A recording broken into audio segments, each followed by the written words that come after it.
Kelly Yarncroke. Maybe it's 3, which would be great for the Maple Leafs. Last one, at least for me. The Sharks are an interesting team. They're a bad team, but there's absolutely no negativity swirling around that team because they have Macklin Celebrini and they have Askarov in net, and they seem to be trending up in a way that even the Blackhawks couldn't manage when they bottomed out. If you were like to, not that you have to swear off Maple Leafs fandom, but if you're looking at the future and like, I wish I could, jumping on the bandwagon for a team, how many teams would you pick before getting to the Sharks based on how they position themselves, that they may have a future star here in Macklin Celebrini, and they seem to, in the process of stripping it down, put some real meaningful pieces in place? Yeah, I mean, it's an up and coming situation here, and I think a lot of people were really hard on Mike Greer, who's the general manager there, but I think there's a lot of teams that would look at that as an enviable position, and they could get the first overall pick this year and get that Schaefer from Erie. Mm-hmm. So I got to tell you, I've seen all the stuff from Celebrini. They've been one of my big league pass teams this year when they're on the East Coast. I love to watch Celebrini. And after what, I know this is far out here, but after watching the Four Nations and having the rotations again of best on best hockey guys, it's really important that we keep developing these high-end studs. And by all accounts, like his traditional stats, he's a dash, whatever, but like his puck battles, stats, his like slot pass stuff, like all his like advanced stuff is elite tracking towards that. And he's in his first season. We need these guys to be good for Canada to be good in the future. So I'm really, really excited about Macklin Celebrini. He's what I thought Bedard was going to be. I'm not giving up on Bedard, but I would say the real estate that I have on Bedard Island, it's the prices are going down a little bit.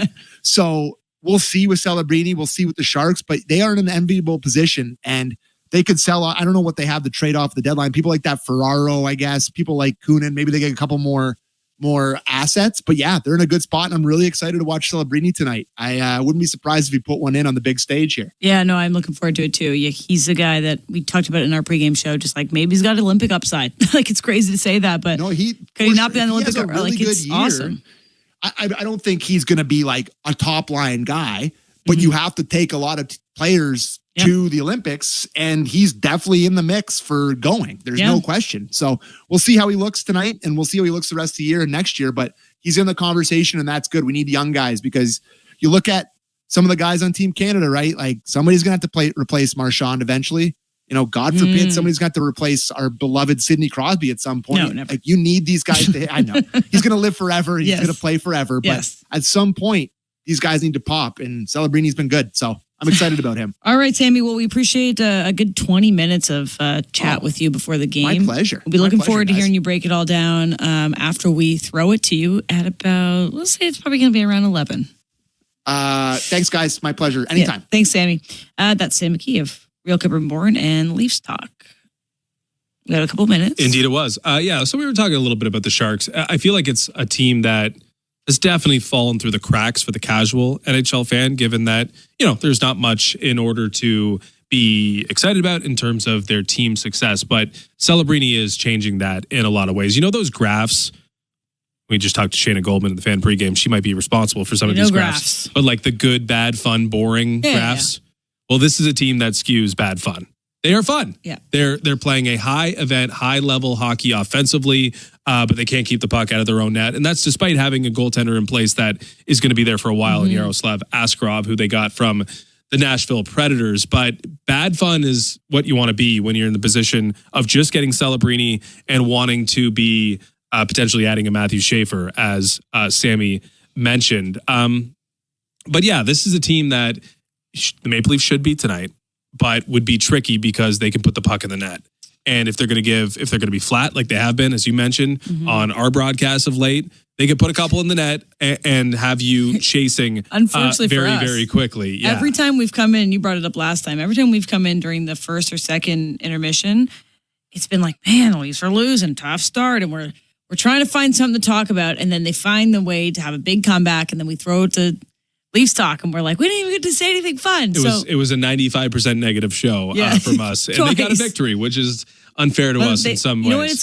I will say, like, my perspective of that is, it's nice to it's nice to see you win in different ways. And the Leafs have found a lot of different ways to win. Like that game on Sunday was nuts, you know? It was nuts. Like he's been nuts. So you got to win sloppy ones. You got to win ones where you're leading and then you have you collapse. The Leafs have been, and I'm not going to jinx it, but they haven't lost while leading going into the third period. They haven't blown a third period lead. That's a huge stat. Like just to be able to close games out. They've given away games in the first and second, but they found a way. So, no, I've been really impressed with the Maple Leafs after returning from the Four Nations face-off. This has been a pretty quick turnaround. We've seen a lot of teams and a lot of players that have been at the Four Nations face-off struggle to kind of get back into it. But they had a bunch of big games right away, and they've been, perfect 5-0 since the break. And it'll be Anthony Stolarz in net. And that would be probably the main argument against, okay, San Jose could pop 4 goals because Anthony Stolarz has basically denied that at every turn, given how well he's played for the Maple Leafs this year. But yeah, winnable game. 3 teams are scoring less than San Jose. 1 team is only allowing more. You got the worst goal differential in the league. This is a team that's going to feel like they have, maybe for the first time, that Ontario bump. Not to say that this is like a team full of Ontarians per se, but this is a new experience for a new team that's coming into Toronto for the first time. And generally, you get a good effort out of that team. But the facts are facts, and the Maple Leafs are a better team. And the expectation should be that they get a win tonight.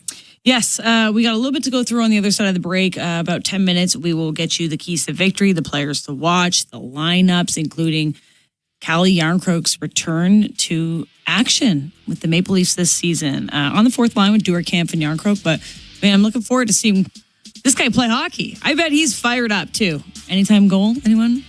I'm sure you'll be sifting through to try and find it. All right, break. We'll take a quick break. We'll get you set for Puck Drop, which will be in about 10 to 15 minutes on Amazon Prime tonight. So we'll take a quick break. We'll be right back. You're listening to Molson Leafs Hockey on Sportsnet 590, The Fan, and the Maple Leafs Radio Network.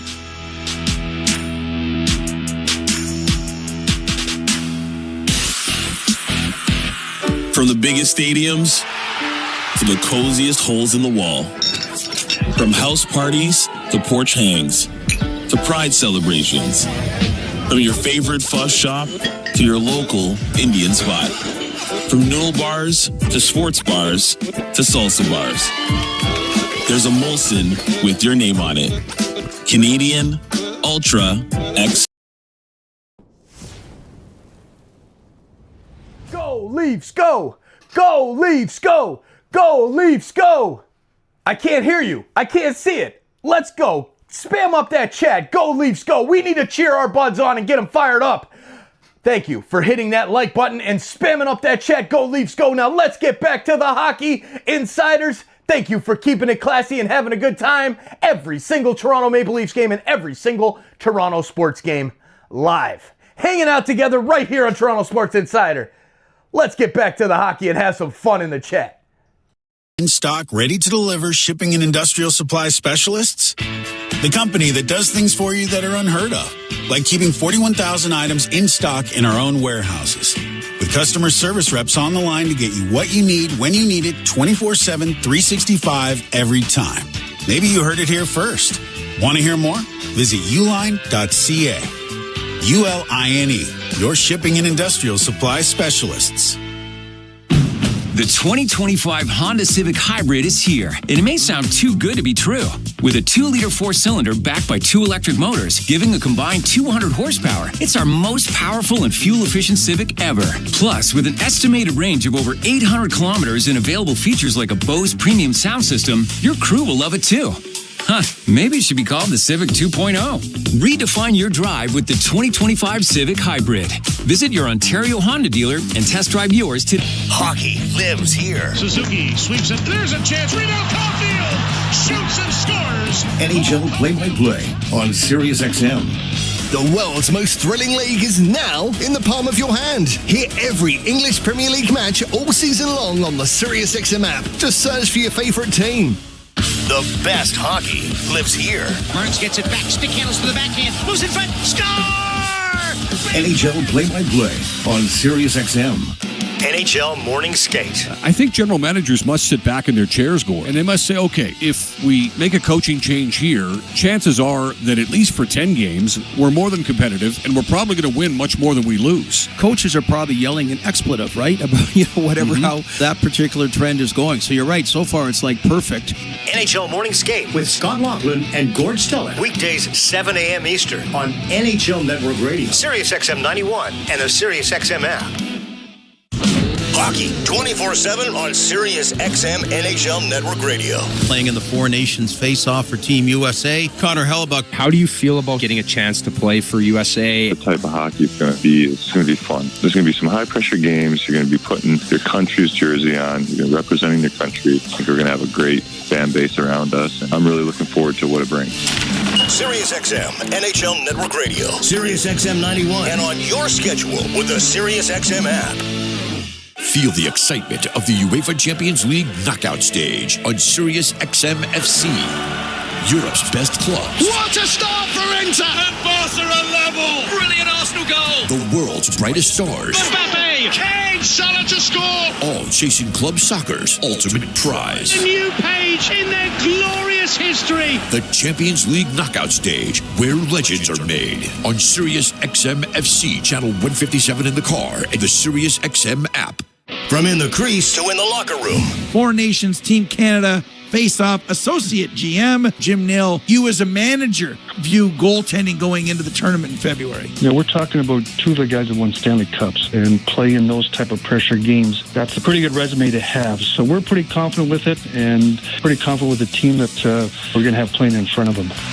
Sirius XM NHL Network Radio, Sirius XM 91, and on your schedule with the Sirius XM app. Join me, Gord Stellick, and Scott Laughlin as we recap the night that was on NHL Morning Skate, weekday mornings at 7 a.m. Eastern on NHL Network Radio, Sirius XM 91. The biggest names in the game. Trying to get behind, wrist the line, and walks in, put it between his legs, shoots it, score! NHL play-by-play on Sirius XM. Join me, Scott Laughlin, and Gord Stellick, along with former NHLer Mike Johnson for NHL Morning Skate, weekday morning, 7 a.m. Eastern on NHL Network Radio, Sirius XM 91. 2006. This is Molson Leafs Hockey. About to bring the war right now. Sound the alarm. On Sportsnet 590 The Fan and the Leafs Radio Network. There's a Molson with your name on it.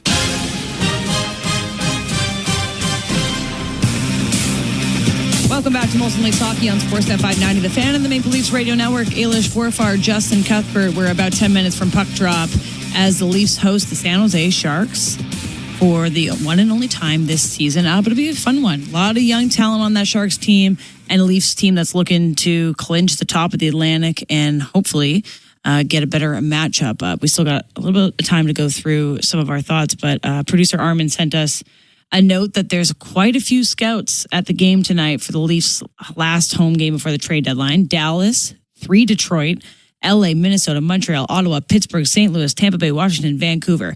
So everybody's in attendance to try to see what they can and can't get out of this Leafs team, or maybe the Sharks team. Yeah, maybe the Sharks team. Couple of decent pieces on a Sharks team that definitely will be more interested in selling off assets. We'll see on the ice. But yeah, you're right. An interesting matchup, a Amazon Prime matchup.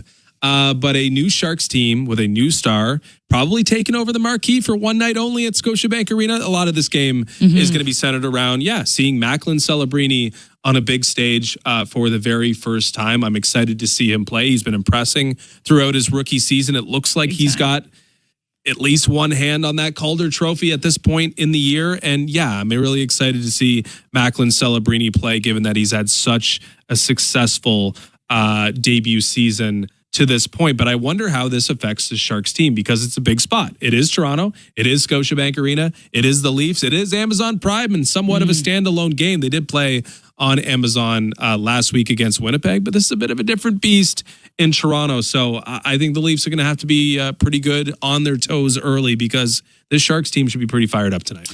Speaking of the Celebrini Calder, I thought this was a weird tweet. Okay. San Jose Sharks tweeted a photo of the Calder Trophy today and said The hashtag Calder-Brini Trophy is making a guest appearance on today's hashtag Macklin Monday. Thanks to the Hall of Fame for keeping a close eye on it. We can't wait for its trip to San Jose with a wink. One too many hashtags. Yeah, but like, okay. And puns there for me. Yeah, they're getting a little ahead of themselves. I don't know, man. Have you seen Dustin Wolf lately? He's, a little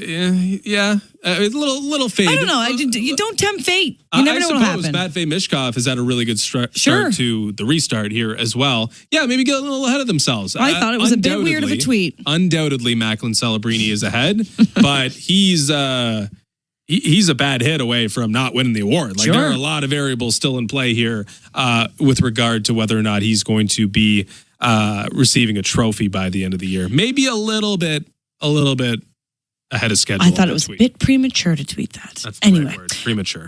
Okay, so let's go through a couple things about this Leafs and Sharks matchup. You mentioned it just before the break.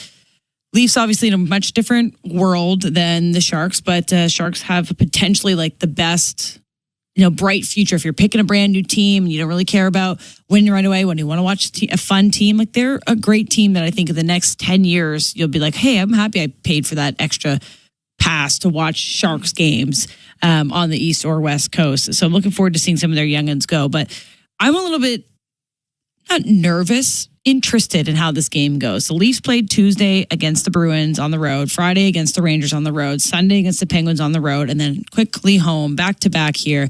And then they go on the road for the rest of this week, Vegas, Avalanche, and Utah. And the trade deadline is Friday, and there's a lot of things to be distracted about. Like this is a long stretch and on a back-to-back against the worst team in the NHL. Today, classic trap game, I think, for the Maple Leafs. This is a game where you sometimes underestimate your opponent, and you could certainly underestimate the San Jose Sharks. So I just hope that they come out and play with the same amount of, I guess, pizzazz that they have found in these past couple games. Maybe not the full 60 minutes of every game, but I think the Leafs just can't underestimate the Sharks tonight. Yeah, it wasn't full of pizzazz on Sunday. There was lots of goals that were pizzazzy, scoring with 0.1 seconds left. They had some moments. But that's moments. I feel like actually those are the perfect scenarios in a regular season when you win, and you play in a way that definitely leaves something to be desired because clearly the coach has some material to work with ahead of this game based on what we saw in Pittsburgh. So I think they're set up well in this way or in that way. But the way that they're set up best is the fact that they have Anthony Stolarz in net tonight, who's just been so good. They're 5-0 since the break. Stolarz has 3 of those wins. He saw 35 plus shots in each of those games. The Maple Leafs have not been sharp despite the perfect record since the Four Nations face-off. They scored a bunch of goals and they've had Stolarz play pretty well in those games, but they've been outshot 167 to 133 in those 5 games. The fact that they have 10 points is somewhat of a miracle, and a lot of it is to do with the sloppiness of the Pittsburgh Penguins and the really good play of Anthony Stolarz, who's been awesome basically at every turn this entire year, and that includes the last couple of games he's played since the Four Nations face-off. Okay, let's get to your key to victory. I was just pulling up the read.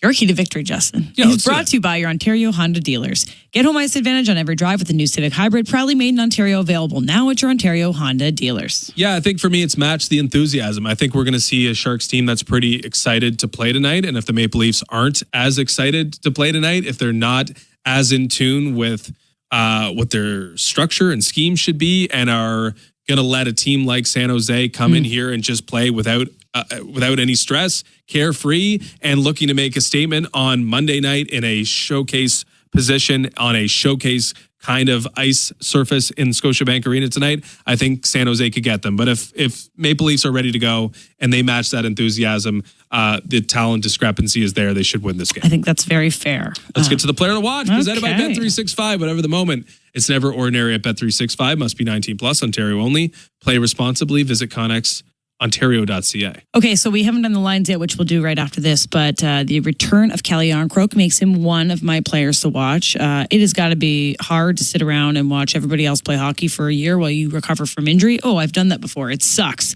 But he'll be able to be shot out of the cannon as much as he does get an opportunity tonight on the fourth line. So just for fun, Calle Jarnkrok to score in his first game of this season, plus 500. Also, Timothy Liljegren, who was traded away from the Maple Leafs, and the San Jose Sharks did a little bit of a tribute video for them. There's social media is a whole nother world. They did a tribute video for their own player tonight in his return. He's 14-1 to score. He scored last game. So he's on a hot streak of one. He has 5 goals, 5 assists this season. So you know that he will be scoring tonight. Logging some top line minutes with Yes. Jake Wallman. There Another you go. addition. There's a lot of new guys added to this team and a lot of guys who have done quite well in their first year in San Jose. Tyler Toffoli, Jake Wallman, Timothy Liljegren now getting going as well. One last just piece of advice. The core 4 has notoriously cooked against the Sharks.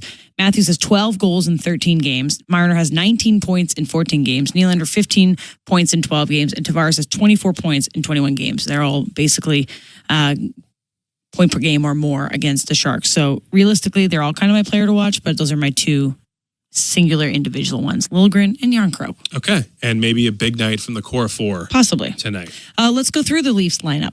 Okay, let's do it. Chris Tanev will not be available again tonight. So the Maple Leafs a little bit shorthanded on the back end, but hopefully that core 4 can make up for that. On the top line will be Matthew Nyes, Austin Matthews and Mitch Marner, Pontus Holmberg, sticks with John Tavares and William Nylander, Bobby McMahon, Max Domi, and Nick Robertson on a third line that may only be together for the rest of the week if the Maple Leafs get aggressive ahead of the deadline. Connor Dewar, David Kampf, and Calle Järnkrok making his return. As you mentioned, you said plus 500. Playing on the fourth line, it's going to take maybe a little extra effort from Calle Järnkrok to get off the schneid. On the back end, it'll be Morgan Riley and Oliver Ekman-Larsson, despite being a little banged up last time out. Jake McCabe and Philippe Myers taking the place of Chris Tanev, and Simone Benoit and Connor Timmins will round out the unit with Anthony Stolars between the pipes. This is the last Leafs home game before the trade deadline, so you can be sentimental thinking that there might be a couple Leafs that won't be on the roster the next time that they're at home. I was reading an article James Myrtle of The Athletic had kind of written out some of the opportunities at hand to save some money, and that might be waiving some players, and maybe they pass through waivers or not, but like a Dewar or a Reeves or a Robertson who are all making like in the 1 to 1.7 range, and maybe they pass through, maybe they don't, or trading someone like a Timmins or a Camp or a Domi. It's a lot of question marks this week, and we'll get into it maybe on some of our intermissions and see if we can make some fits. But they got to find some way to make some money, because right now with Järnkrok activated, they've only got about $101,000 in cap space. That's not enough. Not going to cut it. All the shopping you need to do. No, and I don't think you need to get sentimental. It's the reality of this team. There's haves, there's have-nots. I look at this lineup, the 12 forwards. I count 6 that don't necessarily have to be here through the deadline. If it's going to make the money work, if it's going to make the positional situation work, then you got to make the move that is best for your group. There are only a couple untouchables. The rest are guys who can probably be replaced. So every night should be an important night for the Maple Leafs, especially at the margins of the roster. All right. It is Leafs and it is Sharks. Puck Drop with Joe Bone and Jim Ralph is next. You're listening to Molson Leafs Hockey on Sportsnet 590, The Fan, and the Maple Leafs Radio Network.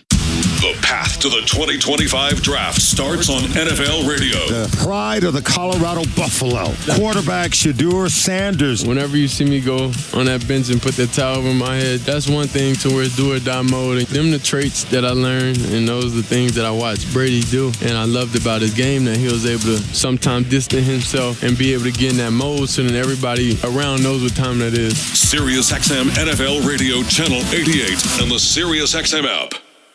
NHL Morning Skate. I think general managers must sit back in their chairs, Gord, and they must say, okay, if we make a coaching change here, chances are that at least for 10 games, we're more than competitive, and we're probably going to win much more than we lose. Coaches are probably yelling an expletive, right? About, whatever, how that particular trend is going. So you're right. So far, it's like perfect.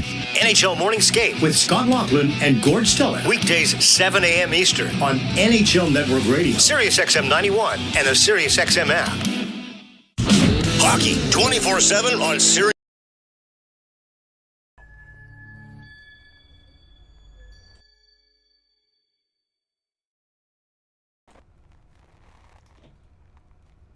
What's up, hockey fans? Thanks so much for hanging out with us tonight. Now is the time of the show for you to let us know where you are watching from in the chat. Speaking of which, where's Tom? Tom! I'm right here, Dad. Oh, good. And I also wonder where you are from, just like my father. So let us know in the chat what city and province in Canada, city and state in the United States, or all over the world where you're watching from. And thank you for hanging out with us and participating in the chat. Now let's get back to the hockey. We'll see you in the chat. Go Leafs, go! Sirius XM 91 and the Sirius XM app. The big names are on NHL Network Radio. Devils head coach Sheldon Keefe, you decided to jump right back into it. New Jersey Devils reached out really within an hour or so of the news coming out of me being let go. And the more I got to know Tom and his vision for the team and seeing the situation, it was a tremendous opportunity that I couldn't let pass by. Sirius XM NHL Network Radio, Sirius XM 91, and the Sirius XM app. Feel the excitement of the UEFA Champions League knockout stage on Sirius XM FC. Europe's best clubs. What a start for Inter! And Barca are level! Brilliant Arsenal goal! The world's brightest stars. Mbappe! Kane! Salah to score! All chasing club soccer's ultimate prize. A new page in their glorious history! The Champions League knockout stage, where legends are made. On Sirius XM FC, channel 157 in the car, and the Sirius XM app. From in the crease to in the locker room. Four Nations, Team Canada, face-off, associate GM, Jim Nill. You as a manager view goaltending going into the tournament in February. We're talking about two of the guys that won Stanley Cups and play in those type of pressure games. That's a pretty good resume to have. So we're pretty confident with it and pretty confident with the team that we're going to have playing in front of them. Sirius XM NHL Network Radio, Sirius XM 91, and on your schedule with the Sirius XM app. The biggest names in the game. Trying to get behind Ristolainen, walks in, put it between his legs, shoots it, score! NHL play-by-play on Sirius XM. The Leafs Radio Network.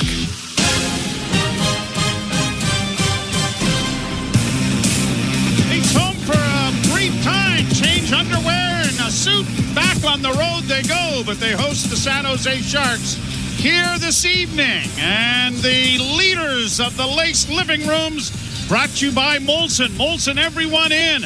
It will be Anthony Stolarz in goal for Toronto. 13-5-2, 2.21 is goals against average. A league-leading 9.27 save percentage. And Alexander Georgiev, who is 10-19-1 for the struggling Sharks, 3.65 and an 8.77 save percentage. He is 5-4-0 lifetime against the Leafs. Stolarz is 10-1-0 against the San Jose Sharks. We're ready to go. Face off at center ice. To the right. Sharks to the left, and it is underway as the puck is dropped. Played down into the Toronto zone. Myers chasing after it. It's reversed into the corner on the near side. Picked off there by Connor Dewar. Played to the line, but not out. Kept in by Liljegren. Former Leaf gets it to the right wing side. A weak shot was handled easily by Stolarz. And the Leafs will play it out in center and get it into neutral ice. Played back into the Toronto zone. It's going to roll in on Stolarz. He scoops it aside. Quickly played back out into neutral ice. And the Sharks will get it up on the right wing. Nakamadulin. I'll remember how to say that, Mr. Ralph. We're going to spell it later on, and you're going to have a test. Played down into the Shark zone and out of the net. Georgiev to play it around the boards. Riley pinches. Puck comes free and back towards the blue line. Nyes keeping it in, playing to an open right wing. Matthews couldn't get there initially, and it's poked out at center ice where Marner takes charge. Marner on the left wing now for Benoit. Benoit rolled it through the goal crease, no one there. Toffoli will get it over on the near wing. And our first look at celebrated Macklin Celebrini, North Vancouver product, who is the first overall pick with the Sharks, and from all reports going to be a big-time star in this league. Right wing side for Nylander. In on the right wing, and a shot. That was up. There was a huge, juicy rebound out in front, but everybody skated right by it. Played back down into the Toronto zone. Puck along the near board, centered in front of the net. The pass deflected away by Nylander, and he's out. At center ice with a pass on the left wing, and in over the line it comes to Tavares. Tavares with a little stutter step. Made a move and then couldn't get it in front of the net, where he had a couple of players waiting. Liljegren got it to the line for San Jose and gets it out at center. Timothy Liljegren, of course, the former Leaf. Ian Rasmus Sandin, former first-round picks. Brought back by Graf in on the right side with a pass in front, and Robertson. Nice bit of back-checking to steal it in the slot. Gets it back at center and plays it down into the Shark zone. Around the boards it comes in. A shot from a sharp angle by Robertson was stopped by Georgiev. Played to the line and out. San Jose to center. Mark-Edward Vlasic sending it into the zone. Not a lot of names on this team that you remember from the successful days of the Sharks, are there? No, Vlasic, the most veteran, highest paid player on the Sharks. Macamadoulan gets it up on the right wing side and gets it in on the wing. Kunin tried to get it in front of the net, but had it knocked off his stick. And now the puck is pushed aside, and Timmins starts away with Benoit, getting it to the line and shooting it in. 3 minutes into the books, no score. And glad you're along with us. A bit of a late start tonight because if it's Monday, it's on Prime. And it's on Prime. But it's on the radio. I'm not sure that's the tagline, but yeah. Yes, it is. Well, if it's on Prime, it's on Prime. If it's on Monday, it's on Prime. Oh, well, you said on Prime twice. Well, if you go back, you can see it twice. What are you? Can we just get along? We just started. Not on Prime. Played off the boards to center. Nyes took a bit of a high stick in the mouth, and he's hunched over, heading to the Leaf bench. Sharks get it down into the Leaf end. Oliver Ekman-Larsson plays it back out at center. Christopher Tanev not in the lineup. He's been placed on IR dating back to the injury he sustained in Boston. And that allows Calle Järnkrok to be in the lineup. They get an offside at the blue line.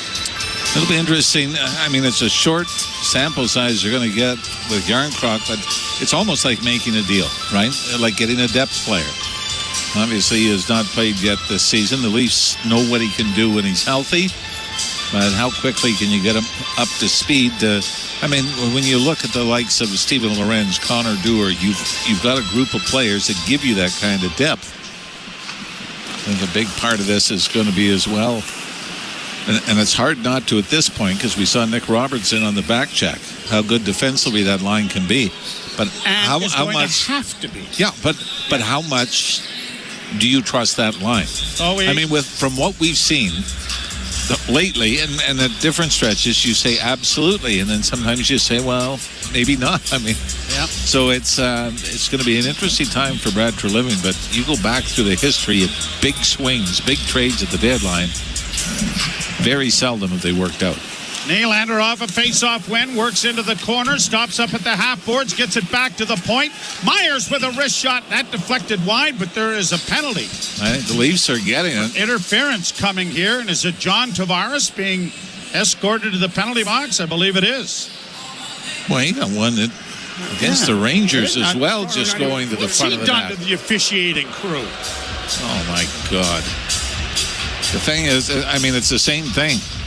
Both players, it was Fabian Zetterlund that skated towards Tavares, and Tavares just kind of lowered his shoulder. Zetterlund went down, and there was the interference penalty. Well, the penalty kill brought to you by your Ontario Honda dealers. Get home ice advantage on every drive with the new Civic Hybrid. Proudly made in Ontario, available now at your Ontario Honda dealers. Leaf penalty kill is 17th in the NHL. Power play for San Jose is 25th. Actually 3 for 4 in Ottawa in their loss to the Ottawa Senators on Saturday night. And 4 for 14 over their last 6 games. Here the Sharks into the zone. They ring it around the boards for Will Smith back at the near point. Played back to the blue line, then punched into the corner. Around the boards then for Eklund to get it to the far side. It comes back to the blue line. Wrist shot coming, and that deflected over top of the net. Puck in along the boards. Poked back now for Benoit. Cleared off the wall. Trapped at the blue line by Smith. To the left wing side. Celebrini trying to work in. Drops it back to the point. Near side for Will Smith. Over to Celebrini. His pass in front. Great defensive play. Right on the doorstep. And now a bad pass. And a shot is deflected in front of the rebound. Hits the side of the goal. I was about to sing the praises there of Benoit. And the Leafs will get it out for him, but what a great play he made at the side of the net. It was an empty net tap in, and somehow Benoit was able to get back and get stick on stick and knock it away. But then I believe it was Mitch Marner tried to clear it, launched it across the ice right onto the tape of another Shark player. Brought out at center ice by Colin Graff. Into the left wing corner it goes for Kunin. He plays it around the boards for Graff. Graff gets it back to the point. Zetterlund trying to get a shot. Graff gets his pass now to the near boards for Wenberg. Wenberg back to the point once more. Zetterlund to Wenberg. Right wing half boards. Gets it back again to the blue line. No shot at the net so far. Centering pass intercepted by Matthews. Cleared to the line, but not out.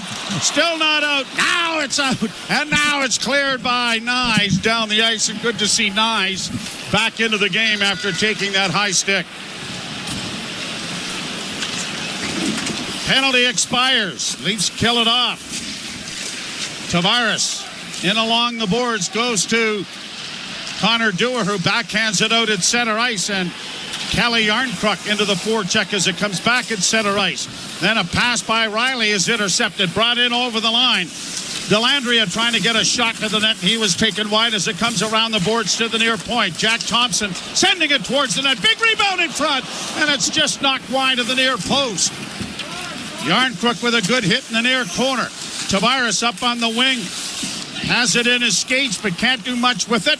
Riley gets an opportunity now in the near corner, and he'll get it ahead to Nylander. 13th overtime winning goal for Willie Nylander the other day in that wild game in Pittsburgh. That equals Austin Matthews and one away from Matt Sundin's club record. Left wing side for Benoit. Benoit tried to center it in front. It goes back to the blue line. Another shot by Timmins on the wing, and a shot by Robertson was off the side of the goal. And the Sharks will play it to center ice. Talking about that game in Pittsburgh yesterday, somebody just came into the room and told us to make it exciting tonight. Yeah, he's pretty important too, isn't he? Yeah.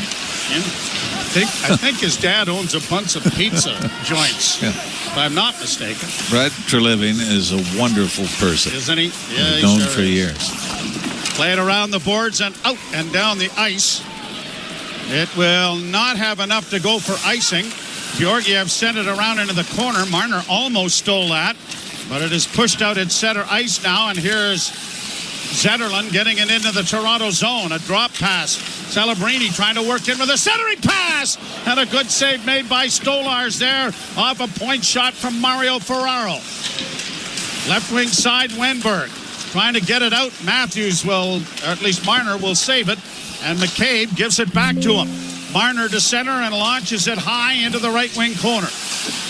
Forecheck there for Matthews, didn't get to the puck. McCabe trying to keep it in but fails. Odd man rush developing here for the Sharks, and a shot blocked away nicely, and then the rebound. Stolars got across to stop that as well. Played off the boards and into the zone by Connor Dewar, but it's going to be an icing call against Toronto. All right, number 85.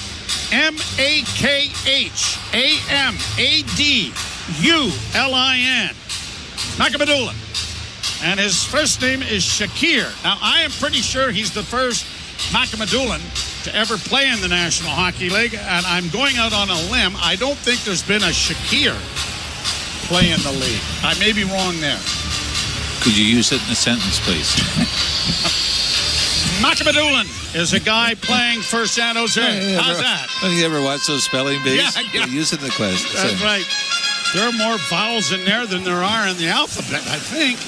He is a Russian. Now we got another penalty here, and is it San Jose this time going to go for the hook?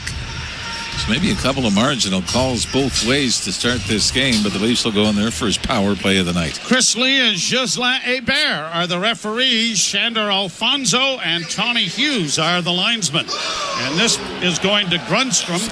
Carl Grundstrom goes to the penalty box, and the Leafs go to the power play.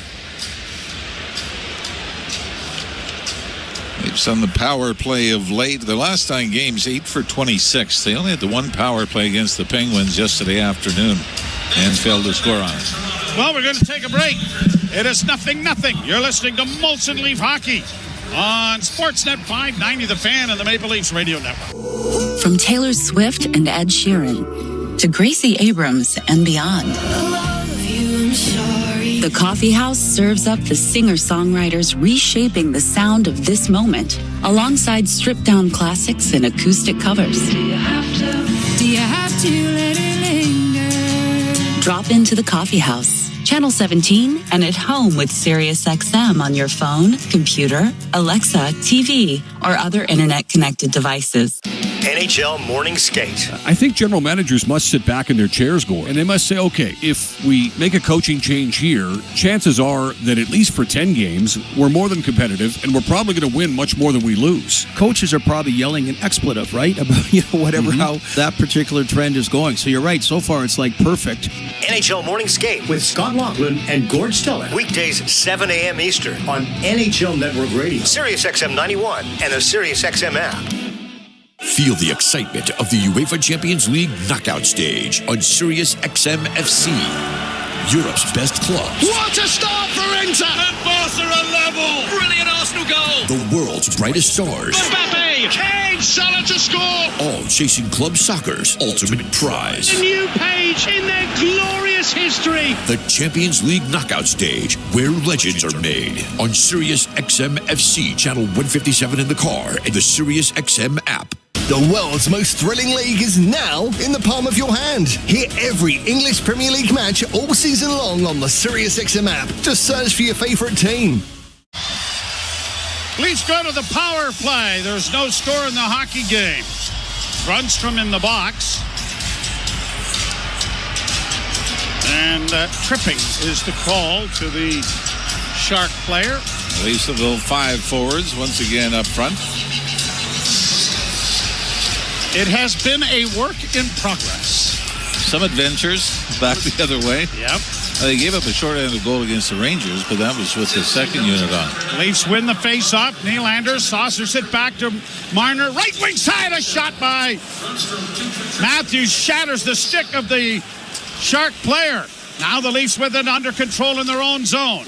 Near side, it goes to Nylander. Into the slot area for Tavares. Tavares back to Marner. Now to Nylander. In front for Tavares. To Matthews. He overskated the puck. But the player trying to check Matthews doesn't have a stick. It comes around to the near side. Willie's going to get there to get it back to the blue line, and it's kept in.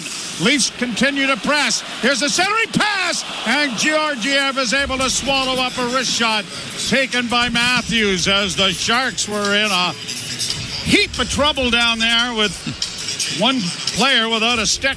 He came on a one-time attempt to blast by Austin Matthews. Mario Ferraro was the one playing. Well, but then right after the stick was broken, it looked like a relay race where the stick was being passed around before the guy they figured needed it the most, the defenseman, had the graphite in his hand.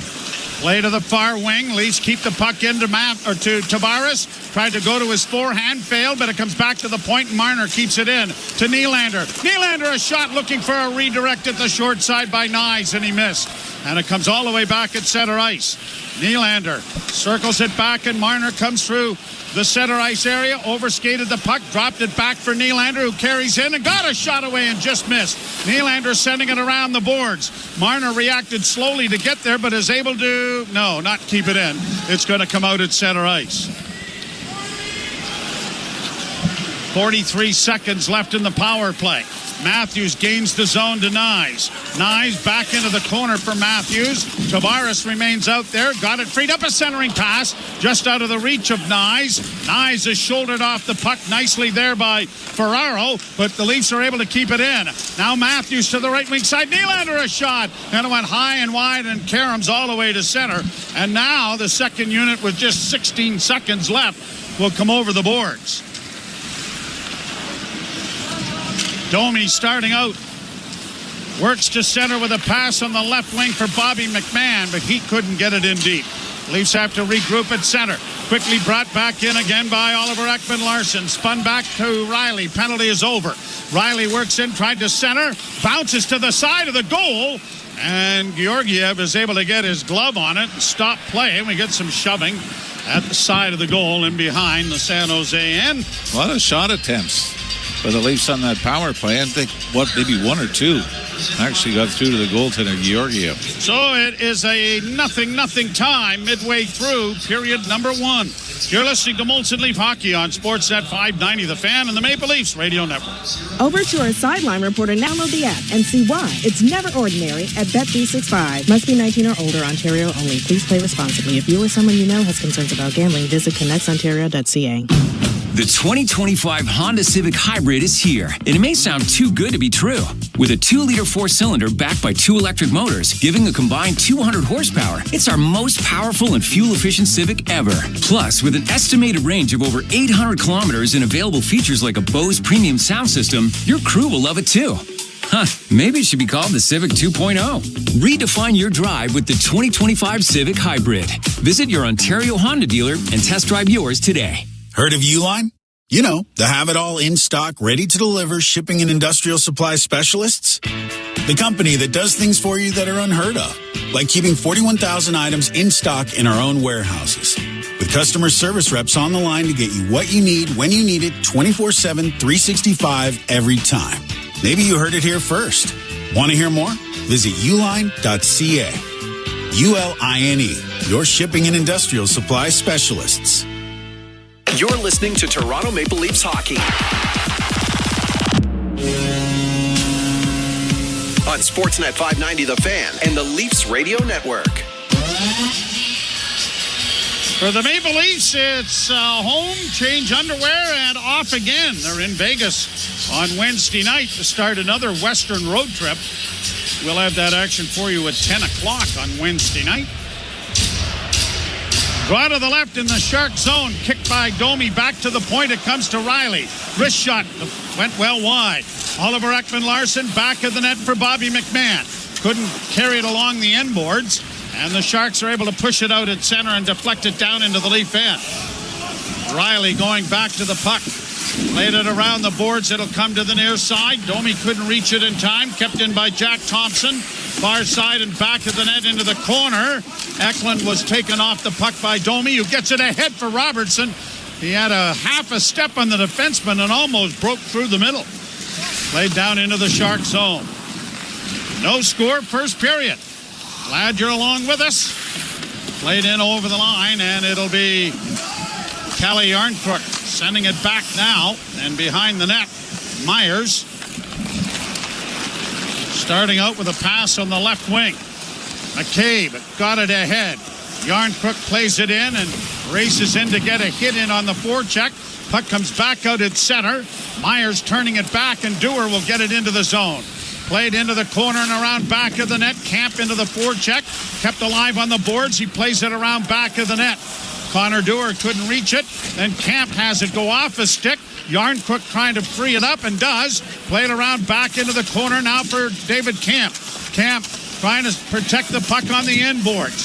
Has Dewar down there with them. Now Dewar's involved in a traffic jam in behind the net. Still there. Now it comes free. Out in front of the net. It'll come back to the blue line. Played in along the boards for Connor Dewar to the point. Myers got a shot away, and that was kicked away by Georgiev. Nylander off the bench. Takes the puck back into center ice. Then got it ahead. Pontus Holmberg in across the line. Holmberg stops up to elude one. Holmberg into the corner. Lost the puck as was poked away from him. And the Sharks get it out at center. San Jose 15, 37-9 for 39 points. They're just 6, 19, and 7 on the road this year. Scary, though, isn't it, for this game? Like you said, kind of a weird one in the schedule for the Leafs. Home for one in the middle of, 7 of 8 on the road? Yep. Puck along the boards for Benoit, who pokes it out at center. Tavares finds the left wing side. Timmins will play it the rest of the way into the Shark zone. Nyes couldn't come up with it. Off the boards, played to the line and out. Riley gives it back to Nyes. He sends an alley-oop deep into Shark territory with 6:12 left to play in the period. Matthews couldn't keep the puck in, and a race for the disc on the right wing side, and a long shot is deflected off of Grundstrom's stick up into the screen, and out of play, and a face-off will come in the Toronto zone as an end result. 6:04 to play, and still looking for the opening goal of the hockey game. This is so boring. I mean, when you come away from 11 goals the other day, I mean... I believe, as Craig Berube says it, you get games like this from time to time. And he didn't seem to be a huge fan of it. I don't think Mike Sullivan was either. How about giving up 2 breakaway goals in the last minute of a period? And the last 10th of a second. Yeah, exactly. Bouncing puck, side of the Leaf goal. Tipped along the boards for Matthews.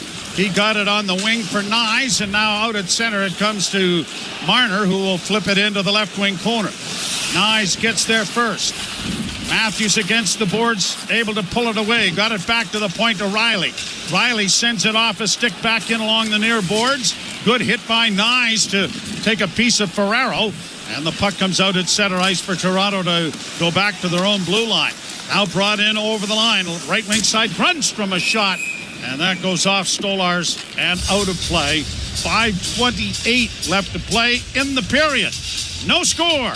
Sharks and the Maple Leafs. You're listening to Molson Leaf Hockey on Sportsnet 590, The Fan, and the Maple Leafs Radio Network. The best golfers in the world are returning to the Stadium Course for the Players' Championship. And you can hear all the action on Sirius XM PGA Tour Radio. Racing towards the flag. This is a good-looking shot. Rory McIlroy. All next week, we have coverage from TPC Sawgrass with analysis and player interviews and play-by-play coverage starting Thursday the 13th at 12 p.m. Eastern. Yes! The Eagle lands from the bunker! Scheffler! Hear the Players' Championship, Channel 92, and on the Sirius XM app. NHL Morning Skate. I think general managers must sit back in their chairs, Gord, and they must say, okay, if we make a coaching change here, chances are that at least for 10 games, we're more than competitive, and we're probably going to win much more than we lose. Coaches are probably yelling an expletive, right? About, whatever, how that particular trend is going. So you're right. So far, it's like perfect. NHL Morning Skate with Scott Laughlin and Gord Stellick. Weekdays, 7 a.m. Eastern on NHL Network Radio, Sirius XM 91, and the Sirius XM app. Feel the excitement of the UEFA Champions League knockout stage on Sirius XM FC. Europe's best clubs. What a start for Inter! And Barca are level! Brilliant Arsenal goal! The world's brightest stars. Mbappe! Kane! Salah to score! All chasing club soccer's ultimate prize. A new page in their glorious history. The Champions League knockout stage, where legends are made. On Sirius XM FC, channel 157 in the car, and the Sirius XM app. The best hockey lives here. Burns gets it back. Stick handles to the backhand. Moves in front. Score! NHL play-by-play on Sirius XM. Leafs Radio Network. Leafs are one of the hottest teams in the National Hockey League. They've gone 8-2-0 in their last 10. That's the good news. The bad news is the Florida Panthers have gone 8-2-0, and the Tampa Bay Lightning are doing it one better. They're 9-0-1. So the 3 teams atop the Eastern Conference have been red hot lately.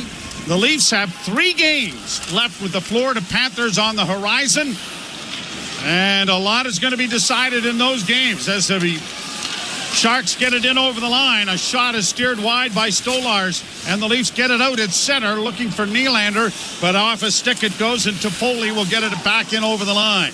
Leafs play it out at center. Toffoli with it again on the left wing. Vlasic now shoots it down into the Toronto end. Swept around the boards. It's going to be cut off. Toffoli plays to the side of the net, centering pass, intercepted by Tavares. John gets it out in center, playing it ahead. Pontus Holmberg couldn't kick it up to his stick as he had it stripped away at the last second by Liljegren. Liljegren got it in over the line, but the Leafs intercept, and then Nylander trying to steal the puck back. Got it ahead. Leafs trying to break out now, and here's McMahon in over the line, and he tried to make one too many moves. Never did get a chance at goal. Will Smith brings it back in over the line.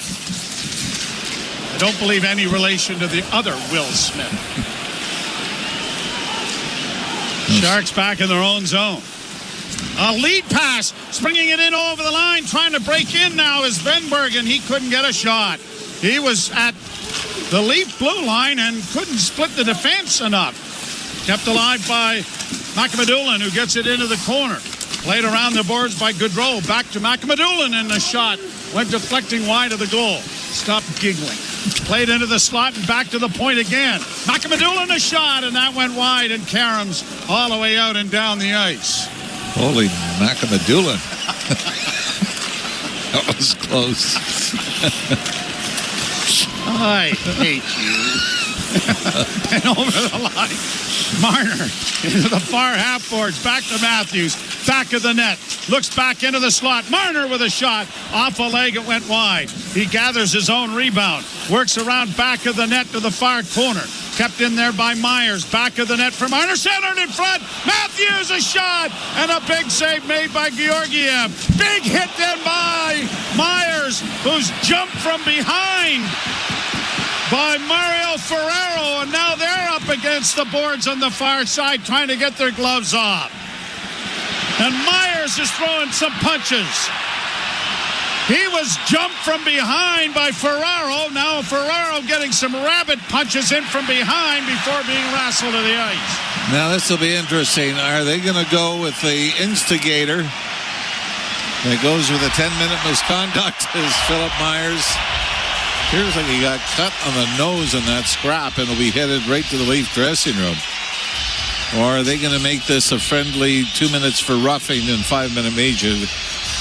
We saw a game last night, the New York Rangers. Matt Rempe runs a man. There's a fight, and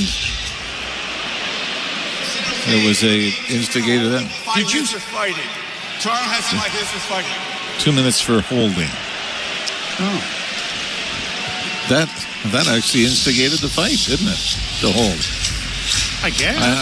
I know the Leafs are going to question, saying that it just seems so arbitrary, the instigator. We all know exactly what it was.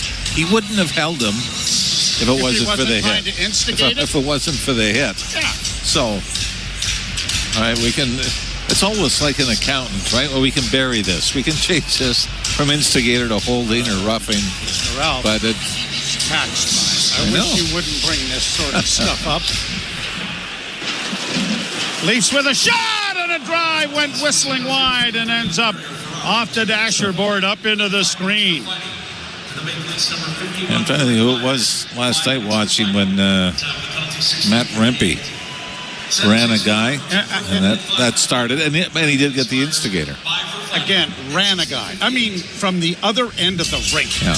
And this kid is going to really seriously hurt someone, and no one seems to really care about it, to do much about it. Now into the slot. Here it comes to Nylander, and he shot it just wide. Nylander with the loose puck goes to the right wing boards. Held on to nearest boards to Tavares. Back to Marner. Back to John. Tavares closing into the corner. Goes to Willie. Nylander back to the point to Marner. Marner with a wrist shot deflected in on goal. Oh, and a huge save by Georgiev's left pad off Nyes, who was right on the doorstep. Leafs are right back in again. Nylander into the slot, dropping for Marner. Right wing side, a pass in front from Matthews is deflected wide. Matthews keeps it into the slot with a wrist shot, blockered away by Georgiev. Kept alive by Matthews, who almost got clobbered there by Nylander. kept alive. Nice little pass from Marner. Goes to Matthews. Back of the net for Marner. Marner holding, looking for a man in front, still with it. To Matthews, in front for Nylander, shooting, and that went high and wide. Leafs are shooting the puck a lot. Here's Matthews with it again. Working back to the near side. Missed there by Marner. Marner gets some assistance from Nyes and won't be able to keep it in. Love the way they're shooting the puck. Marner in across the line. Gets it back into the slot now for Nylander. To the near boards. Nylander looking back towards the blue line. Robertson is there, a centering pass, and Nyes fired it just wide. Matthews keeps it alive. To Nylander on the near half boards. Down low, a centering pass back to Matthews. Holds, shoots, pad save, and into the corner. That went off of Vlasic. Kept alive by the Leafs and around back of the net. One of the Leafs got tackled over there, and the crowd hollering for a penalty, but none forthcoming.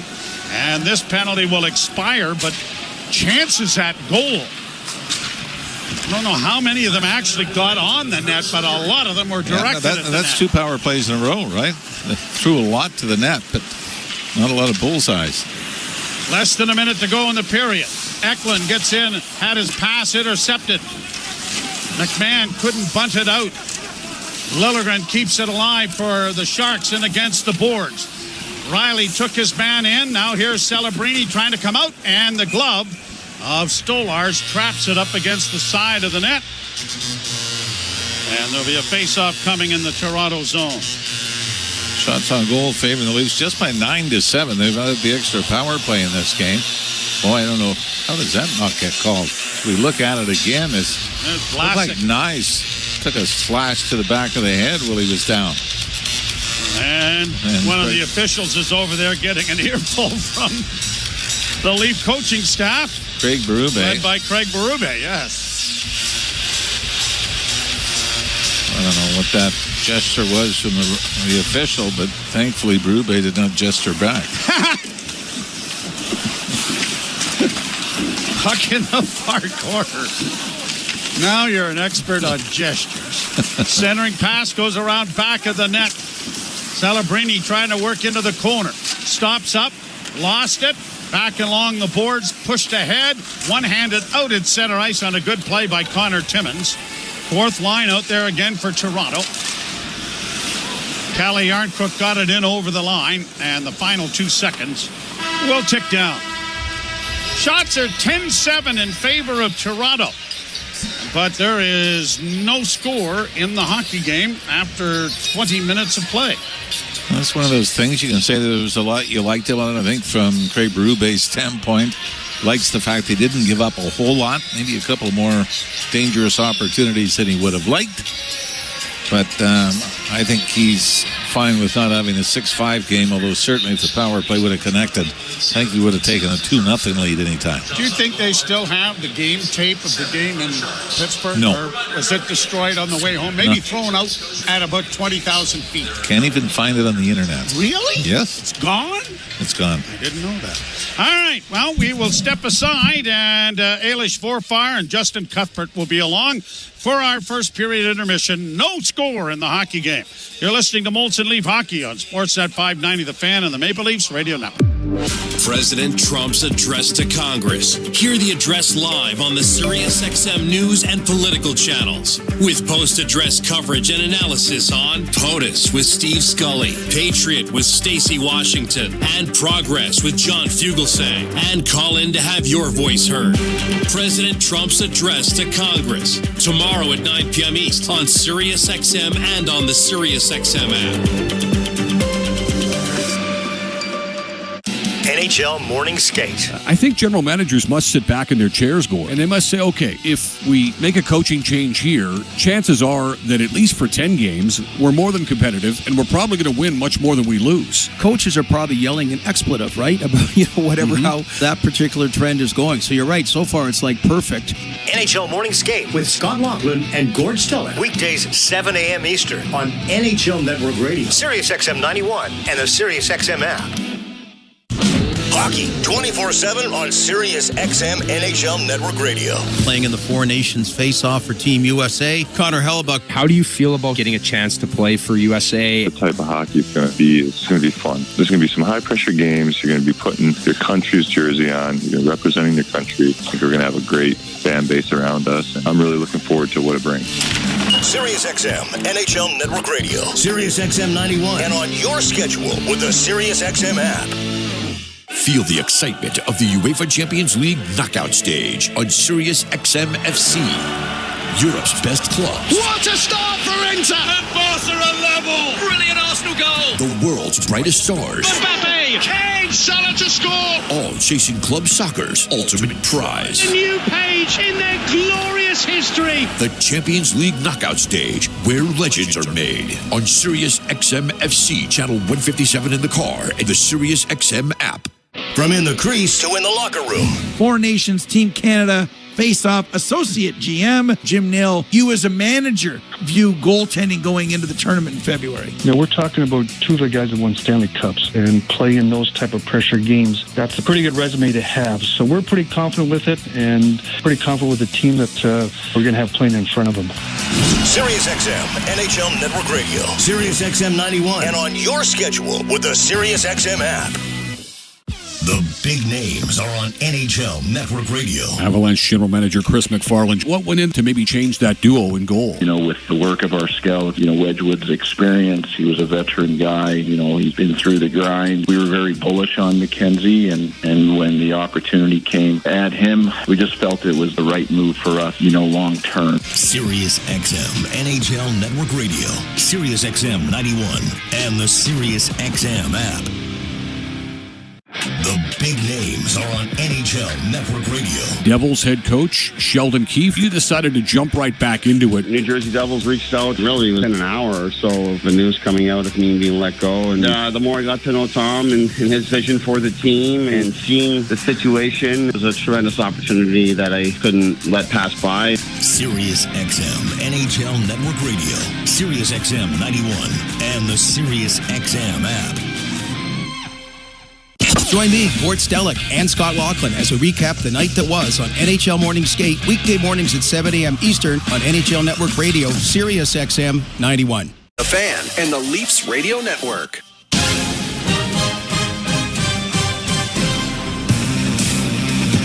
Welcome back to Molson Leafs Hockey on Sportsnet 590, The Fan and the Maple Leafs Radio Network. It's scoreless after 20 between the Maple Leafs and the San Jose Sharks. The Oilers profile Justin Cuthbert for your intermissions, and not so much to break down in that period. I would say the heavy legs were evident. The Maple Leafs to start things off. They looked a little sloppy, but getting out there 0-0 after one, I guess, in a sense, was a bit of a win because the Sharks definitely had possession for a good chunk at the beginning, but then Leafs turned it on at the end. So I feel like they'll have a way to win this one.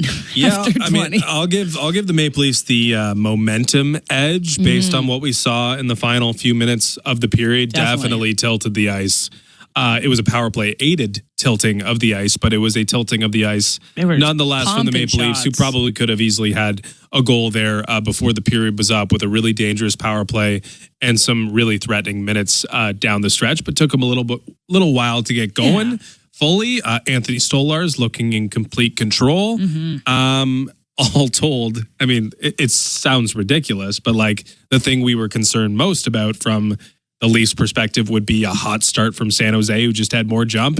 And it feels like with a 0-0 period that the Maple Leafs have avoided that. Yeah, definitely. A tale of like two halves of that period. I'll give San Jose the first 10 minutes for sure. Leafs, they took a penalty. I mean, John Tavares' penalty was not really a penalty, yet he just was stronger than Zetterlund, who fell. And the Sharks definitely put on the pressure in the first 10. But yeah, they flipped the script. Leafs having a much better second half of that period, ends up with 10 shots, and a lot of them coming in. That final power play, it looked like it was clicking. And quite a few power plays and penalties in that. In general, we got a fight. Myers and who did he fight? Mario Ferraro. Ferraro, yes. Ferraro Rocher. Yes, which is probably one of my favorite chocolates. It is a really delicious chocolate, yes. And maybe a tantalizing addition for a team ahead of the deadline. Our producer Armin was noting how many scouts were in attendance 3 from Detroit, a bunch from across the NHL. And despite the fact that, center of the world, Toronto Maple Leafs, maybe they're looking at what the Leafs have on the roster. I think a lot of teams are interested in Mario Ferraro. And it looked like a guy who might be showcasing for a trip out of town. Like he was physical in the period. he was involved in the period. He obliged Philip Myers in the period with a fight. Like that's the sort of thing when you're trying to pop, trying to get a little attention. I think I saw that. Not to say that he wants to get out of San Jose, that people are pining to get out of San Jose, but I think Mario Ferraro, if he is traded, like that'll be a sneaky little deal at the deadline because he's a competent left side defenseman who a team like the Winnipeg Jets might be interested in as they bulk up for the stretch drive. So interesting, I thought, period, from Mario Ferraro. If a lot of scouts were watching him, they had a lot to dig into. Since it's a 0-0 first, I think we can politely shift our focus to a little trade talk. Sure. Doesn't have to be polite. Well, I mean, folks, there's nothing much more from that period. How about that? Let's look a little bit into maybe what we'll see for the rest of this week. It's trade deadline week. We don't have another show here on Sportsnet 590 Fan with Leafs pregame until next week. So this is our chance to kind of preview what we might see. You know, you watch a game like this, you start to think about who might be on the roster after they come home from this road trip. For you, and I asked Sammy this, like, what's your perfect deadline ad? That's a tough question. That's a loaded question. I am in the... who do you like? I'm in the camp where I don't want to see an overly aggressive Brad Interesting. There's not many of you in that camp. No, I'm actually surprised how on this island I seem to be. But I don't think this team can continue to do what Kyle Dubas did, which was basically burn every meaningful futures asset at every turn. The last thing I want to see is a rental, because I don't think this team is equipped to build or to bring in a rental, given that they don't seem to be one piece away. I still think this team is turning over the previous iteration. I still think it's about half Treliving, half Dubas. And for that reason, I think there's some incongruency with what we're seeing on the roster. I just don't think, frankly, that they're there yet. And I know that's a little bit tough to hear because we've been waiting forever for this. We've been waiting forever for the Maple Leafs to have that breakthrough. But I just don't feel, and Mitch Marner's upcoming UFA, but I just don't feel like they're at that point. So if they make a move that brings in someone who's going to stick around for a couple years, I guess I'm for it. But I think they have to be worried about, or they have to be concerned with that player, his greatest value being this year, because that would be somewhat like a rental in that their best contributions would be right in front of you. What do you want them to do? I want a splashy headline blockbuster trade deadline. Okay. I want the Shen brothers. The brothers? Okay. 2 separate deals, 3-way? I want it facilitated through other teams. Okay, so more than 3. Well, yeah, 3. 3, I guess, at least. I just think I see your perspective, and I think looking at the Eastern Conference and especially the Atlantic and seeing how tight those two opponents in the Florida region are, I just think the Leafs, you don't know what's next with Marner. You don't know what's next with Tavares.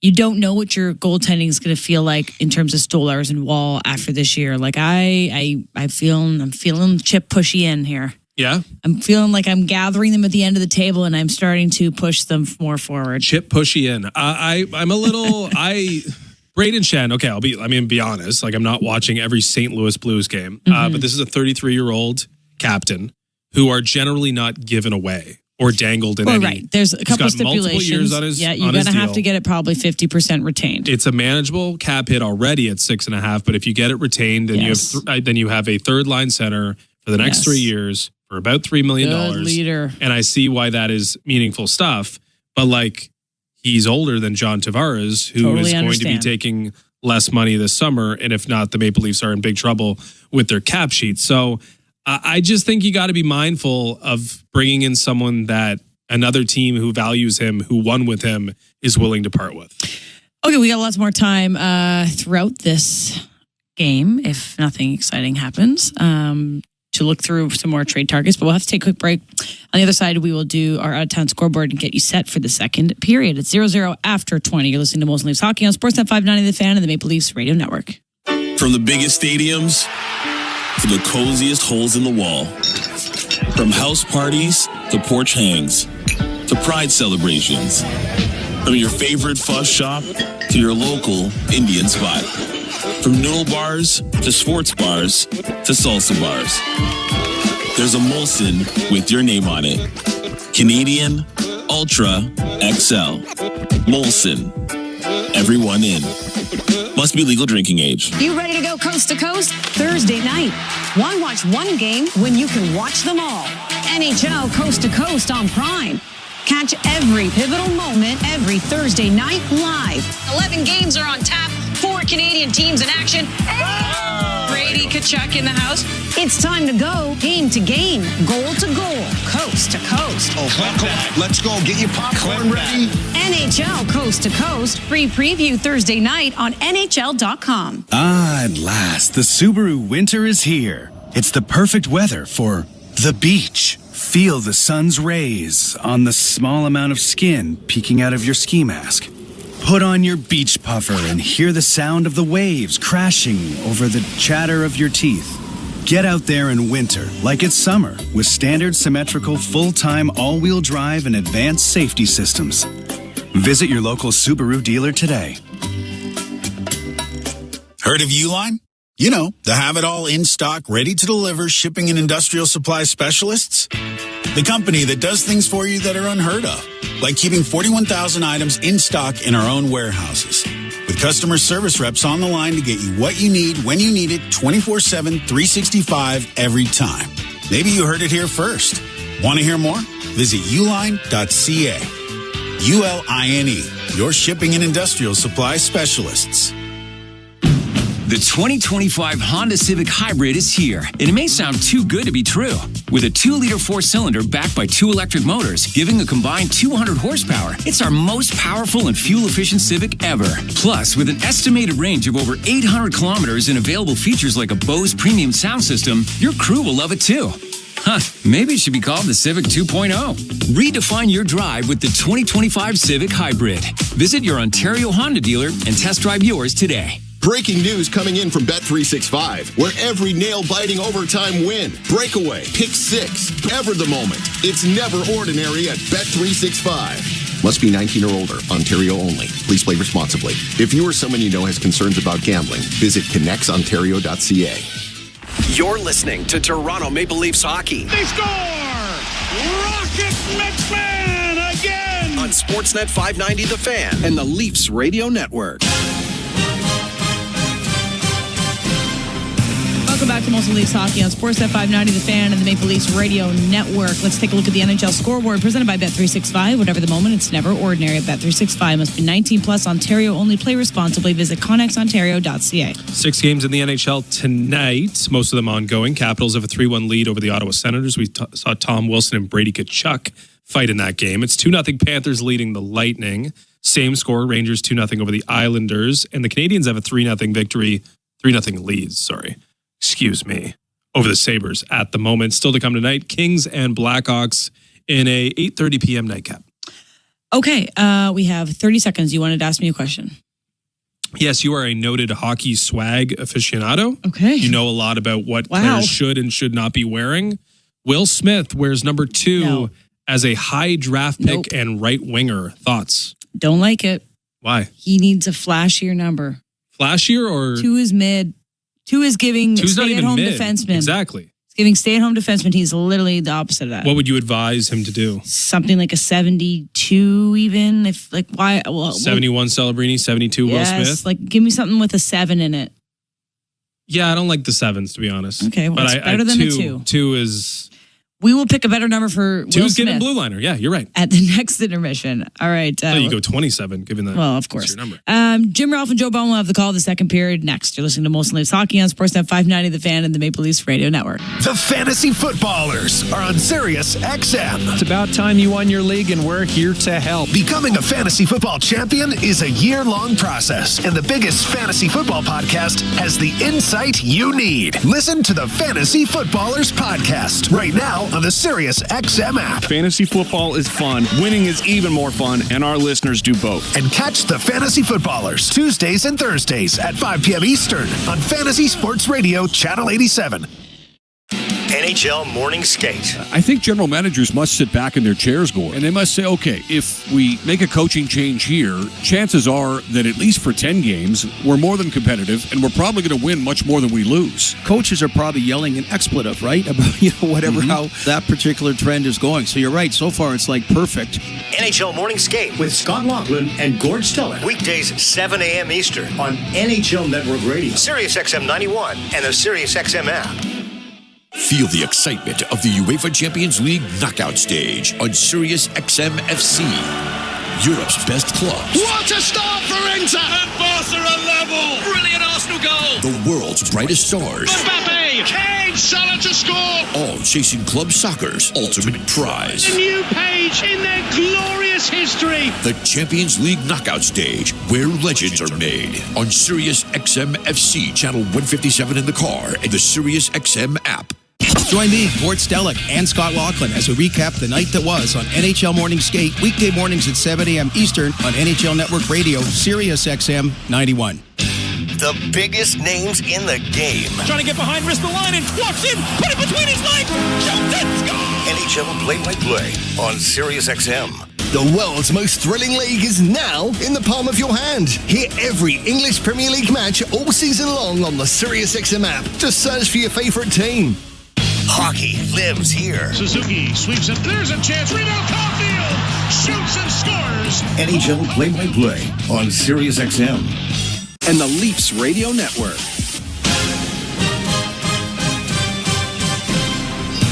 No score after 20 minutes of play. I've just been handed this bulletin. Tonight's crew: Armin Zagarian running the show, Andrew Holland here, and Austin Mackey back at the command post. Very important information to get out this time. Leafs with it down into the offensive zone to our right as they get it back to the point. Now to Timmins. Timmins' wrist shot is deflected. Went right across the face of the goal. Into the far corner for Yarncrook. Trying to leave it there for Connor Dewar. Back of the net too far. It comes around the boards to Timmins. Timmins at the near half boards. Still with it. Now trying to play it in a little deeper for Dewar. Dewar had it knocked away, and the Sharks will airmail it out and down the ice, and it is skipping the rest of the way for an icing. So it'll come all the way back into San Jose territory. Well, I want to talk about the secondary scoring the Leafs have been able to get. It's just not a game, and we've seen the opportunity in the power plays. Let the big boys just run with this one. Yep. This is, you see a lot of times that McDavid and Draisaitl will get their 5-6 point nights against, whether it's San Jose or Nashville or teams that are struggling. They had their chances in the opening period. Sure did, especially on the power play. They look very impressive. And the Sharks have iced the puck again. And getting back in time was Oliver Ekman-Larsson. So it's coming all the way back again. The Sharks coming into this game 0-5-3 in their last 8, just one win in their last 15. Last 9 on the road, 0-7-2. The last road win was January 14th when they beat the Detroit Red Wings 6-3. Leafs win the face-off, but it goes off a stick down into the corner. Good hit by Nyes to free it up to Matthews. Back for Nyes. He got filled in then by Liljegren. Puck along the boards is still free as it comes to Nyes. He couldn't play it in front of the net, and it's backhanded out at center ice now by the Sharks. And then Matthews, running into a traffic jam, finally gets it back to the blue line. Lead pass for Marner. Marner couldn't get it into the zone cleanly. They'll have to wait now for Matthews to get onside, and they didn't wait long enough. And an offside will bring it back into the center ice area. Minute 24 into the second period. I would say for the most part the Leafs have controlled this game, but you're still power play goal against, or shot goes in off a skate, away from finding yourselves in trouble. And we said this during the Pittsburgh game yesterday. Wouldn't it be nice just a 5-1 win? Mm-hmm. You're up 3 halfway through the game. There haven't been many of those, though. No. The Leafs have played tight games. Well, we brought overtime, it up. one game, empty net goals. Yeah. Sharks get it up on the right wing side. Toffoli will play it to the line and in, and the Maple Leafs come away with the puck now on a delayed offside as Connor Timmins finds Nylander, and that's brought in offside. So after tonight, the Leafs are on to Vegas, Colorado, and Utah.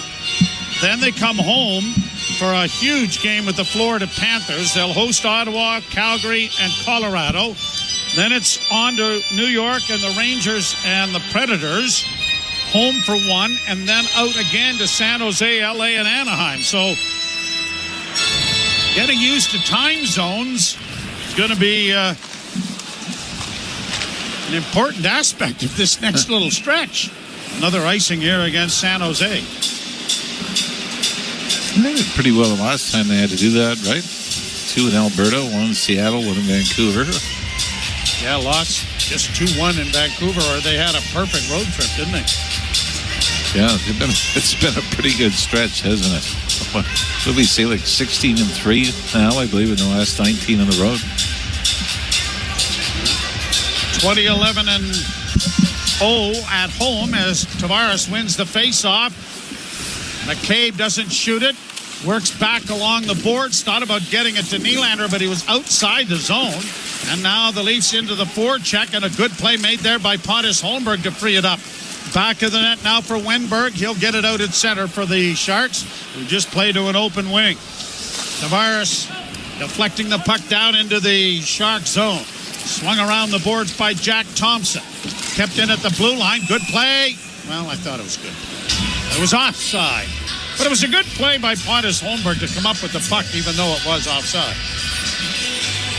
By the way, in honor, now Timothy Liljegren, once he got to San Jose, he corrected everybody and said, this is how you pronounce my name properly. Liljegren, or it was something. But to honor his return, they're going to call him the way we called him for 8 years. Yes. I think we'll say that. And anyway, There's got to be a league law passed. well, a statute of limitations, right? Poked out at center ice. McMahon couldn't get to it. Following up on the play is Domi. Nice move to get it in over the line. And he'll get it down in back of the San Jose goal. Swept around the boards and out at center. Robertson is there to find McMahon. He shoots it right back in again. Domi into the forecheck. Goaltender gave the puck away. Robertson centers. And McMahon couldn't deliver a shot. Brought back the other way by Carl Grundstrom, who will play it into the Toronto zone. Timmins got it around the boards for Domi. Domi out to the near boards for Robertson. Played back deeper. Leafs are trying to get it up ahead, but just out of the reach. Bobby McMahon, and this will turn into an icing. So it's coming back into the Leafs zone. Boy, the Leafs will almost take advantage of a giveaway by Georgiev. In the loss against the Ottawa Senators, Sharks had a lead into the third period. San Jose takes a penalty, and seconds later throw the puck over the glass to go down 5-on-3. Brady Tkachuk scored to tie it up. And then Vitek Vanacek was a goaltender. Ottawa dumps it in from center. Vanacek goes behind the net to stop it, hits a stanchion, bounces out front. And there's your go-ahead goal for the Senators. When you aren't going well or you're not very good, you cannot afford those, right? Well, like we said, we got another penalty coming up to the Leafs. Delandria was knocked down in front of the net. He's still down on all fours. It's got to be a high stick because it looks like they're coming over to survey the damage. We'll see it right off the face-off. Oh boy, Max Domi is going to go. Right hook than a... Try number 11 to miss a roughing. Well, roughing is the call.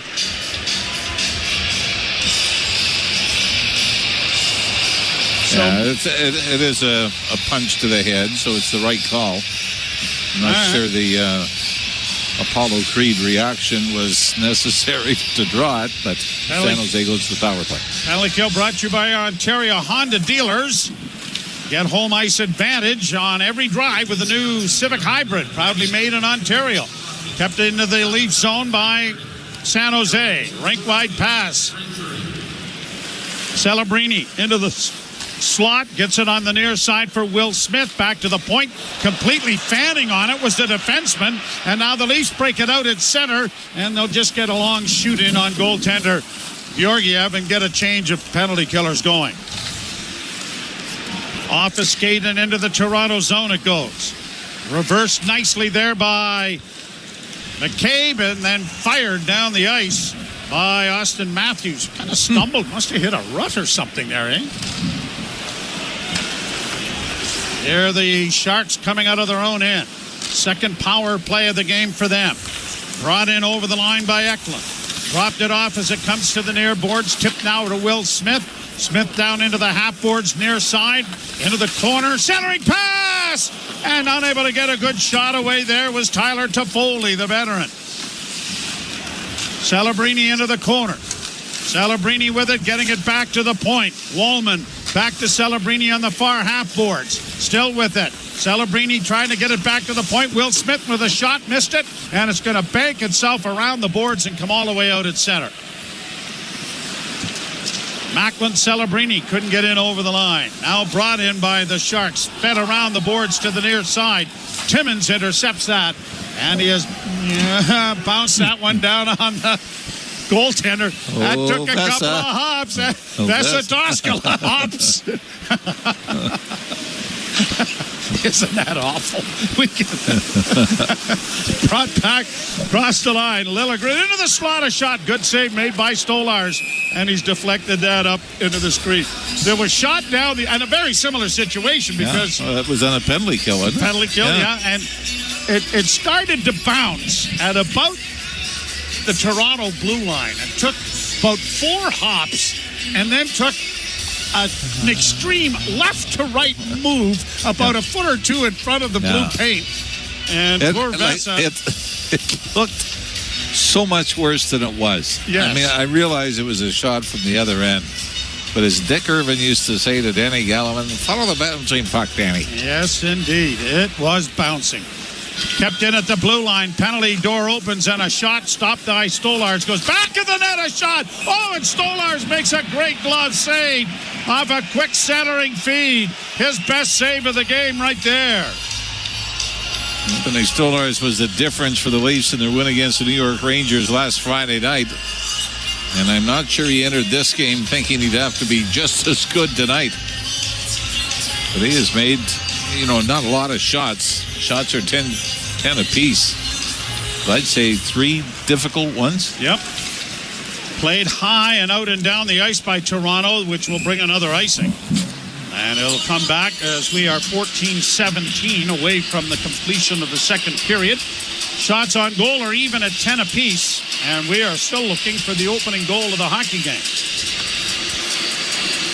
Got lots of comments about Matthew Nyes scoring with 1/10 of a second left the other day. It was laid back of the Toronto goal off a face-off, scoop to the near point, and it gets past Ferrero and down into the Shark zone.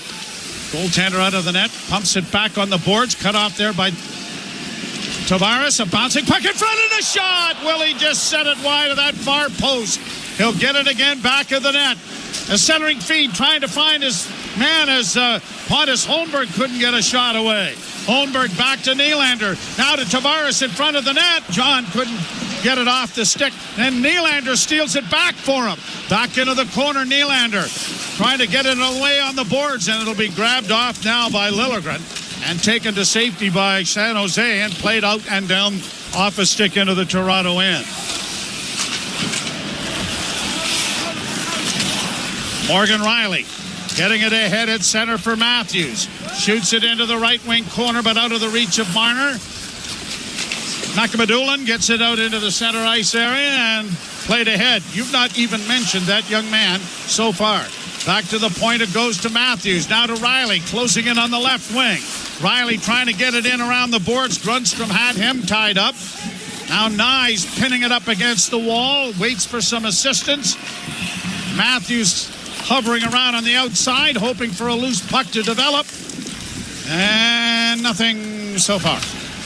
And still nothing. Oh, now it does come free. Leafs are able to drag it out to the side, and a shot. Backhand by Nyes. Scramble, and down is Georgiev to cover up on it and hold for a face-off. Well, the Leafs win some one-on-one battles on the boards to the right of the San Jose goaltender. looked like they went enough to get it to the net. Willie Nylander might have had the best opportunity again when his shot just off a stick and wide. It is 0-0, and you're listening to Molson Leaf Hockey on Sportsnet 590 The Fan and the Maple Leafs Radio Network. Breaking news coming in from Bet365, where every nail-biting overtime win, breakaway, pick six, three-point shot, underdog win, buzzer beater, shootout, walk-off, and absolutely every play in between is amazing. From football to basketball and hockey to baseball, whatever the moment, it's never ordinary at Bet365. 19 plus, Ontario only. Please play responsibly. Gambling problem? Visit connexontario.ca. The Subaru win.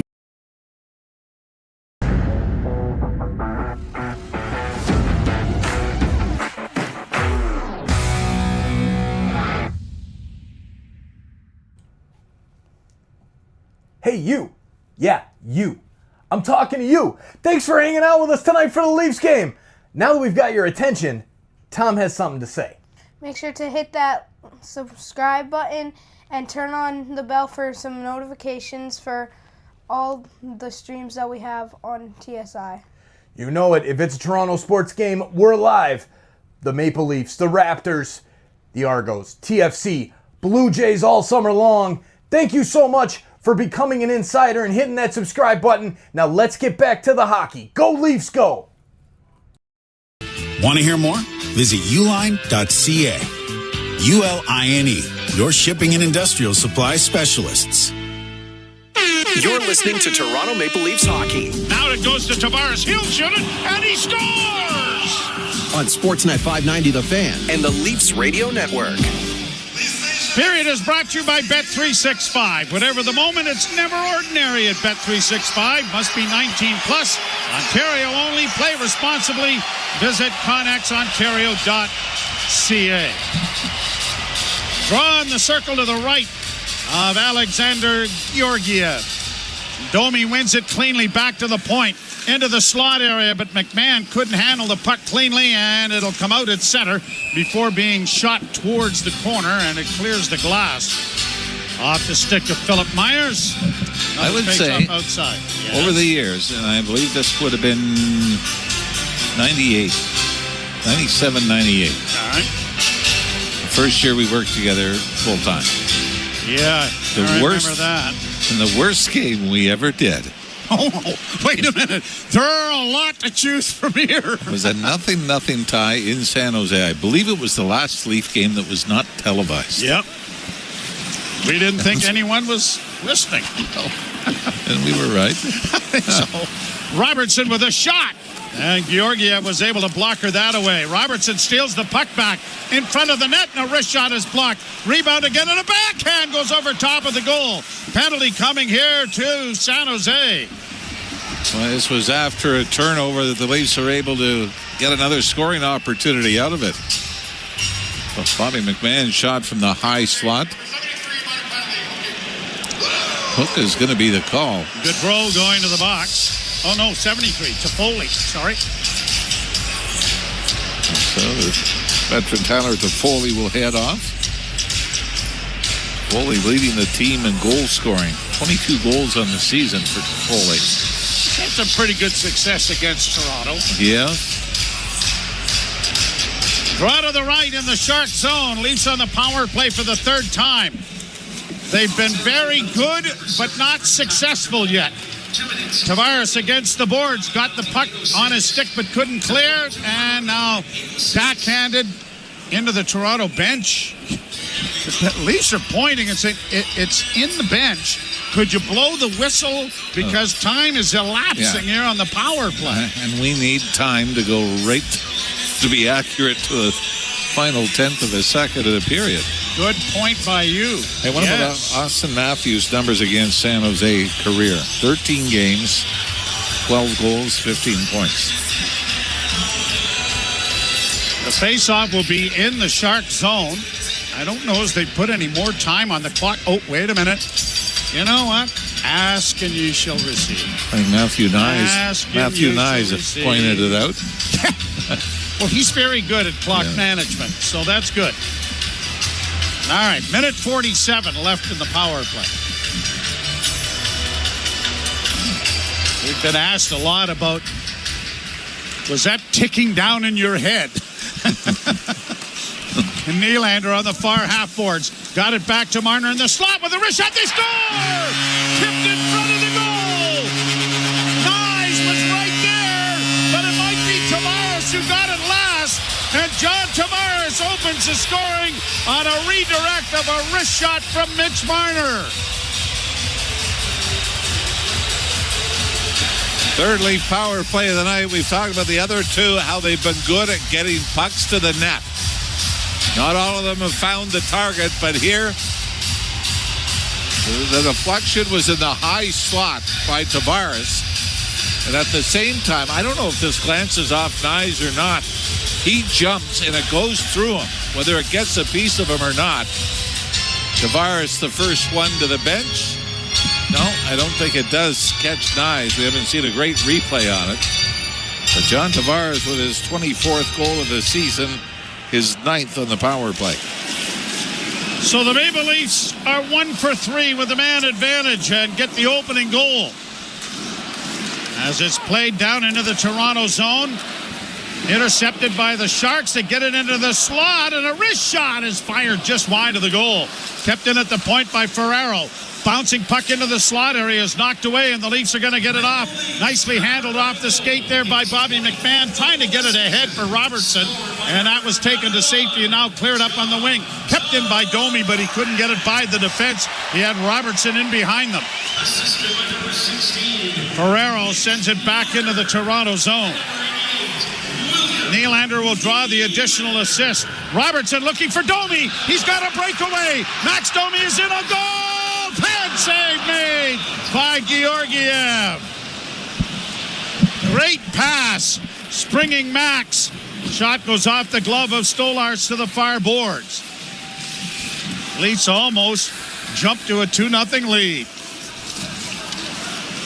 Pellegrini on the near side for Vlasic. His shot was well wide of the goal. Eklund in the far corner, a shot. Bouncing puck to the side of the net, knocked away by Stolarz. Played up on the wing.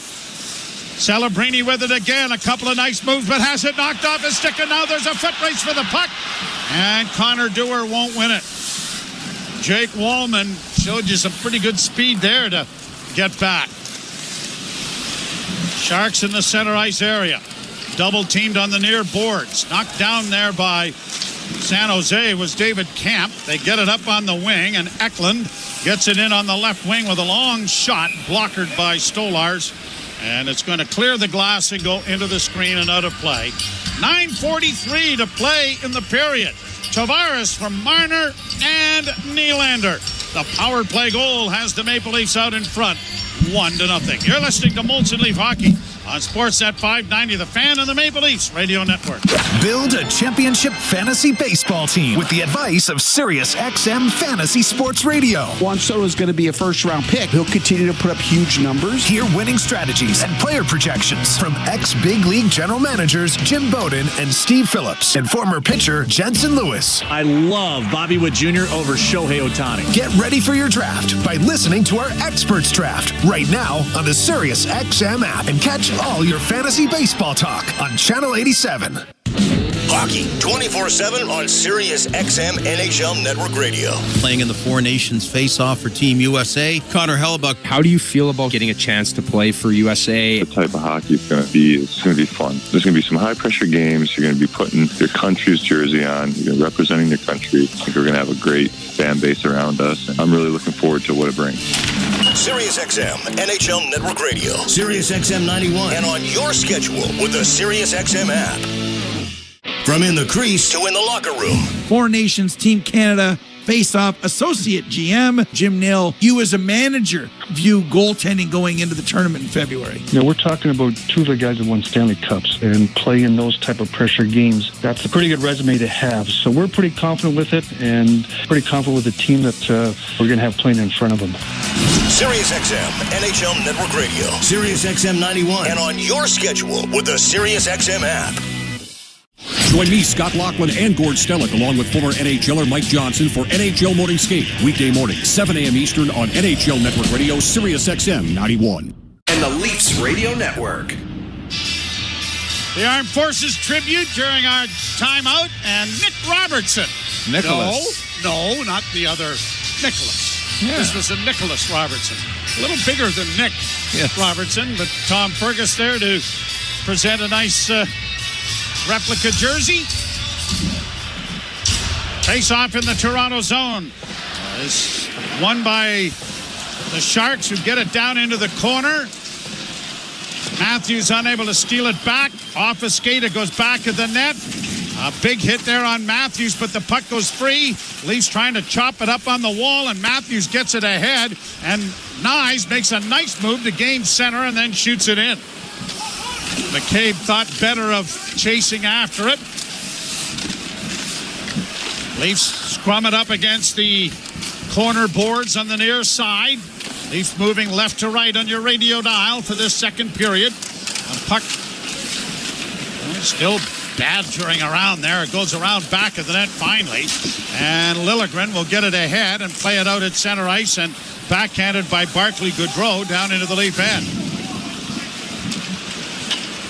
Brought out by McCabe. Pass ahead on the wing and backhanded in by Nyes, who's heading to the bench for a change. Nylander into the forecheck. The Tavares line on the ice. Up at center ice. John got it. Knocked away. Nylander racing after it. And it was almost stolen as the goaltender played it, but right off of Nylander. Back into the slot. Nylander a shot. And that went wide. The wraparound didn't work. Brought out by Pontus Holmberg to the left wing side. Now back to the net for Tavares. Around the boards for Nylander. Holmberg getting it in front, unable to get a shot away. Holmberg gets it back to Nylander. Nylander around back of the net again. Looking in front, he did! And unable to get his stick down after it was tied up was Holmberg. Now Tavares coming out in front, couldn't get a backhand away before it was knocked off his stick. Boy, when Willie Nylander's eyes open up the size of saucers when there is a chance for a breakaway. And that happened again there when Georgiev misplayed the puck. He just accelerated after that. That's 3 times tonight Georgiev has made the wrong decision with the puck. Shot in by Robertson. Not exactly Marty Brodeur in there. Vlasic gets it out at center. A pass in across the line for Graf. He played it back in, but Grundstrom couldn't come up with it. Grundstrom now trying to center, but it was blocked there nicely by Riley, trying to play it into the corner. Pass off a skate, and the Leafs are going to one-hand it out at center. And it is cleared right back into the Toronto end, but the Leafs are there with Oliver Ekman-Larsson finding Bobby McMahon. McMahon up on the left wing for Domi. Domi in over the line. His wingers going to the bench. So is Domi now after playing it in deep into San Jose territory. 6:53 to go in the second period. And by about this time, we had already had 6 goals scored yesterday afternoon. Here's Marner. Drop past Matthews. Slides to the left wing, but can't get a shot away. Matthews sending it around the boards to the near side. Myers back for him, back of the net. Matthews pulls his way in along the boards. Now taken off the puck as Vlasic plays it up on the wing, but McCabe is there to steer it right back in. Finally, the Sharks will get it out on the left wing. Celebrini across the line. Winger Eklund into the corner for him around back of the net. Celebrini hovering out in front. Good play by Nyes to get there and knock the puck away. It'll be played down into San Jose territory. Marner into the forecheck, and the Sharks are able to play it out at center and deflect it down into the Toronto end. 5:54 to go in the period, and the Leafs leading 1-0. Sharks wait for teammates to get onside before Barclay Goodrow sends it back into the Toronto end. Tavares sidestepped one hit, got it back around the boards. It'll be elevated high through neutral ice. Ferraro going back, stolen by Nylander, and then it rolled off his stick just as he was approaching the net. Back come the Sharks in across the line. A wrist shot is deflected wide of the net on a good bit of back checking done there by Oliver Ekman-Larsson. Tavares Onto the wing for Nylander and over the line. Willie works to the middle of the ice, still with it. Now on his backhand. Now on his forehand. Got a shot away. And a toe save made by Georgiev. Back to the point now to Riley. Riley to Tavares. Tavares working back to the blue line. Drops it off. Here's a shot by Myers that went off a leg in front. Myers gets a return. Myers to the near side for David Kemp. Centering pass. And unable to redirect that was Yarncrook. Yarncrook gets it in the corner, though. Drops it off. Centering pass into the slot area. Backhand try. Gloved by Georgiev off the backhand by Connor Dewar.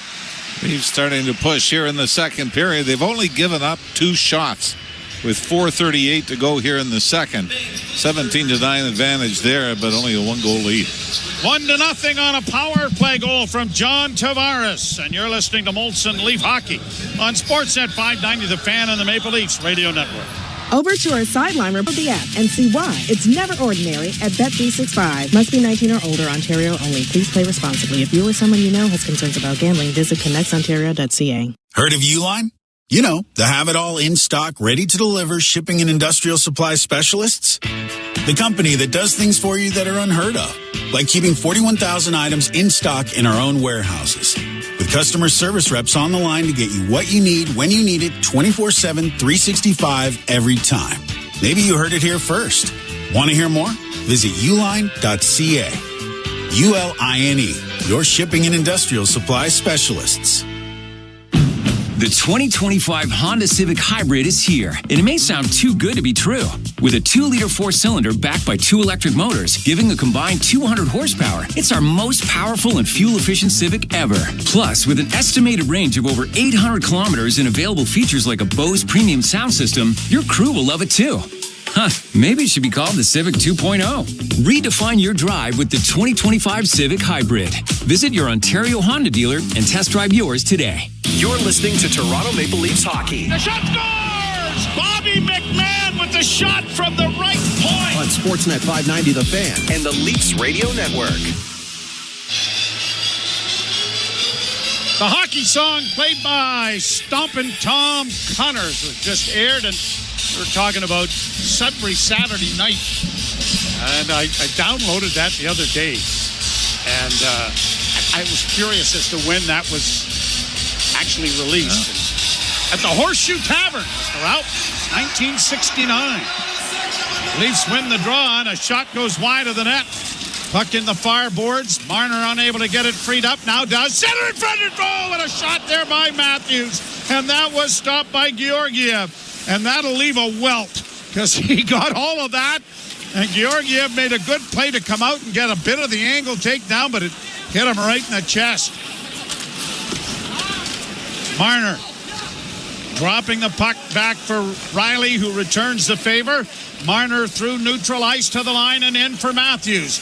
Matthews to the near half boards. Looks back as the Leafs are changing the defense. Fed it off to Marner. Marner drops for Myers. Myers into the corner for McCabe. McCabe back at them. What's he doing there? Played around the boards into the corner. Nyes with it now. Takes it up against the wall. And it is grabbed off by Winberg. And it'll be played back of the net. That was a strange spot to see Jake McCabe. I was with you. I thought at first it was nice. So too. did I, yeah. Until he turned and you saw the other number was a 2. So the left defenseman was in the right wing corner on the offense. Now Nylander getting in over the line, but had it knocked away. And the Sharks play it back at center. Tavares, neutral ice to the line and in. On the wing for Pontus Holmberg. Back into the corner for Tavares. Back to the point. Timmins with a shot. That was stopped. There was a juicy rebound. Comes back to the point. The stick of Nylander explodes. And he'll go to the bench. Pontus Holmberg trying to keep it alive in the offensive zone. Looking back with a shot. That was deflected wide. Robertson onto the ice. Gets it into the slot. And the shot ramps off his stick. And goes up into the screen, out of play. I'll tell you something. Pontus Holmberg, and I'm telling the last couple of weeks, has really found a different gear, hasn't he? I mean, you even thought... When you score, it goes to your legs, it goes to your hands, But, I mean, we saw him score, remember the shorthanded goal in New Jersey. But then after that, it was, if he came out of the lineup, it wasn't a big deal. You could put him on the third or fourth line. He wasn't going to hurt you. But what we're seeing him do is make plays. And we saw him, here, steal the puck and then hold on to it to get a couple of opportunities going to the net. Foot race for a loose puck in the Toronto zone, denies icing. Kept alive here by the Sharks. Back to the point, off a stick. Into the corner on the near side for Nico Sturm. Out back of the net. Sharks try to center. Batted away by Stolars. And the Leafs will get it out into neutral ice. With 2:19 to play in the period. 1-0 Toronto. From a wild one in Pittsburgh yesterday that ended 6-5 in overtime. They have settled into a defensive struggle here, much more to the liking, I'm sure, of the Leaf coaching staff than the wild one yesterday. Yeah, and more to the liking, I think, of what this team has done all year long. They've played low-scoring games. Yep. They've played tight defensively. You'd like them to maybe... Yes. Tonight especially. Yeah. But so far... just the one goal. A deflecting there that goes wide of the net. Marner in the near corner, stretching things out. Got it back to Matthews. He rolls it in front. Nice back to Marner. Marner goes wide, turns back into the corner. Still with it. Dished off to Matthews. Matthews working back along the boards. Grabbed off there. Here's McCabe in the wrong corner again. And he shoots it off a stick and up into the street. Somebody got to get him a roadmap. He did score. Where was it? In Chicago on the road trip. Well, he's a high-scoring defenseman now, right? That's another aspect. Well, the defensive score. Yes. Yeah, other than, I think Simone Benoit, since the game in Seattle before the Four Nations break, Simone Benoit is the only defenseman that hasn't scored. Morgan Riley's had a couple. Tanev scored the same game that McCabe did in Chicago. Leafs win the face-off. Nylander gets it back to the point. A shot off a leg went wide. Riley trying to chip it in front of the net. Holmberg unable to get to it, and it's cleared high to the center ice red line. Holmberg getting back to retrieve the puck. Works back out at center ice, being grabbed onto there. Could have been a penalty, one would think, and now there will be one. Dellandrea lost his stick. And sometimes when you do that, you've got two hands that aren't doing anything. Let's put the grab on someone and hang on. So, and I'm going to ask Armin this one. Pontus Holmberg draws another penalty. I believe he's the Leaf in penalties drawn this season. Just keep track in my head. Okay. That's why I can't say that guy's figuring this out before the end of the intermission is probably going to be a little tough. Why do you think I asked Armin? Well, that's a good idea. I know. Well, don't ask Andrew. He wouldn't know. So the Leafs are going to go to the power play for the fourth time. They scored the only goal of the game with the man advantage. I did ask Andrew. And? He said Pontus was a peculiar name. Shot, draw one by Toronto. In the slot, a shot. Whistled by Nylander wide of the goal. Hammered around the boards and down the ice. Minute 11 left in the period. Leafs trying to add to the lead here. Marner coming out of his own zone. Drops the puck back for Nylander. Nylander to the line and in on the right wing. It goes to the left side for Nyes, who gets it back to Marner at the point. Back into the corner. Nylander at the far half board, stretching things out, fakes the pass. Off a skate, it comes to Marner. Marner to the near side to Tavares. Back to Marner, a shot. In traffic, it was blocked, and it is cleared by San Jose to center. Leafs trying to make sure they can't get a change in. Across the line now, left wing side. Matthews fires it, and it deflects off Georgiev and up into the screen, out of play. Boy, that was an absolute dart, wasn't it? I mean, they've had their chances, right? I don't think you could be overly critical. Marner with a blast that went off a stick, and then Austin Matthews off the rush. That hit the crossbar. Yep. I think you're right. 33 seconds to go here in the period, 1:13 in the penalty. While you've got Armin looking for something that he'll probably never find, why don't we find again how many crossbars and posts that Matthews has hit? Shot down the ice by San Jose. Stolars drops it back of the net. 20 seconds left in the period. Up on the left wing side, plenty of time for Nyes. Cross the line now for Tavares. Back it goes to Marner, to Tavares. Tavares in front of the net. Down low for Matthews. A centering pass. Scores! With 4.5 seconds left, Matthew Nyes had all kinds of time to put that in the net. Let's see if he can get another one. Great job by Austin Matthews to throw it to the front of the net with Georgiev out. John Tavares has the puck high in the slot, throws it down to Matthews, who's at the bottom of the circle, right wing side, and Matthews just throws it to the front of the net, where Nyes, who's being tied up, eventually wins the battle and shovels it into the net before going in head first after it. And the Leafs have built a 2-0 lead. Nyes his 24th of the season. And his 41st point, which is career high every time he does notch another one. And another 3-game goal streak for Nyes. He scored now in 3 straight. Before that, he had a 4-game goalless streak. Before that, he had 5 goals in 5 games. So, like most players in the league, when they start going in, they can go in bunches. And the Leafs with a 2-0 lead after 40 minutes of play. Leafs outshoot the Sharks 10-3 in that period and 20-10 in the first 40 minutes of this game. Tavares and Nyes with power play goals and a 2-0 Toronto lead. We'll step aside Ailish Forfar and Justin Cuthbert to take you through our second period intermission. You're listening to Molson Leaf Hockey on Sportsnet 590, The Fan and the Maple Leafs. Experience the best that MLS has to offer on Sirius XM FC. From the stars of South Beach. Scoops for Suarez. Squares for Messi. Goal of the season. To the defending champions in LA. The black hit that. Got it to him a second. You can hear all the top matches all season long. Just can't get enough. It's your league on your station. It's MLS on Sirius XM FC. Channel 157 in the car. And streaming on the Sirius XM app.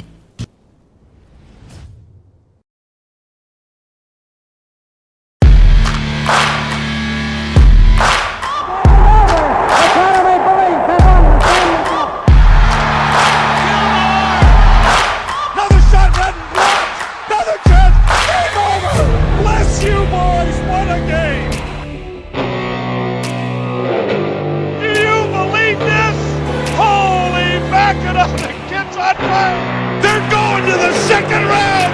Do you believe this? Holy Mackinac! Point taken. 2-0 Toronto.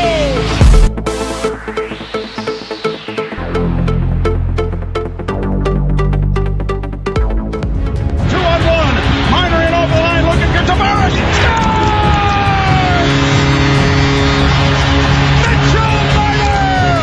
Thank you for finding us. Thank you for sharing out the link and bringing more hockey fans to our awesome community here on TSI. And let's get back to the hockey. Go Leafs, go! Let's tear them up. Get him on his stick.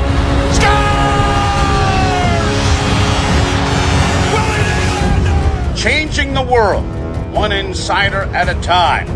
We'll see you in the chat. And holy Mackinac, go Leafs, go.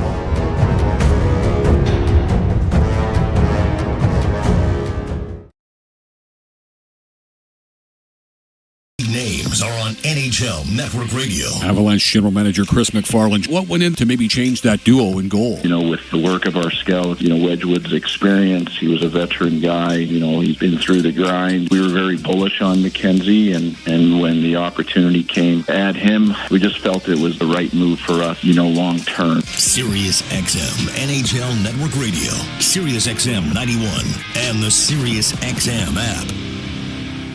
The big names names are on NHL Network Radio. Devils head coach Sheldon Keefe, you decided to jump right back into it. New Jersey Devils reached out really within an hour or so of the news coming out of me being let go. And the more I got to know Tom and his vision for the team and seeing the situation, it was a tremendous opportunity that I couldn't let pass by. Sirius XM NHL Network Radio, Sirius XM 91, and the Sirius XM app.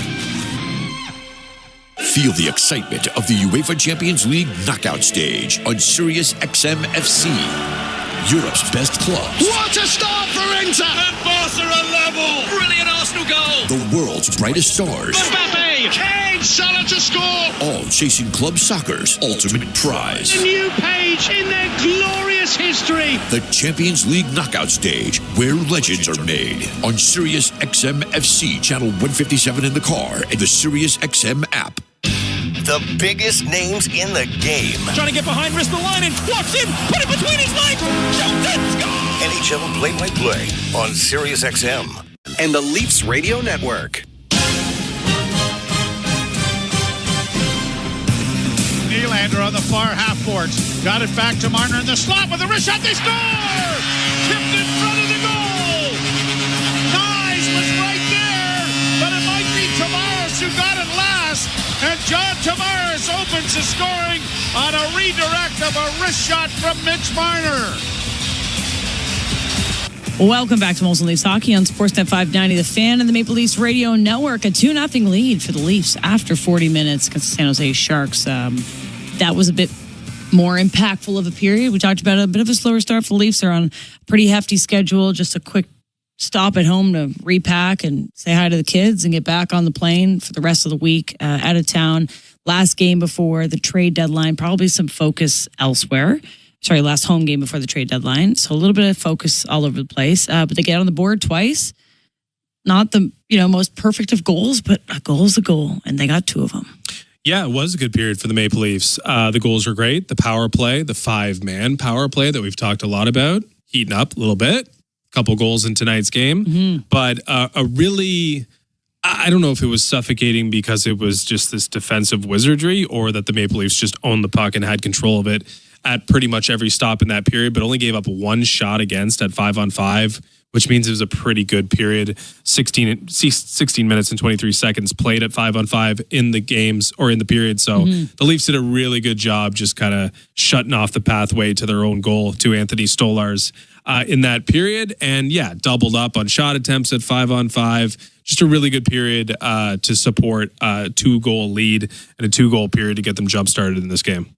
Yeah, Tavares had a nice tip in front. That's the first goal for the Leafs in that period. And that's kind of his bread and butter. He's a big body in front and good tip. It looked like it might have also went off Nyes, but then Nyes gets his own opportunity a little later, kind of getting beat up in front of the net. He was basically laying on his stomach when he scored an almost buzzer beater-ish. Again, I think he had 4 seconds, 4-ish on the buzzer there. But those two guys cook in front of the net. It's nice to have two really reliable big bodies that could handle getting smashed around in front and can actually score in that area. And that's where they've made a lot of progress for the Leafs this year offensively. Yeah, Matthews taking advantage of some late period opportunities and definitely swings how the game was, the complexion of the game, right? 2-0 is a lot different than 1-0 in his ability to complete his two opportunities here in the last couple of days of importance here for the Maple Leafs. But yeah, kind of the quintessential Tavares offensive period in that, yeah, he's at his best offensively when the Leafs have control of the puck in the offensive zone and he gets to use that power and that instinct in front of the net. He's got a great tip, as you mentioned, high tip in the slot on the Marner shot to open the scoring. And then I love the pass, kind of a no-look pass to Austin Matthews, who eventually threw it in front of the goal for Nyes to jam in. So I thought it was a great offensive period for Tavares, rewarded for two really nice plays in the offensive zone. Maybe he heard you saying my comments are on Braden Shen, maybe being a good addition, but you also I said he was younger than Shen. Yeah, you got... Which implied that I was more confident in his ability over the next couple of years. But at what cost? What do you mean? How much money does he want next year? John Tavares? I know he probably wants more than they should give him. Well, you're just trying to take back any advantage you have here. And some of the advantage is that John Tavares doesn't want to be anywhere else but Toronto. And he is probably admittedly a declining asset, just not declining that fast. He's in year 7 of 7 and still filling up the stat sheet, despite him being a little less effective over the last couple of months compared to the first couple of months of the season. Again, I'm not even gonna try to put a price tag on it because I think the Maple Leafs should try to weaponize their leverage more than they eventually will. And Tavares will probably earn a pretty good chunk of change for the next couple of years. Here's something that I'm going to say that I feel like I say every year around this time. Nick Robertson's looking good. I saw a funny tweet, and I wish I could give the person credit, so hopefully I find it, where it's like one of those picture graphs of four different stations. And it's like station 1, Nick Robertson having an amazing preseason. And then it's like an arrow to station 2, Nick Robertson not doing anything at the beginning of the season. And then an arrow to station 3, Nick Robertson looking amazing at the trade deadline. And then the arrow said, you are here. And then another arrow that said, Nick Robertson not showing up in the playoffs. And it was a funny little cycle, like a circle. And it's like, this is where you are. And I'm like, you are so right. I am there. You know, he's been looking the best that he's been looking maybe ever as a Leaf over maybe the last 5 games. He had the 2-point game, the 2-goal game in Chicago. He had 2 points against Boston. Nothing against the Rangers, but again, another point yesterday. And today, he's still making some really nice passes. Like he set Domi up on this long stretch pass. I'm just like, oh boy, here we go. Like the guy plays well when his back's up against the wall, when he's in trade rumors or when he asked out or now it's at the trade deadline. You're wondering if he's going to be a fit. I don't know what to do with him. You know, I don't know if he's going to be here past Friday. This is his last home game as a Leaf, or if they find a way to keep him inspired all the time. But he's got the flashes and he really sparks something. And tonight, you know, you see little flashes of that and you're like, maybe they should hold on to him. I get that it's like a process and you go through it and there's different stages. And I think it's easy to see all that stuff. But you also know the whole picture at this point. Right. But like, do you think maybe something's different? No. I don't think I'm going to get seduced by it. I don't think I'm going to get seduced by So do you think he's on the tonight's Leafs after game. Friday? Probably because he doesn't make much money and they are in the market of trying to bring assets in that move the needle. And I just don't think it'll come at the expense of Nick Robertson. I don't think he can be dangled to bring something material in. So I do think he survives. But eventually, I think we know where it's going eventually. Where Nick Robertson's always seemed to want more. His ambitions are maybe greater than his role or what he'll be given here in Toronto. And I think Brad Treliving still wants to see a team that's, you know, bigger, tougher, doesn't rely on skill, doesn't rely on the situations Nick Robertson seems to thrive in. I do think he's, as I mentioned in the pregame, kind of a holdover from a previous era. And sometimes it looks like it could work. And oftentimes it doesn't look like it fits. Or in the cycle of it. It's at least the good stage of the cycle. It's a good cycle for now. Okay, anything more on that here? We'll take a quick break anyway. No, let's take a break. Okay, we'll take a quick break. It's 2-0 Leafs after 40. You're listening to Molson Leafs Hockey on Sportsnet 590, The Fan, and the Maple Leafs Radio Network. You ready to go coast to coast? Thursday night. Why watch one game when you can watch them all? NHL Coast to Coast on Prime. Catch every pivotal moment every Thursday night live. 11 games are on tap. 4 Canadian teams in action. Oh! Brady Tkachuk in the house. It's time to go game to game, goal to goal, coast to coast. Oh, let's go. Get your popcorn ready. NHL Coast to Coast. Free preview Thursday night on NHL.com. From the biggest stadiums to the coziest holes in the wall. From house parties to porch hangs to pride celebrations. From your favorite fuss shop to your local Indian spot. From noodle bars to sports bars to salsa bars. There's a Molson with your name on it. Canadian Ultra XL. Molson. Everyone in. Must be legal drinking age. Hybrid is here, and it may sound too good to be true. With a 2-liter 4-cylinder backed by 2 electric motors, giving a combined 200 horsepower, it's our most powerful and fuel-efficient Civic ever. Plus, with an estimated range of over 800 kilometers and available features like a Bose premium sound system, your crew will love it too. Maybe it should be called the Civic 2.0. Redefine your drive with the 2025 Civic Hybrid. Visit your Ontario Honda dealer and test drive yours today. Heard of Uline? You know, the have-it-all in-stock, ready-to-deliver shipping and industrial supply specialists. The company that does things for you that are unheard of, like keeping 41,000 items in stock in our own warehouses. With customer service reps on the line to get you what you need, when you need it, 24/7, 365, every time. Maybe you heard it here first. Want to hear more? Visit uline.ca. ULINE, your shipping and industrial supply specialists.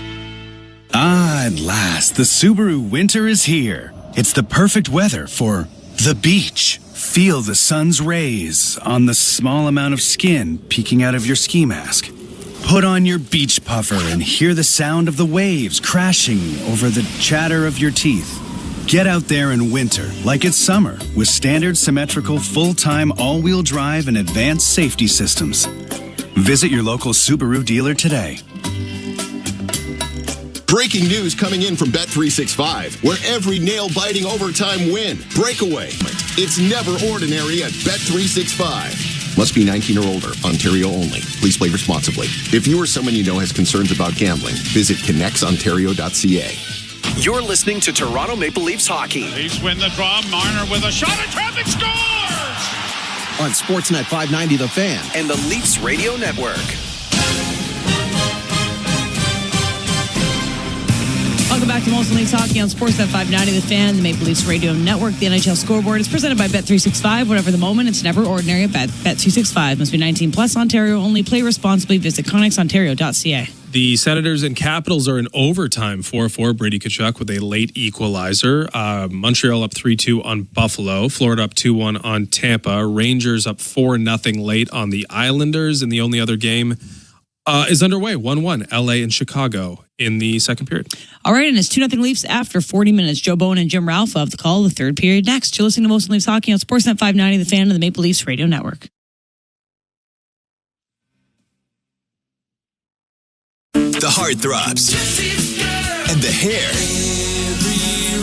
the bad girls and the boy bands, plus guitars, lots of guitars. Oh, and the original MTV VJs. Mark Goodman, Nita Blackwood, and myself, Alan Hunter. If it was big in the 80s, it's on 80s on 8. And listen at home on Alexa, Google Home, smart TVs, and everywhere on the Sirius XM app. NHL more.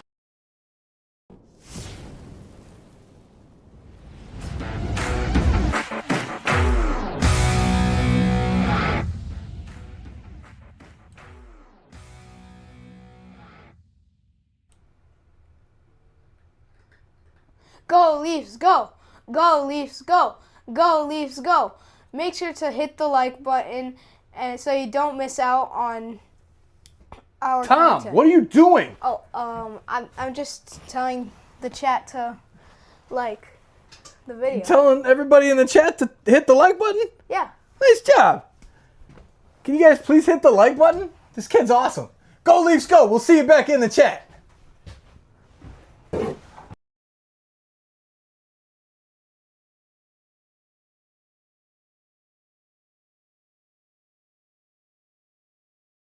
In the car and the Sirius XM app.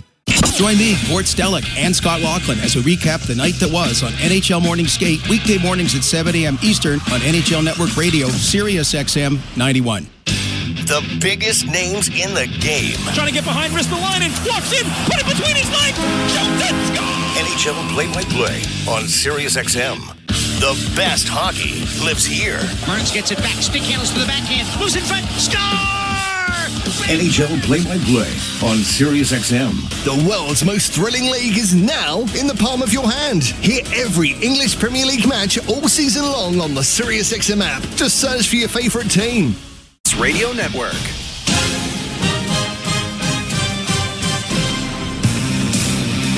Leafs lead 2-0 after a couple of periods. And the goal scorers have been John Tavares and Matthew Nyes, both of them on the power play. Okay, we had Mel Sudden Death Hill. Yes. So we've got to come up with a nickname for Matthew Nyes. because he's scoring in the final seconds. So near death. Near death. Near death. Nice. I like it. Yes. Yeah. Yeah, that'll really catch on. Tweet it. I'll see what I can do. See if it catches a couple of, near death nice. No, that sounds like he's on the table on his way out. That's not right. No. Yeah. No, and it's not. Last second nice. It's got to be something better. I'll leave it with the folks on Twitter to handle that. Or X, or whatever the hell it's called now. Last minute Matthew. Yeah, I like that. There you go. Yeah, but it's not last minute, it's last second. I'm not even going to think of the game now, right, for the next 20 minutes. But it can't be minute because it's seconds. Played down into the Shark zone. Leafs to the right. Sharks to the left. Yarncrook gets it down into the corner. A centering pass. Yarncrook couldn't come up with it, and it's bunted out at center ice, and then quickly shot right back in again. Matthews and Tavares assisting on Nyes' goal, his 24th. And on the power play, his 4th, a centering pass, bounced to the line. Myers keeping the puck in at the far point, but it is going to be dragged out into neutral ice by the Sharks. Leafs will change, so are San Jose, and the Leafs go back with Morgan Rielly back at the Toronto goal. Rielly fakes a pass, gets it off on the right wing side. Ekman Larsson got it in over the line, quickly played back at center. Now the Leafs trying to play it in, and Marner will backhand into the zone. Ferrero, a lead pass at center for Will Smith. Will Smith in with a shot high over top of Stolar's cage, and Nyes knifes it out into the center ice area. Wired right back in again. Bouncing puck along the boards, pushed to the line, not out. Trapped there by McMadoulin, and he plays it down into the corner, and the Leafs will get it out into the center ice area. Brought in over the line by Nyes. Off on the wing for Tavares. Tavares works around back of the net on his backhand. Cycles it back along the boards for Nylander. Nylander out into the middle of the ice. Couldn't get a play between Will Smith, trying to play it between his skates, but it was knocked back by San Jose and now played down into the Toronto end. Nice, tidy third period would be just ducky, I'm sure. Yeah, Leafs got to stay away from trying to make too many pretty plays, right? Leafs, I mean, you look at both their goals. It's going to the net and getting the puck there. Played out into the neutral zone. Toffoli gets it ahead for Wenberg. Sharks in across the line on the left wing side. Spinning with it there is Eklund. Back to the point, a shot wide. Big rebound. Scores. Jake Wallman, or no, it was Thompson, 26, comes in from the right point on a shot that went wide of the Leaf goal. It caroms back out, and he drills it as Stolarz couldn't get over quick enough after losing the puck a little bit behind the net. And then he kind of bumped into his own man trying to come across. I think he never does see the shot from the right point. And I mean, because this shot by Thompson hits the middle of the net. And by the time Stolarz realizes that it's gone off the boards and out the other side, it's too late to be able to get over and react to it. And San Jose Sharks are right back in this. Played down into the Shark zone. And out of town, the Florida Panthers still up 2-1. Yeah, 21 seconds left as they lead the Tampa Bay Lightning. So Leafs could at least temporarily find themselves back out of first place. Like we talked about this. This is one of those games, and it's like a team trying to get into the playoffs. You're saying just not overtime. As long as it's not a 3-point game. Draw won by the Sharks around the boards. Marc-Edouard Vlasic gets it down into the Toronto zone. Chopped on the wall then by the Leaf defense. But it goes around back of the net. Benoit will find Connor Timmins. His pass ahead into neutral ice is gobbled up by the Sharks. Nice play in over the line for Sturm. He rolled it towards the net, and Stolarz played it up on the wing. A rink-wide pass looking for Bobby McMahon is going to turn into an offside. Now that record the Leafs have when leading into the third period on the line once again, 27-0. And I mean, even, the Pittsburgh game yesterday afternoon had a 1-goal lead into the third. 10 seconds later. How'd that work out? 10 seconds later, it was tied.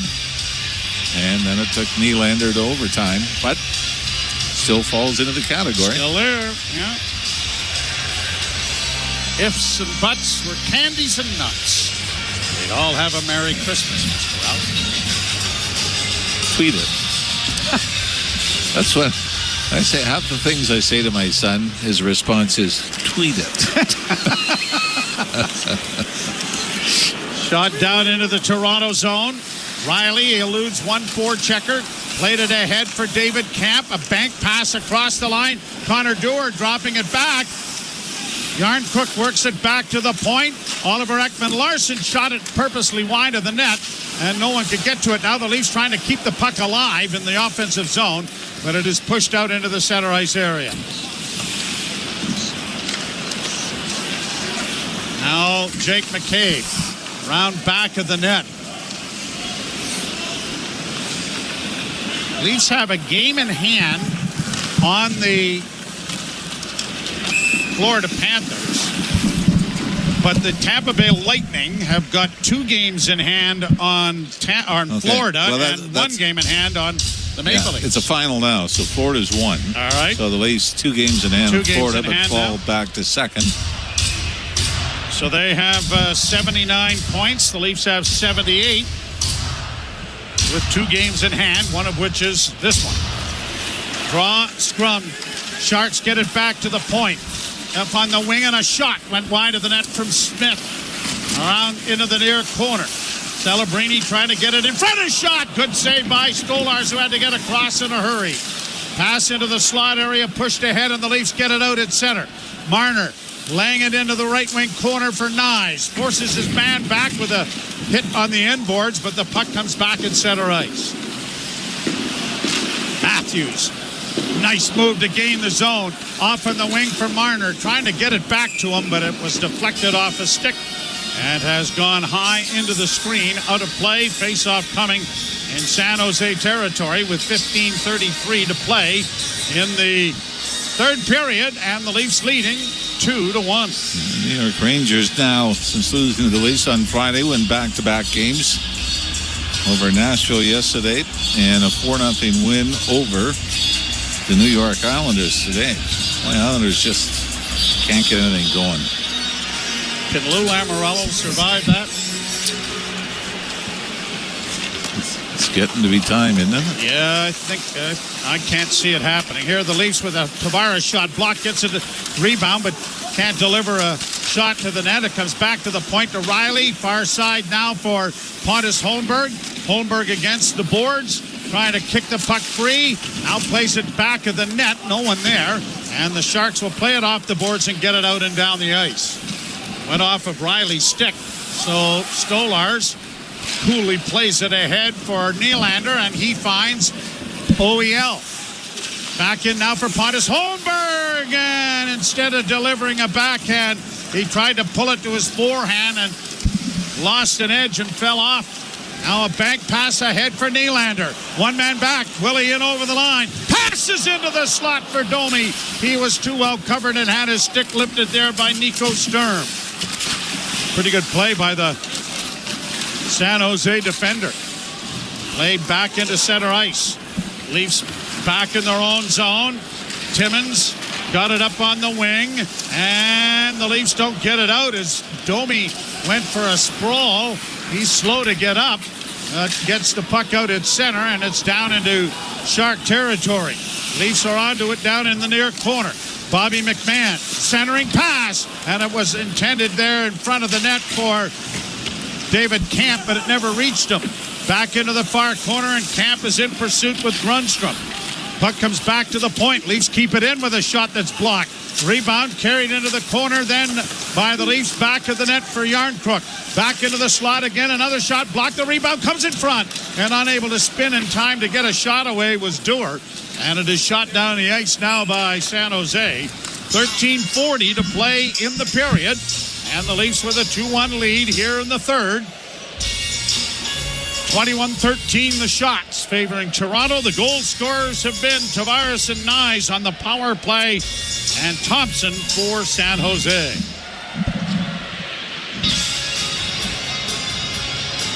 Leafs have only given up the 13 shots so far. What was the final 2 in the second period? 10. 3 in the second. Or For a 3 in total the of second. 10. Yep. Puck kept in by Morgan Riley. Riley to his defense partner on the far side into the slot for Matthews. We're loading it up, and he shot it just wide. I don't think Georgiev even saw that till he heard it go off the inboards. Played off a stick and down into Toronto territory. And Oliver Ekman-Larsson back to retrieve it. A bank pass ahead, deflected in by Matthews. Sharks back of the goal. Dropping it off for Makamadulin. And it'll be brought out at center ice. And one of those Sharks got tangled up there. It was Kunin. Could have been a penalty, but none called. Played up on the boards and into the zone, but quickly played back out again by San Jose. They'll launch it high into the Toronto end. Timmins rattles the boards to find Marner. Marner a little touch pass to get it ahead. Cross the line for Holmberg into the corner for Tavares. Round to the far wing. Tavares is going to get it back to the point. OEL goes D to McCabe. McCabe into Nylander. Nylander a little head fake, works in on the backhand. Now to his forehand, cutting to the front of the net. A shot deflects in, a goal. And that was stopped somehow by Georgiev. Willie took it to the hoop. Puck comes back to the point. Kept alive by McCabe. Round back of the net for Tavares. Tavares trying to drag it free. Still with it. Tavares back to McCabe. McCabe goes to his defense partner. Myers this time on the far side. Leafs are changing. Near side for Philip Myers. Got around one. Myers to the side of the net. Centers for Holmberg. Can't get a deflection and a backhand to work. And it's cleared to center ice by San Jose. Great pressure by the Leafs. McCabe up on the right side for Robertson. Can't gain the zone. Long lead pass for Will Smith. Sharks in across the Toronto line. Play it down into the corner. Celebrini trying to work along the near wall is tied up. Ekman-Larsson has him. And the puck goes free, and Domi rolled off his stick and trickled to the blue paint. And the ever alert Anthony Stolars put the glove on it. Probably could have guessed this game would be one goal played in the third period, wouldn't you? Yep. Well, it's 11:24 to go, and it is a one-goal game, 2-1 Toronto. You're listening to Molson Leaf Hockey on Sportsnet 590 The Fan and the Maple Leafs Radio Network. Baseball season's almost here, and MLB Network Radio will get you ready for opening day with a tour of spring training. Hear team previews of all 30 teams as our experts talk with players, managers, and executives shaping the 2025 season. How does your team look? Our team will break it all down. MLB Network Radio's tour of spring training going on now on SiriusXM Channel 89 and the SiriusXM app. NHL Morning Skate. I think general managers must sit back in their chairs, Gore, and they must say, okay, if we make a coaching change here, chances are that at least for 10 games,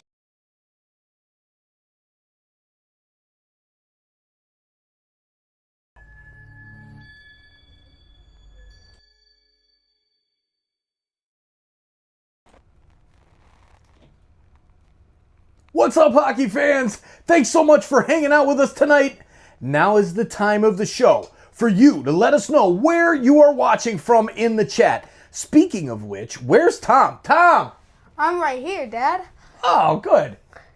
And I also wonder where you are from, just like my father.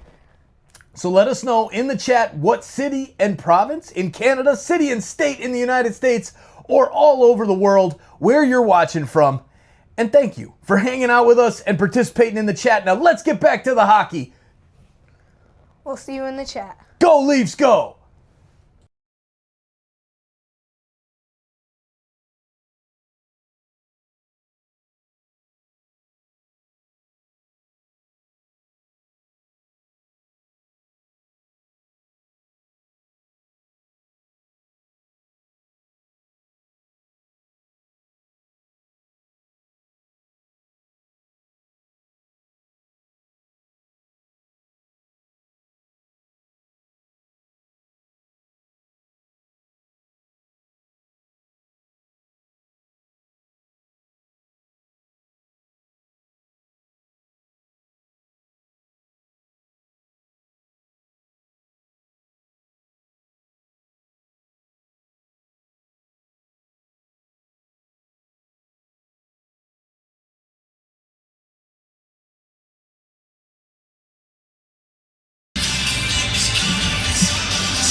Matthews taking the face-off against Celebrini. Played around the boards. It'll come to the near side.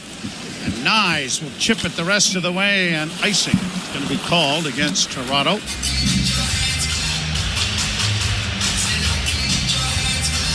Nyes in time. I'm working on it. Yeah. Why don't you give me 5 things you did tomorrow by email? Yeah, I'll get right on that. I mean, it's a list. Yeah, I get it. Back in the Shark zone.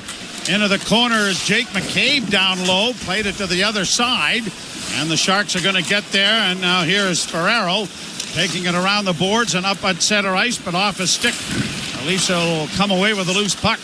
McCabe on the left wing. Quickly onto the right side. Here's last second Nyes in over the line. Drops for Marner, and the shot rattled off a shin pad. And it is brought quickly out at center ice now by San Jose. Rolled into the left wing corner. Celebrini tries to center, and it comes all the way back out into the center ice area. McAdoolan will send it right back down into the Toronto zone. Made against the wall and launched out at center ice. And Shakir McAdoolan will go back into his own zone. Beginning to like this guy. Yeah. Batted on a glove pass. Leafs have it in their own zone. Brought out now by David Camp. Up on the wing for Dewar. Can't get it into the zone. Back the other way comes Tyler Toffoli in on the left wing. Driving the net. The wrap around. They score! Anthony Stolarz bit on the attempt on the far side and never did get a push across as far as the wraparound is concerned. And Toffoli ends up scoring the goal that ties the game at 2s. Yeah, he lost his balance, didn't he? Still got to be better coverage in front of the net for the Leafs. As Kelly Yarncroc was the closest to Toffoli at the top of the crease. But everybody's reaching for the puck. Nobody gets positioning. And 2 goals from the Sharks that originate from behind the Leaf net. 23rd of the season for Tyler Toffoli. And the Maple Leafs have had a 2-0 lead evaporate here in the third period.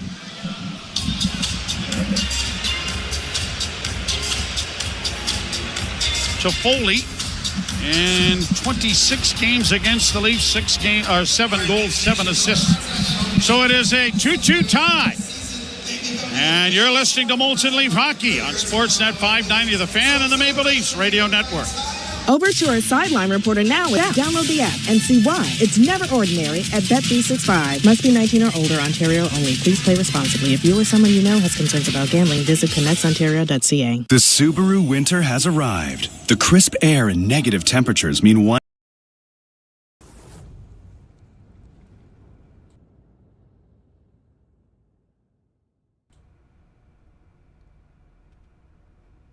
What's up, insiders? Thanks for hanging out with us tonight for the Maple Leafs game. Now's the time of the show for you to let us know in the chat where you're watching from. Speaking of which, where's Tom? Tom! I'm right here, Dad. Hey. And I want to know where you're from, too, and see how far it reaches. All right, so you heard the man. Let us know in the chat where you're watching from. City and province in Canada, city and state in the United States, all over the world. Let us know. Put your flag emoji in the chat, or let us know your city and country. So great to be hanging out with all of you tonight. Now let's get back to the hockey. What are we going to start? Start the chant, Tom. Go Leafs, go. Yeah. You're listening to Toronto Maple Leafs hockey on Sportsnet 590 The Fan and the Leafs Radio Network. McAdoolan and Wenberg draw the assists on the goal by Toffoli. Jack Thompson from Portis, Ontario. Played his junior hockey in Sudbury with the Wolves. Played a little bit when my son David was there. We're going to get an offside as Tavares brings the puck in on the left wing. This is not an excuse. This was kind of a gut feeling when you looked at this stretch of the schedule and you saw this game, right? On the road for 4 after the break. After starting with Carolina at home, on the road for 4, and then having San Jose at home on a Monday night. We thought there's no way this will be an easy one. And it hasn't been. Leafs a couple of power play goals in the second period to go up by 2, but give it right back. A couple of even strength goals by the Sharks here in the third. You're suggesting trap game, are you? I don't like that term. No, I don't either, but it's... Now here's a chance for Wet Zetterberg, and then a good save made by Stolars. And a face-off coming in the Toronto zone. Because to me, trap game sounds like an excuse. And I didn't mean to have set this up as an excuse. But just as a game that, you know what, the crowd isn't going to be electric. It's not an original 6. It's a cross-conference game and a game you should win. Draw won by the Sharks. A shot deflects wide of the Leaf goal. Wraparound attempt doesn't work. It does come in front of the goal off Celebrini to the far side. And the Leafs trying to get it up. Taken down now. Loose puck in front. And a good save off the stick of Will Smith by Stolars. Sharks getting a couple of good chances. Matthews got it off a stick and out at center ice. But it looked like it was going to be intercepted right in the slot.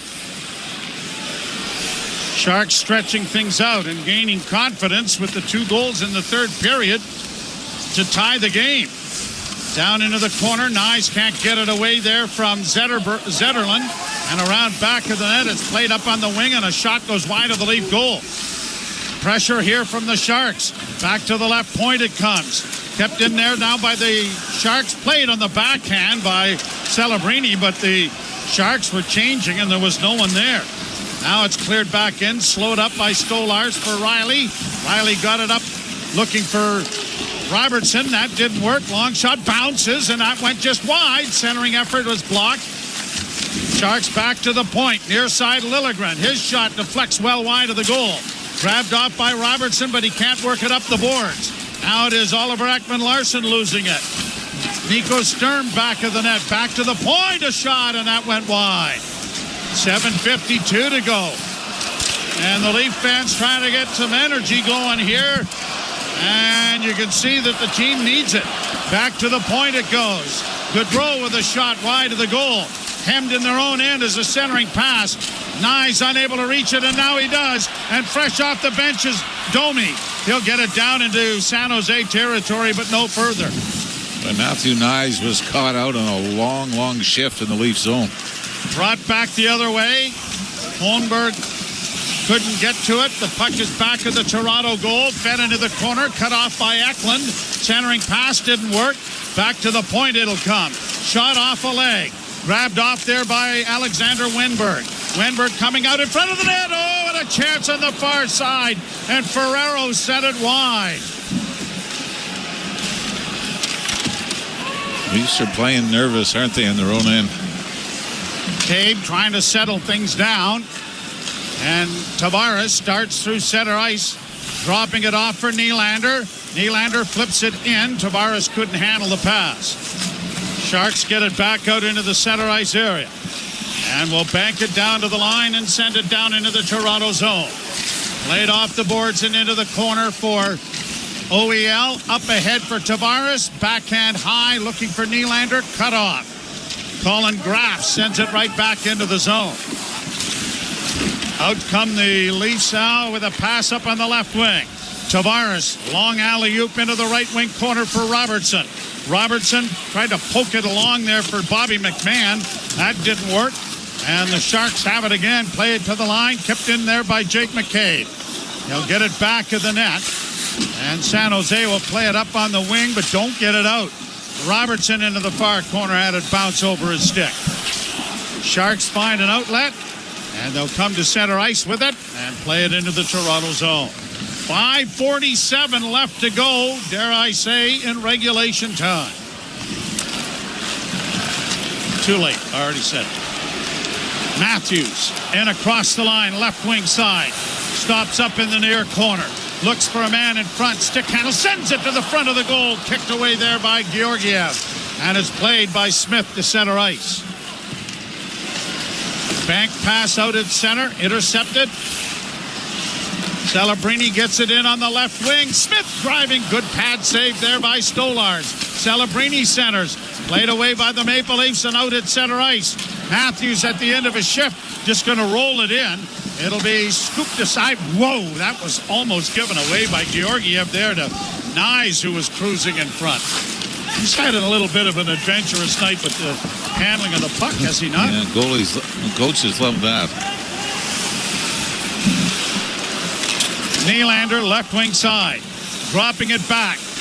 Played in by David Kampf. Centering pass was deflected wide. Oliver Ekman-Larsson against the boards. Trying to look for Yarncrook.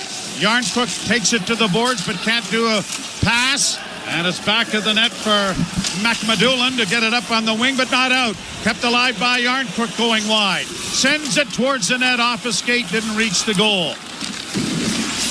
Nylander doing a nice job of forechecking in the far corner. Comes out with the puck. Got it back to the net. Leafs get it quickly back to the blue line. Yarncrook to Riley. Riley nowhere to shoot it. Got it into the slot area. Dropped back to the blue line. Ekman-Larsson in front. Turning with it, Yarncrook. And instead of delivering the backhand, he tried to go to the forehand. And it went off a stick and up into the screen. 4 minutes and a second. Oh, wait a minute. There's something else for Nyes' name. Oh, never mind. All right.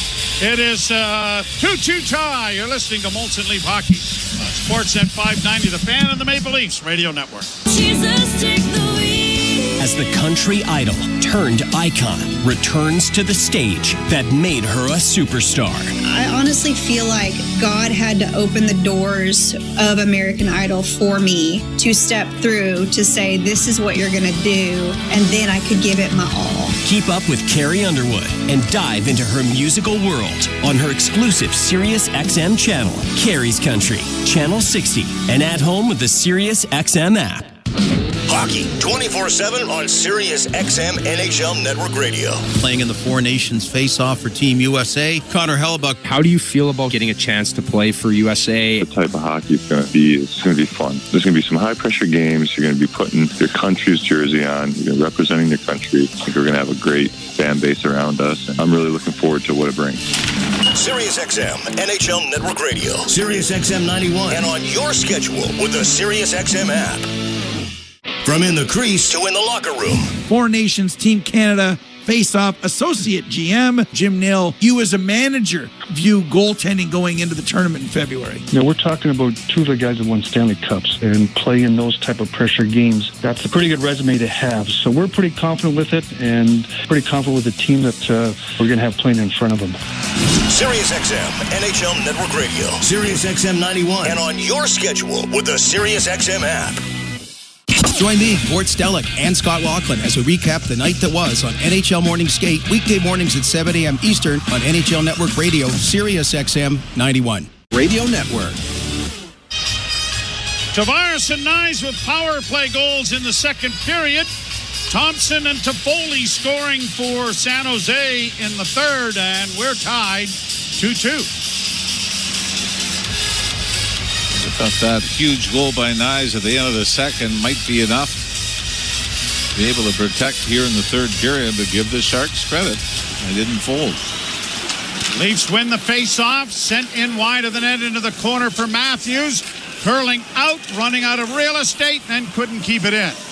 He'll carry it back to the blue line. Turns back now at center to stretch things out. Looking up ice, plays it ahead for Marner. Marner circles back to Matthews, and apparently he wasn't able to get a skate on it, and this turns into an icing. So it'll all the way back into the Leaf end. Leafs have won 68% of the draws tonight. John Tavares, 15 of 22. Matthews has won 10 of 14, and he'll have to take another one here.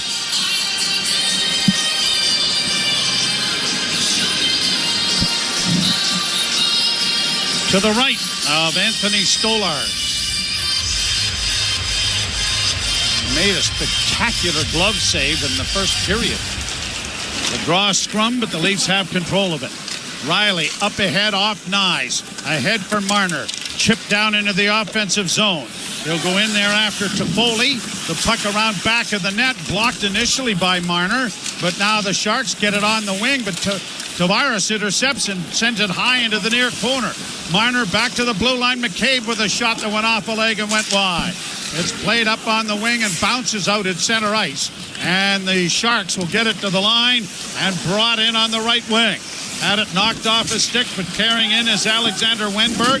He'll get it on the wing, but now it is Pontus Holmberg one-handing it out at center. Got it ahead to Tavares. In across the line.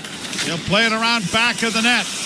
Georgiev playing it into the corner. And it's going to bounce all the way out to center ice. Timmins had to delay touching the puck because his replacement hadn't gotten into the bench yet. Out at center comes Benoit. He'll shoot it into the San Jose zone. 2.5 minutes to go. Third period, tied at a pair. Sturm off the glass and down into the Toronto end.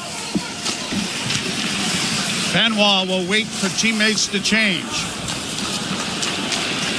Robertson out there along with Bobby McMahon as it's played into the Shark zone. Spun back there by Georgiev. Sharks get it out at center with a nice pass to Fabian Zetterlund. Zetterlund in with a backhand. Stopped at the short side. Smothered by Stolars. He'll stop play with 1:58 left to go. And are we headed for yet another overtime for the Maple Leafs? Well, mentioned San Jose 8-game losing streak coming into this game, but 3 overtime losses out of the 8, 0-5-3, and they had losses against Montreal, Winnipeg, and Vancouver. So to show you that even the Jets needed extra time to beat the Sharks, shows you that a lot of the games San Jose's they've been right into them. They win the face-off here with a long shot wide of the goal.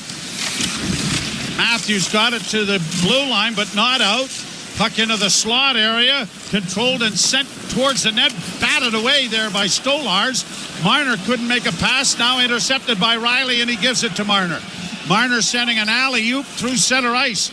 Volleyball back out, that'll be a hand pass to Celebrini, and it'll be brought back into Shark territory, deep in the zone to the right of goaltender Alexander Georgiev.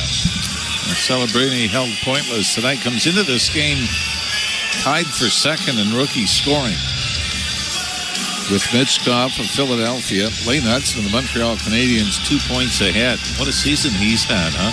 Yeah, the Rookie of the Year award is going to be, it's not a lock by any stretch of the imagination, is it? Puck back to the goal, off a face-off, controlled by the Maple Leafs. Tavares unable to dig it out in front. Works now on the backhand to center, and McCabe has to go back after the puck to get it out into neutral ice. Tavares starting it ahead, couldn't get it into the zone. Brought back the other way by Tyler Toffoli, and he'll play it deep into the Toronto end. Jake McCabe overskated the puck. Now it goes back to the net. Toffoli centering, and it went off a skate of a Leaf player and deflected just wide of the net. A lead pass ahead. Pontus Holmberg to the defense, and it is Myers circling back as the Leafs are changing again. Less than a minute to go in regulation. Marner over the boards along with Camp and Yarncrook. Cross the line, it comes back to the blue line to Riley, a shot. That went off a leg and went wide. Another shot by Ekman-Larsson, deflected wide. And the Sharks can't get it out as Ekman-Larsson gets it back in off Marner's stick. Interesting line combination here for the end of the period with 16 seconds left. Still free. Leafs come away with it. Back to the point. Ekman-Larsson over to Marner. Back into the left wing side for David Camp, and he couldn't get a shot away. 5 seconds left. The penalty coming to San Jose. Yeah, Camp was slashed as he was taking the puck to the net. That's why he lost it. So the Leafs will start overtime with a 4-on-3 power play. But you're right, an interesting combination to end the third period. Now they're calling it a hook, huh? It was a slash under the hands of David Camp.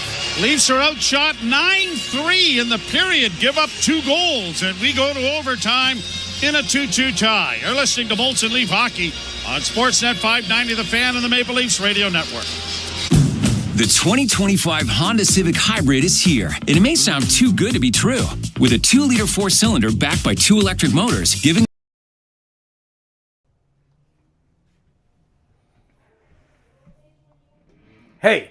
Hey, you. Yeah, you. I'm talking to you. Wait, where's the webcam button? There it is. Hey, what's up, Leafs fans? Thanks so much for hanging out with us tonight here on TSI. We are going after that plaque right there. We're going after 100,000 insiders/subscribers. Thank you so much for being here with us, chatting it up, cheering on our Maple Leafs every single game of the season and the playoffs. Now let's get back to the hockey. Welcome to the new insiders. Cheers. And don't forget, turn on that bell so you don't miss it when we go live. We go live a lot of other sports as well. We'll see you back in the chat. You're listening to Toronto Maple Leafs hockey. Nice has tied the game, but a brilliant play by Max Domi On Sportsnet 590 The Fan and the Leafs Radio Network. The Leafs will start on the power play, 4-on-3 to start this overtime. Leafs have not scored 4-on-3 this year. Sharks have actually scored 3 goals. 4-on-3. They've given up 1 when they've been the 3 against the 4. But a way for the Leafs to kind of redeem themselves here as Luke Kunin has gone for the hook on David Camp near the end of regulation. They switch ends. Anthony Stolarz down to our left and Alexander Georgiev down to our right. And the Leafs start with Matthews, Tavares, Marner, and Nylander. A lot of dough out there. And the draw won by the Sharks. And they're going to shoot it down the ice. Marner goes back behind the net and starts up ice. He'll come straight up out to the red line. Plays it off the skating into the zone for Nylander. Nylander drops it off for Marner. Marner back to Nylander on the far side. Nylander doesn't shoot it. Gives to Marner. Now to Matthews. He didn't shoot it. Now to Nylander. Nylander closes with a shot. Georgiev down. And he covers up on that. 27 seconds gone in the Leaf power play here in overtime. I think maybe you want, well, it's easy to say for Matthews to one-time it, but he had a defenseman closing in on him as the puck was coming to him, so he elected to get back to Mitch Marner. Draw one by the Leafs. Back to the point, Marner. Middle of the ice, holds to Matthews, back to Marner. Marner holds, saucers it up. Nylander, a one-timer wide. Matthews got the rebound, but he couldn't settle it to get a shot. Matthews to Marner again, dropping it back. Marner now across ice for Willie and a shot. That's stopped by Georgiev, and he's going to hang on to it. You would think if it gets to the point, Craig Berube would use a timeout here, wouldn't you? Yeah. Keep these 4 rested and on the ice. And I don't know if Mitch Marner went to the bench to maybe chat with the Leaf coach about that, but they come right back out here now. Tavares got the draw to Nylander, far half boards. Back into the slot for Marner. Marner to Nylander. Nylander holds, cross ice pass in front for Tavares. Can't get a shot. And then it came loose, and then Matthews couldn't get a stick on it. Matthews top of the circle. Back towards the blue line. Down low into the corner for Marner. Marner into the far corner looking in front. Nylander gets a pass that was deflected to the line, just kept in. Now Matthews to Marner. Marner holds, still with it, looking into the slot. Off to Nylander. Nylander back to Marner. Marner closes, doesn't shoot it. Then when he set it in front, it was stopped and shot down the ice by San Jose. Half minute to go in this power play. Cross the line for Matthews. Matthews drops for Marner. Marner to Matthews. Matthews a shot and off a stick into the screen, out of play. And now would they take the timeout? Yeah, I think that's the sign from Craig Berube over on the Leaf bench. Now the other part of this is you're using two combinations at once, right? So once this is done, it'll be interesting to see which if the Leafs are unable to score in the last 20 seconds, who comes out next. When the player comes back on the ice, they play 4-on-4 until there's a stoppage of play. So, even the next four. Yep. You would assume Morgan Riley would be a part of that, whether it's with Jake McCabe or Oliver Ekman-Larsson. You might think Nick Robertson, maybe Nyes. Face-off will be in the circle to the right of Georgiev. There's 20 seconds left in the power play. With the guaranteed point, Leafs will officially move back into first place, tied with Florida, but because of a game in hand, that will give them the advantage in the rankings. I think they have regulation wins there too, do they not? Draw to the right in the zone. Won by Toronto, coming in front of the net. Nylander with a pass, and it was blocked on a good play in front by Wallman. Nylander circles back at the blue line to the far side. Marner, a cross-ice pass block to Matthews. He doesn't shoot it. Now to Willie, back to Matthews. Matthews curling into the slot. Down low for Tavares. Now to Nylander. Oh, and he just missed. And it's going to go all the way down the ice. And the Leafs will now make that change as they're back playing 4-on-4. Nylander remains on the ice with a pass in. Riley tried to drive the net, and it was knocked away. Nyes out there with Domi now. 2:41 left to play in overtime. We've not had a shootout this year. Here's Celebrini coming to center. Works in on the left wing, being chased by Nye. Celebrini sends it around to the far side. Drop back to the point now for Macamadula. He drops it off for Smith. Smith into the high slot, into Celebrini. His pass was broken up, and Domi is able to punch it out at center, but can't get it to his winger, Nyes. Brought back by Will Smith. In on the right side, trying to drop through. The puck was knocked away. Domi has it taken away by Celebrini. Centering pass! Big pad save made by Stolars to save the game. Knocked away on a good poke check there by Stolars. Puck back to the net for Morgan Riley. Riley playing it around the boards. Now, it would probably do the Leafs benefit to get a whistle here and get playing 3-on-3. They obviously have a lot more talent there.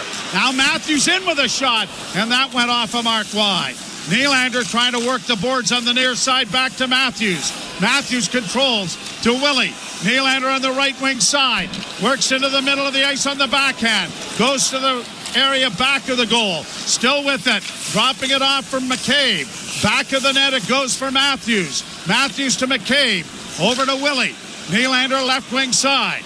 Holds the puck. Still with it. Looking to drop to Matthews, and a shot is swallowed up and stopped by Georgiev and held with 1:03 left to play in overtime.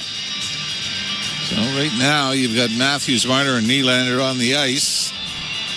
You get three out. You've also got Jake McCabe. Who gets the nod? We keep talking about Matthew Nye scoring late. Is it time to get him out there? Well, he was out there with Domi. Oh, and he's come over the board. No, that was Pontus Holmberg. Well, I'm surprised by this. San Jose is the team that calls the timeout. Interesting. So what does that play into? Right now, we've got Holmberg and Nylander on the ice with Jake McCabe. Well, it plays right into the Leafs' hands of getting Marner out there with Matthews.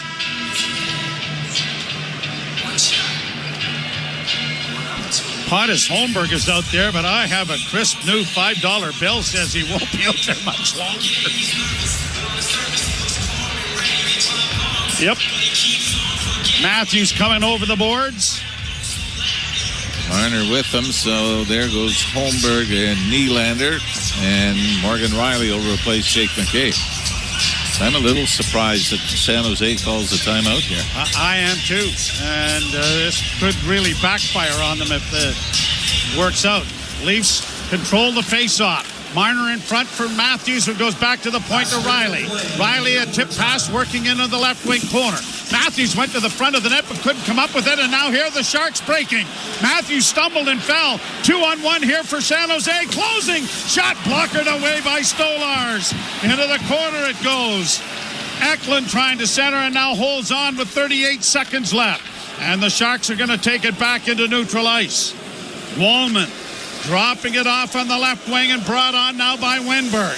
He gets into the zone but curls back. Wenberg high in the slot. 25 seconds left to Eklund. Eklund again. And he's going to bring it all the way back out into neutral ice. I don't know why the crowd's booing. I mean, Marner's chasing hard on him, but Eklund is carrying it out at center, and it'll be played down into the far corner. Riley is running out of gas. Centering pass. Will Smith a shot. Pad save to save the game by Stolars as the horn goes. I think it was March of last year at home against Carolina, the last time the Leafs have gone to a shootout. Shots end up 27-21 favored the Leafs. But that sparkling record of being a perfect 27-0 when leading after the second period is on the line here as it goes to a shootout. How does this work? Like, does each team take a turn now, or how does this work? We haven't done one in a while. I think you set the clock at 3 seconds. Oh, and you have to hurry? You gotta, I like that. Is that a new... It's the Matthew Nyes overtime drill. And the shootout record this season, San Jose Sharks are 0-4. So who... Boy, who's out on breakaways? Well, Willie's the first one? Well, I would think, yeah. Now, we've seen of late, Nylander, Tavares, and Nyes all scoring on breakaways. Anthony Stolars, over his career, is 5-4 in shootouts. He will go back into the home end of the building down to our right. Georgiev goes down to the left. They do a little fast scrape. And the puck is at center ice dot. So here we go. First shootout of the year. How many rounds? Wow.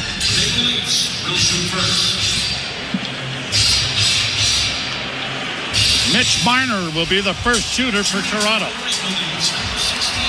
So Marner's score on a breakaway in overtime against Boston. He winds it up and starts out at center. Curls to the left wing side. Slowly to the top of the circles. Little stutter step and a shot. And his stick explodes. The blade scored, but the puck rolled harmlessly into the corner. Shooting for San Jose, number 71, Macklin Celebrini. And now Matthew Celebrini, the much celebrated youngster from British Columbia. He picks the puck up at center. Left-handed shooter. Works to the right wing side. Top of the circles. Little backhand move. And he's stuffed by Stolars. Well, he had Stolars on the seat of his pants, but the Leaf goaltender was able just to drag that left leg back across the goal line to keep it out. Here's Matthews for the Leafs. Picks the puck up at center and goes well wide to the right wing side on his forehand as he hits the spot, and a pad save by Georgiev. So no one has been able to get anything in behind the goaltenders. Now shooting for San Jose, number 2, Will Smith. Will Smith will try for the Sharks. The youngster's getting some experience here. He comes to the right wing side. Right-handed shooter into the slot. Little fake. Tried to get it past, and it is stopped by Stolars. My goodness, how did he get across there? He was down and out as Smith made about 8 moves in tight.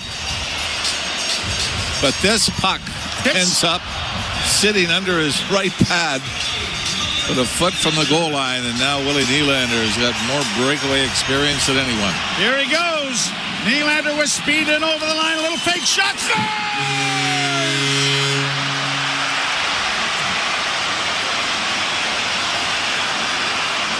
Never understood why people go slowly.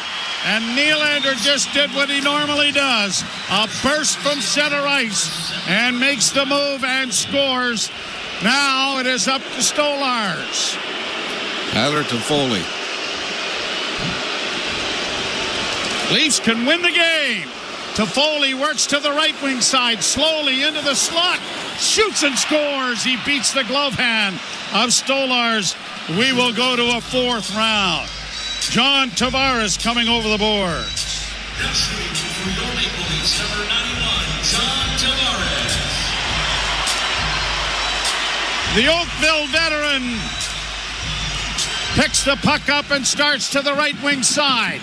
Works into the slot area, backhand try, and it is knocked away by Georgiev. And now the Sharks can win the game. Now shooting for Boy, if he held on to that and went wide, he had that. Zetterlund for the San Jose Sharks. With a chance to win the game.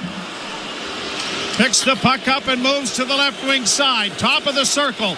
Into the slot. Shoots and scores. And the Sharks are going to win in a shootout and beat the Maple Leafs by a score of 3-2.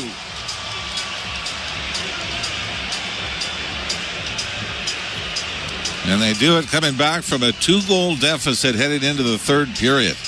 Leafs appeared to have the game under control, but the Sharks, 2 goals that originate from behind the net. One, a rebound off the backboards that results in an empty netter as Stolars was late reading the play, and then you had the wraparound pass out to the top of the crease that Toffoli was able to tie the game up with. And once you get to the skills competition, you can flip a coin. It looked like the Leafs had a chance to win it after the Nylander goal, but again, the Sharks come back in the shootout like they did in regulation. So the Maple Leafs with 79 points will be back in first place. Just for the moment, anyway. They have a game in hand on the Florida Panthers, who beat Tampa Bay tonight, which is important. And the 3 stars in this one brought to you by your Ontario Honda dealers. Get home ice advantage on every drive with the new Civic Hybrid, proudly made in Ontario. Available now at your Ontario Honda dealers. Well, I'm going to go third star of the game. We'll go Alex Wenberg. He was the 1-2 assists on the night for the San Jose Sharks. Second star, let's maybe, who do you want to go from a Leaf standpoint, Joe? Jake McCabe, John Tavares. Tavares had a 2.9, a goal and an assist. All right, so let's go Johnny Tavares, second star. First star, Georgiev was solid. Maybe, look at who he faced. In overtime, they kill off a 4-on-3. We'll give it to the San Jose goaltender for stopping 25 out of 7 and only gave up 1 in the extra time. So there are your 3 stars.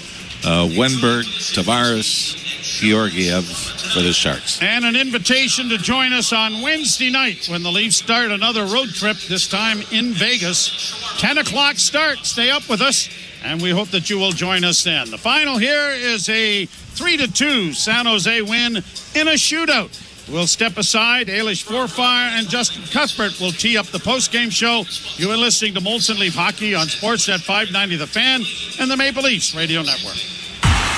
You've been listening to Molson Leafs Hockey on Sportsnet 590 The Fan and the Leafs Radio Network. There's a Molson with your name on it.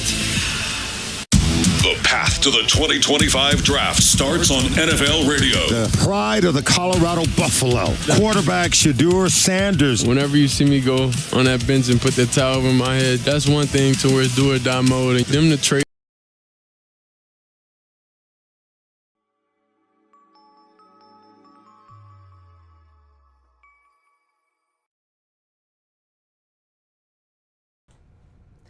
Cheers, Insiders! Thanks for hanging out with us tonight. Another great night here on TSI, where we hang out every single Maple Leafs game and chat it up. Cheer on our Maple Leafs. Lots of fun in the chat. I will let the post-game run as always. Until that Frank guy comes on. Yep, until my buddy Frank Trachtenberg comes on to let us know the schedule for all the games this evening. Thank you for hanging out with us tonight. It's been an absolute pleasure. Now go Leafs go, and we'll see you back in the chat. Enjoy the postgame.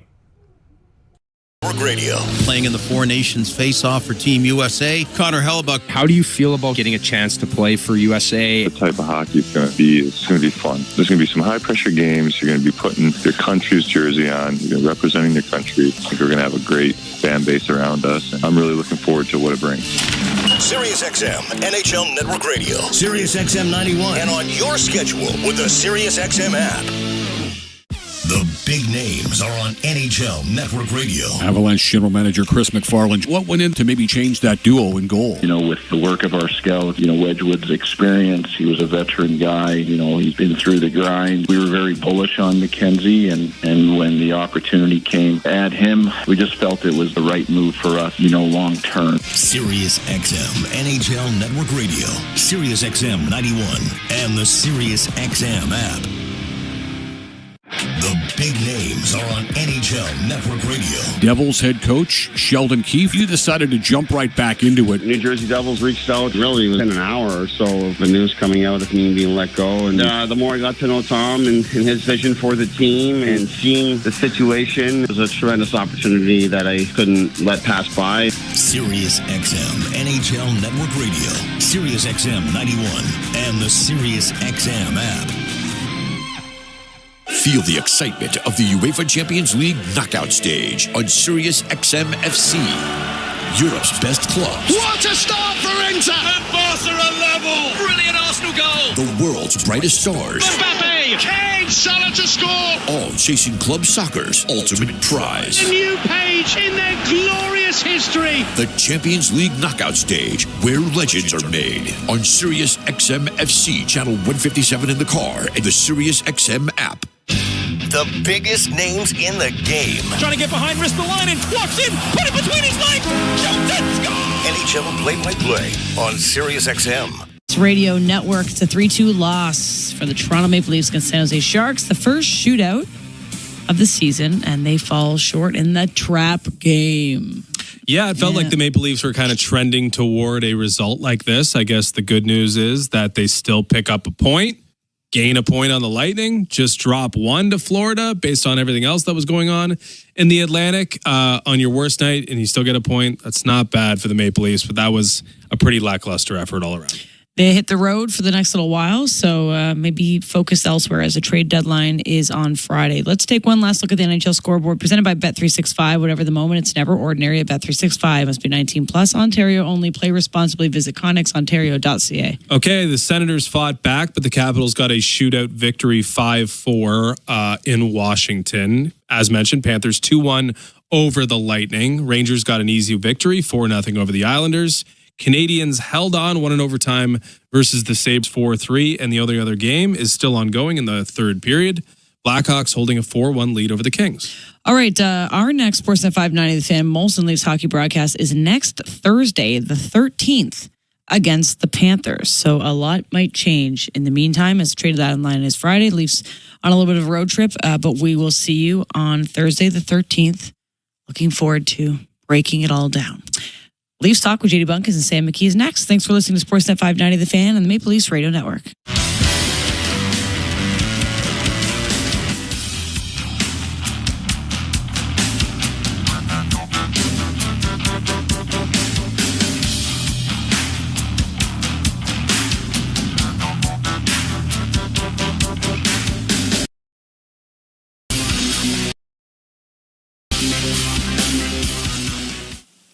Leafs Talk, JD Bunkis, Sam McKee. Leafs lose. They blow their first third period lead of the season. They lose their first game since the break. How you feeling seeing them, choke one away? Doesn't happen. It's funny. I was thinking when I was watching this game, and especially in the second period, when the Leafs just caved in the San Jose Sharks. Like that second period was like, okay, this is what it should look like with one of the top 5, top 10 teams in the league against literally the worst team in the league. This is what it should look like. Sharks had 3 shots in the second period. It was just men against boys, an absolute thrashing. And I was thinking to myself, I'm like, this is the difference between last year and other years where the Leafs didn't piss away points against horrible teams. And a big reason that they're at the top of their division is because they've been beating teams a lot of the time that they, everybody has a few losses each year to bad teams. But ultimately, the Leafs have been better against bad teams this year. And I was like, you know what? This is a good narrative to go with after the game. Really it's a good thought. And then they blow it to the worst team in the league. And you're like, well, crap. And they still get a point and whatever.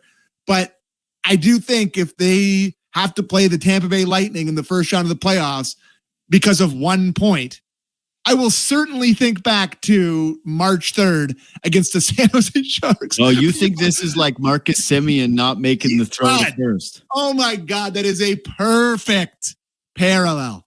Yeah. And when it was a bunny of a throw to of a play, and he absolutely ruined that season. Although it definitely wasn't Tyler Chatwood and all the other guys that tried to close out.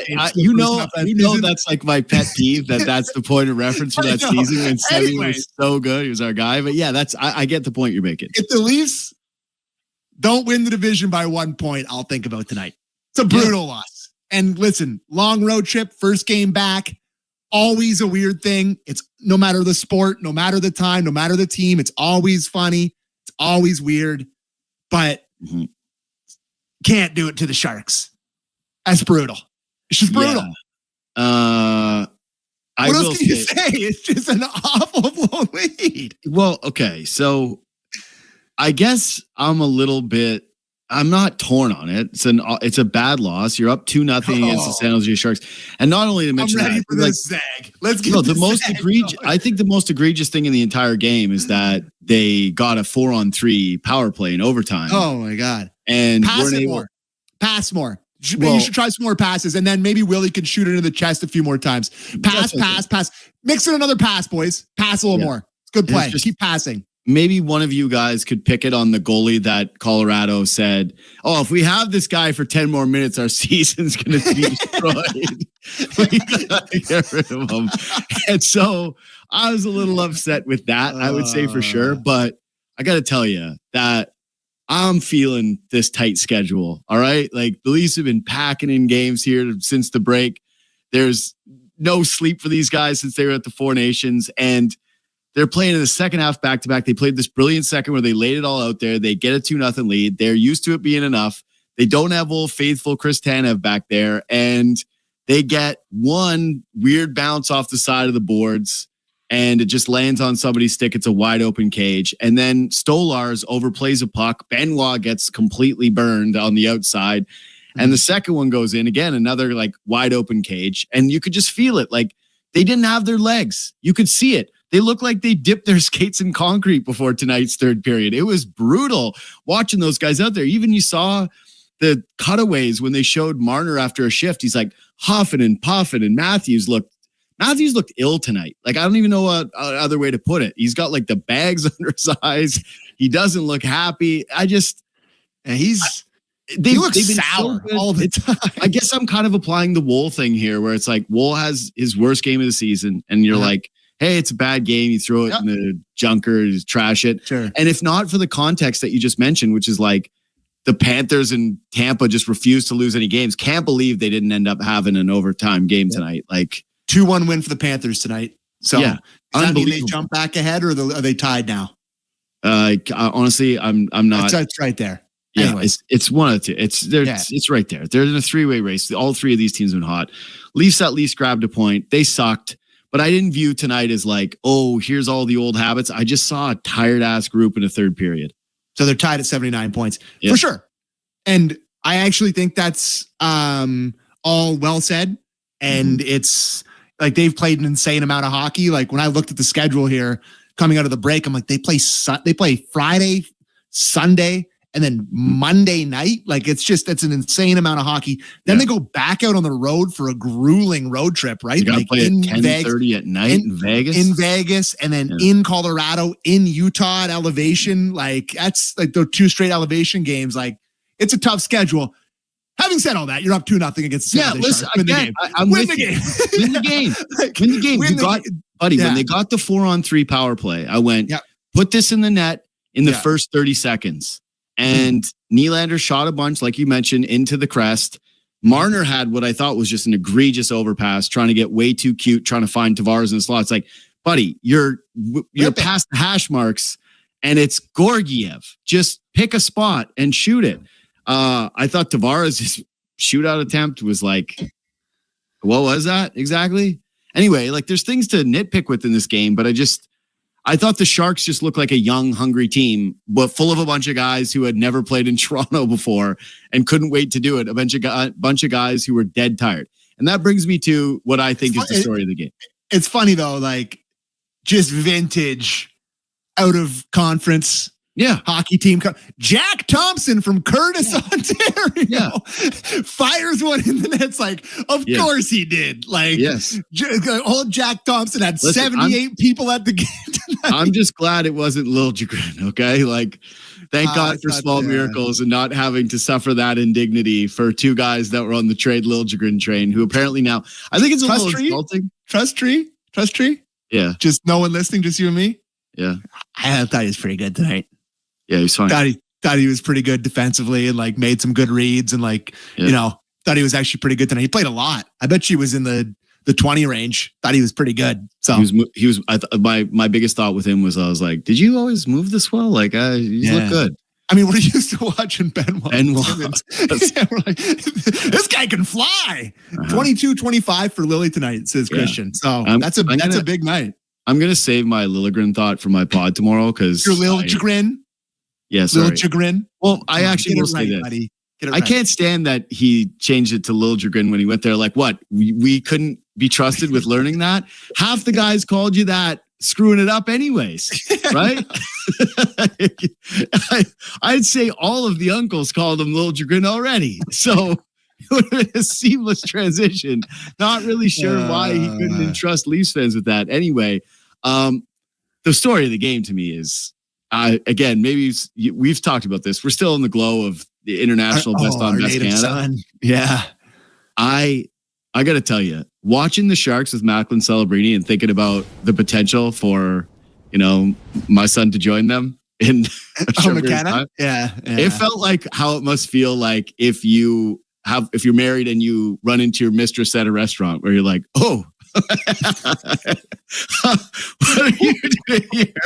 The Sharks are like a figment of my imagination. They never play in Toronto. It's one time a year. It happens in it's March 3rd today. And I just I love Macklin Celebrini. I don't know how else to put it. Like I didn't ask for the guys to cut a pack because I was just enamored watching this game. Buddy, dog on the bone, turned over how many pucks tonight? How many creative plays did he make actually where it was like, even his line mates, his buddy Will Smith, wasn't even able to pick up some of the reads that he was making. Just an incredible playmaker, incredible with the turnovers, lethal with the puck on his stick in terms of being able to create space and not let anybody get in on him. Like, he's awesome. He's so good. And I think that for me right now, he's on my Team Canada for next year. Like, I know he's a baby and maybe he hits a sophomore slump, but you got to make room for this kid. I think there's definitely, like, when you go to the Olympics, you take way more guys, right? Like the taxi or whatever. Like, he is right now on my taxi squad, ability to play himself into the conversation of being on the real squad. No question. The thing that really jumps out to me, I mean, in overtime, I should have got the clip it, but like you, I was just like fanboying over this guy.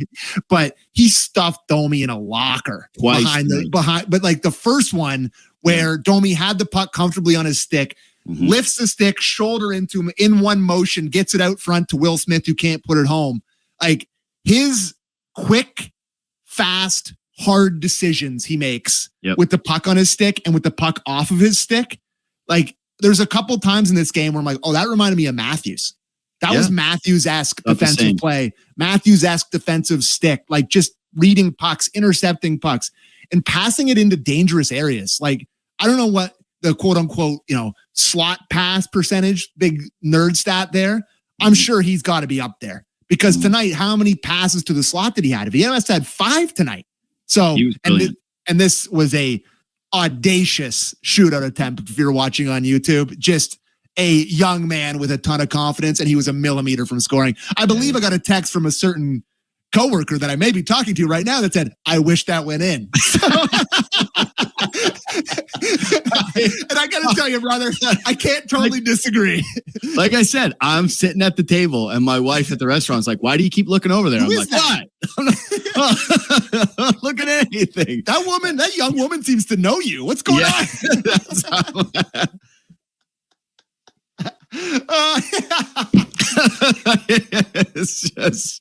it's impossible not to love him. Like, it was just a treat. And I got to tell you, Sharks coaching staff, you're going to call a timeout in overtime after that shift where he creates 2 scoring opportunities and then not put him out on the ice.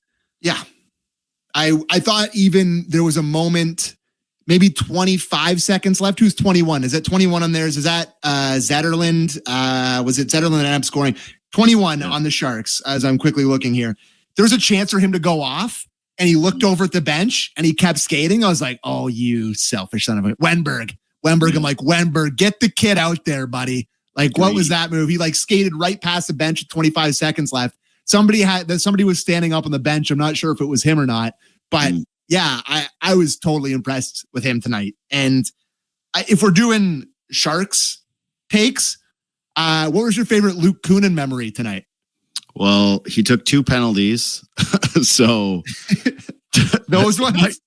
Do you know what my favorite Luke Kunin memory was? Actually, it was the fact that I've tuned in for other Celebrini games, and then I forgot that like he was on a team and that he was playing 4th line right wing. And I went, "Buddy, like, okay, Brad, I just need to say this to Brad Tree living ahead of the deadline. Listen, man, you already did the Connor Dewar trade, okay? You don't get to do a Connor Dewar trade every single year. You gave Connor Dewar a contract extension.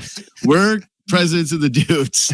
But, like, going out there and getting the Sharks 4th line right winger because you think he can take a right-handed face-off is like, don't overthink this, brother. Just do something else. Luke Kunin is Connor Dewar. He's just Connor number 2. Like he's Connor Dewar too.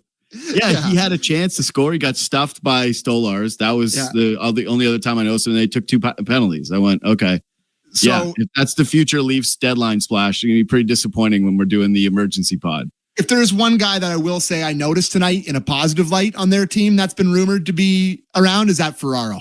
Thought that Ferraro had a bit of pop and a bit of jam in his game. Yeah, he got the fight with Myers after the big hit. I thought he was just noticeable defensively, jumping up. Like, as a guy, if you're looking to put on your bottom pair as a depth option kind of guy, I think he might be like dash 25 or 26 on the season. Like he's playing for the Sharks or whatever.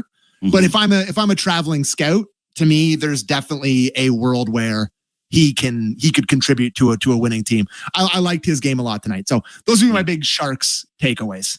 Yeah. I think that I'm actually pretty lockstep with you on that one. Celebrini. Real travesty for his growth and branding that all of his games are going to be at 10:30 at night. Yeah, right. Like, just a heartbreaker. Like, actually, I got one more Sharks thought for you. Little Jersey talk to start the show tonight, since it's a little bit of a loose one already. Yeah. That's the best sweater in hockey. And I don't even care what anybody says. That combination from the uniform, top down, helmet to everything. It's perfection. You can't beat that. Like, you cannot beat that uniform. Like, I'm sorry. I know that people are going to say Blackhawks. I agree. Blackhawks are great. Red Wings are great.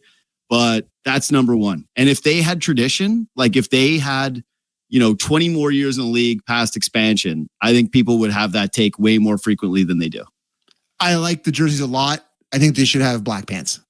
I think the teal is a little too much for the pants. If they had black pants with black pants with a teal stripe or a teal and white stripe, I think it would look even better, but they look good. They look really good. You're gonna look. Your Macklin Celebrini jersey is gonna look great hanging on the wall. Oh, it's gonna look so good. Man, Sharks Talk. No competition in the market. Gonna dominate. Number one Sharks podcast. A1. Don't even have to like and subscribe to that one. If I get like 10 subscribers, I'll be dominating the market in San Jose. Okay, back to Leafs talk. All right, what do I got here in terms of another stupid Domi penalty? Oh, bad, man. I have that in my little kind of rapid fires. But it's not even rapid fire for me. It's like this is how many. It's just every game, and some of them they go uncalled, but this one you just off a draw, you just butt end a guy in the mouth. Like what? I get it, man. Like you have the grittiness, you have like the passion in you. You like to fight and like to be gritty, but like pick your spots. Yep. Been 3 Especially games there. in a row. It was still zeros, right? Yeah, it's just like really stupid play. Like I don't know. Yeah. He got frustrated and just like what? I just keep looking ahead to playoffs. Like I said yesterday, just you could just picture him doing that to like Sam Bennett and the Panthers going on the power play and just shooting a big one in the net. Like you can just picture it now. Just stop taking these penalties, man. The thing that's so frustrating with me watching him is like the like chippiness to his game is supposed to be additive, right? Like he's supposed to have a little snarl. You're going to accept that that's part of it. But when the offense, and I know it's been better lately, like he just scored a goal on his birthday. He's been getting more assists. That line's been feeling a little bit more, but it just still to me feels so like a guy who's pressing and trying to find himself on the team and trying to justify his role on the team as like, I'm the edgy guy. It's like wild card. And you're going, man, just be normal for once. Charlie Day. Yeah. It's Charlie Day and too much. Yeah. It's too much Charlie. Like, don't cut the brakes. Just relax. Just sit in the back seat and chill out, dude. Like, let the other guys carry you sometimes. No, I was going to say that the big ones to me are like, power play doesn't score in overtime, but does get a couple of big goals. Another buzzer beater for Nyes where he scores with like a couple seconds left. Yeah. Not really sure what the Sharks were doing on that goal. Like they all went to Tavares. Like he got the puck and they were like, it was like kids soccer where whenever the kid has the ball, all the kids go to him. It's like, look at them. There's 3 guys. Like maybe one of you wants to stay on Austin Matthews. Nice little bull rush home. Marner gets a puck to the net, like him at the top. They tip one in. But the big thing for me in this game, like if I'm doing a big takeaway, there's just something with Matthews' body language that's just not there for me this year, man. Yeah. We've been talking about this a lot. Sure. I don't even know, like, I don't know. I'm out of theories. Okay, can I tell you about the injury thing, though, where it's like, okay, he hasn't been as physical in the puck battles. Like, I think that's well established. But it's like, if he's that hurt, why is he on the penalty kill then, right? Yeah. Like, there's no way that if he was banged up, that they wouldn't be resting him on a back-to-back against the Sharks. There's no way that if he was that banged up, he'd be on the penalty kill. And be playing 25-55 against the Sharks on a Monday night in the second half of back-to-back. But it's just not, as the children say, the aura is not the same. And like you see moments in this where, again, maybe he was just gassed tonight, just like everybody else, but he felt it a little bit earlier. But I just felt like the shot at times was like rushed and he's not hitting his spots. Doesn't feel like he's able to get to his areas the same way. I don't like, and then they show him like when the camera close-ups, when they're cutting it away and he looks exasperated at times. Something's off, man. Something's off. The antennas are up on this. Like, I don't know what it is, but the antennas are up. Yeah. I mean, I think this has been like, some chances tonight. I guess you'd want to have some chances again tonight against the Sharks. I thought they were better yesterday, but I don't know. What did he end up with? He ended up with 6 shots tonight. If I told you that, you probably wouldn't believe me, but I don't know. No, I would, because all the shots, like there was only one of them that I think was like really dangerous. I was like, oh boy, that was like a real sexy classic Matthews shot. Like a lot of them don't feel like the guy. Like if you were watching this game tonight and you saw those 6 shots, would you be saying that's the guy in the NHL that everyone emulates their shot after? No, I don't know what's wrong with him. Something's wrong with him. Like we're heading towards the deadline and you got to win the division, but I don't know. Like, I don't know how hurt he is. He plays 25 minutes here. Like he just looks tired. Tired. There's not a lot of zip to his game. And like, you notice him a couple times against the crappy Sharks, but like you would like him to be completely undeniable. Like last year, how many is he shooting past Gorgiev? like he's scoring a hat trick in this game, guaranteed. Yeah, this is a Matthews hat trick game. This is like the road to 70 goes through San Jose. Like guaranteed. Like he was undeniably great all year last year, and it just noticed him every night, dangerous. And it's just like, quite frankly, he's a shell of himself. I know that's a strong statement, but it's just he's not even close to the same guy. So I don't know. Last thing for me, anyway. I would like them to figure it out, because if they're going to go anywhere, they need him to be good. So we'll see. It's just so strange, because again, like this is one where it's like we've gone from banged up theories, and it's like, oh, he's banged up and he did the Four Nations thing, but then like you said, he plays 25 minutes and he's on the penalty kill, and you're like, how hurt can you be? It's a back-to-back. This is the number one spot. Like they just got Yarncroke back. Easy night for them to be like, hey, Matthews, you're not playing in this one. If he's even remotely, the team is even remotely feeling like there's a chance of re-aggravation, or it's like earlier in the season. Anyway, I think he was obviously like really hurt throughout the season. I think that he's probably still dealing with something. Maybe he's not 100%, but I just don't think it's enough to validate like nights like tonight where it just feels so off. A big penalty gets drawn tonight by Pontus. He was one of their best guys through 2 periods. It's really hard to say that anybody. Pontus Forsberg tonight? Yeah, this guy was buzzing around. Yeah, he really was. Like, he was very good. I think this guy's like really battling for a spot, man. Yeah, you can sense it. I think he's been, since the Four Nations break, I think he's actually been a really good contributing factor to the top 6. Yeah. I mean, how many points does he have? I mean, he's probably like, that was an insane dive there that we're showing here on YouTube. An insane dive. But like, I mean, I can't think of, how many points has he got? It feels like a lot. It feels like it's more since the break than he had all year. Mm-hmm. He's skating hard. He transports the puck well. He gets the puck low in the zone. Like, he does that move where he gets his arm out and he carries the puck in with one hand. Like, he seems like the type of guy that if you're a skilled player, you'd like to play with. He does a lot of the dirty work, and he's elevated his game from a place where we used to laugh about him playing in the top 6. He's just beating the puck to a square a lot of nights, and it just looks a lot better. So I don't know if he feels that his spot could be in danger. I think it still is, regardless of what happens in this little bit, but impressive night for Holmberg. So 6 points in 6 games since I returned. Definitely more. Thanks, Christian. Definitely more than it was before the break. Yeah, I think it's been a good little run for him. Ideally, like I saw some rumors today. It was like floating around on Twitter that the Leafs like might look at Riley Smith, and I went, God, he'd be a nice fit up on that second line. Like that would work for me over what he ultimately is as a player. But what I will say for like regular season games like tonight, the thing that I really like about him on that line is we've talked about it, and it's obvious, and you can say this is hating, whatever. It's worked for them. Like Nylander, I think, is second in the league in 5-on-5 goal scoring. He's got 35 goals this year. Like, he's on pace to have this incredible season.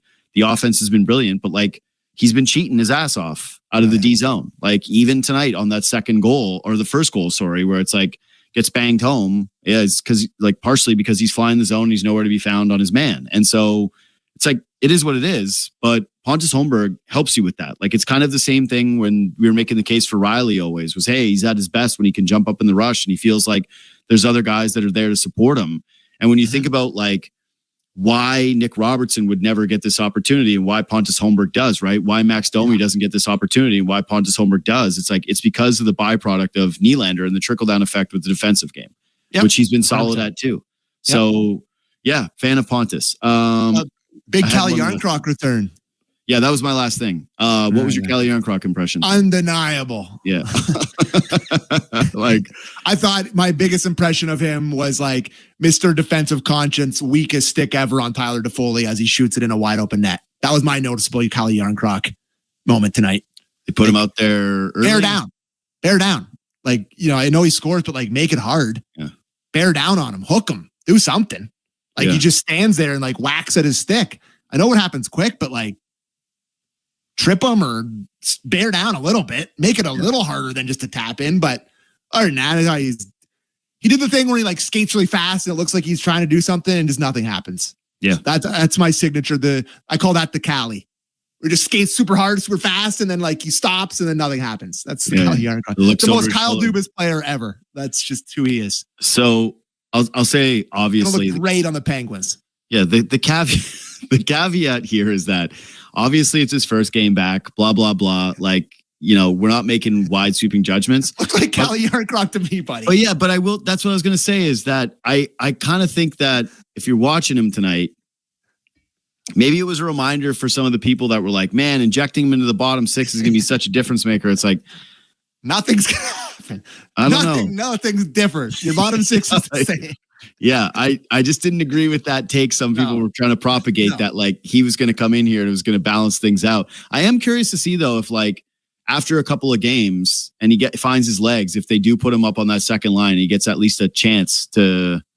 Why would you take Pontus? Why would you take Pontus Forsberg off the second line? But like he's just you can't take him off there. Yeah. He's been good. Been hard on pucks. Kelly Yarncroc's not like that, and he was Kerfoot last year when they were just like trying to insert him into the top six and nothing happens.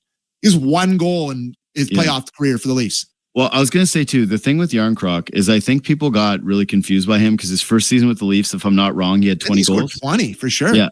But if you look at the rest of his career, it's like, it's not who he is. Like, let me pull up his hockey DB here for a quick second. Cause I've looked at this before. Like he had the 20 and then like, his next highest ever was 16, which he did twice, like right on, had 2 15 seasons. Yep. And then it's like, 10, 13, 12, 7, like, so yeah. If he was part of any contract out situation, I'll drive him to the airport for sure. He actually doesn't get talked enough about with that. No, like he makes 2.1. Like he has a contract that could be moved, and I would like to not have the experience in the playoffs again. So is it 2 more years left on that deal too? I think this is this year and next. So 1.5. Wait, Christian, is it 2 more years beyond this one, or is it 2 more years total? The second. Oh yeah. He just said yes. Only one more. Yeah, one more after this. Okay. Yeah. All right. Anyways, anything else from you? Last one. Will Smith, number 2 is not a forward number, brother. That is a jarring situation. Jarring. Yeah. As a man who wears number 4 as a forward, I know that's a little bit weird. I was going to say that's very. 2 is way worse. At least like Vincent LeCavalier and like there's guys who wore 4. 2 as a forward is offensive. Who else did it other than I don't know. Ever heard of Jean Beliveau, buddy? Yeah, it's like, exactly. I was like, you think you're Jean Beliveau? Yes. Me and him have very similar games. Magnificent on the ice. I missed the first round of my beer league playoffs tonight. My buddy just texted me. We lost an OT. Like, had to watch the lose. Yeah, I'm Beliveau. Should have had to watch the Leafs lose the Sharks in overtime to miss my first playoff. Like, zigzags are in ruins. God. Oh man, if only Sam Beliveau was the magnificent one. Anyways, subscribe to this podcast. Leave 5 stars. Follow us on Twitter and Instagram at JD Buckus. Bit of a squirrely one tonight. Yeah, well, it's just a little all over the map. Listen, I'm sorry. All right, I just didn't. I told you I can't blame the Leafs for being tired. When I felt like when I was watching, I was like, I really had the thought tonight where I went, I'm tired. I'm really tired. So you're off Wednesday. Me and Ailish will be doing the Vegas Golden Knights and Toronto Maple Leafs, and then it's Saturday night against the Avs. So that'll be a good one. So yeah, I'm actually really pumped for that. Although Saturday night's hockey game is up against a good hoops game, Celtics Lakers, which is always one of my favorites to tune into. Just like such an awesome. I gotta take some peeks. Nice, that's fair. I take some peeks at that game. But buddy, I don't know how you'll be able to miss Luke Kunin's Leafs debut on Saturday night. That's going to be a tough Honest one to to God, Tree. Please. Connor Tour. That's who Luke Kunin. Connor Tour is a bang-on nickname for Kunin. Let's go. I want to watch White Lotus. Let's go. When they flash that graphic up, though, of like showing him on the 4th line right wing of the San Jose Sharks, I'm like, we're really talking about this? Pass. Yeah. Anyways, all right. We'll see you, or Sammy will see you Wednesday night. I'll see you back on Saturday. Thanks for listening. Thanks for watching. Talk to you soon. From the biggest stadiums to the coziest holes in the wall, from house parties to porch hangs to pride celebrations, from your favorite fuss shop to your local Indian spot, from noodle bars to sports bars to salsa bars. There's a Molson with your name on it. Canadian, Ultra XL. Molson. Everyone in. Must be legal drinking age. The 2025 Honda Civic Hybrid is here, and it may sound too good to be true. With a 2-liter 4-cylinder backed by 2 electric motors, giving a combined 200 horsepower, it's our most powerful and fuel-efficient Civic ever. Plus, with an estimated range of over 800 kilometers and available features like a Bose premium sound system, your crew will love it too. Huh, maybe it should be called the Civic 2.0. Redefine your drive with the 2025 Civic Hybrid. Visit your Ontario Honda dealer and test drive yours today. Heard of Uline? You know, the have-it-all in-stock, ready-to-deliver shipping and industrial supply specialists. The company that does things for you that are unheard of, like keeping 41,000 items in stock in our own warehouses. With customer service reps on the line to get you what you need, when you need it, 24/7, 365, every time. Maybe you heard it here first. Want to hear more? Visit uline.ca. ULINE, your shipping and industrial supply specialists. You've been listening to NHL Play-by-Play on SiriusXM. Head over to SiriusXM NHL Network Radio, SiriusXM 91, for the best hockey talk. At 9:37, 7 p.m., Florida Panthers face the Tampa Bay Lightning. Panthers on Sirius 209, XM 220, and Internet 931. Lightning on Internet 945. 7 p.m., Montreal Canadiens face the Buffalo Sabres. Canadiens on Sirius 208, XM 219, and Internet 934. Sabres on Internet 922. SiriusXM has soccer covered end to end. SiriusXM FC. Hear live play-by-play and talk shows hosted by legends of the game. It's SiriusXM FC on Channel 157. In the summer of 1997, the New York Rangers tried to sign away Joe Sakic from the Colorado Avalanche, and owner of the Avs at that time, Charlie Lyons, had 7 days to figure out how to keep Sakic. Stopping by SiriusXM NHL Network Radio on Channel 91, Lyons was on to talk with Steve Koulias from the Power Play about his initial reaction to the news of New York offering Sakic $15 million up front in their deal. I remember the summer of 1997. The Rangers have offer sheeted Joe Sakic. It's a 3-year deal, $21 million, $15 million up front. I remember that part. Joining us now is Charlie Lyons, the Avs CEO. The big honcho at the time joins me on the Power Play. So where were you, Charlie, when you first heard the news? Did you fall off your chair? Well, I didn't fall off my chair, but I left my heart in San Francisco. The phone rang. It was Mark Kisla, who terrific journalist that was always sort of ahead of stories. And he said, "Hey, what do you think about the offer sheet for Joe Sakic for $21 million with 15 up front? How you doing?" Your mind goes to, he's obviously kidding. He wants something else, but he wasn't kidding. And so, it's a punch. I was getting ready to go on vacation, so that's the right time to slam somebody. And that's what it was. So I was a neighbor, my dear friend Pierre Lacroix, collaborator, lived across the cul-de-sac. So we met at the center of the cul-de-sac, and he just gave me this look like, wow, who'd have thunk? And then, what are you going to do? What's your plan, big guy?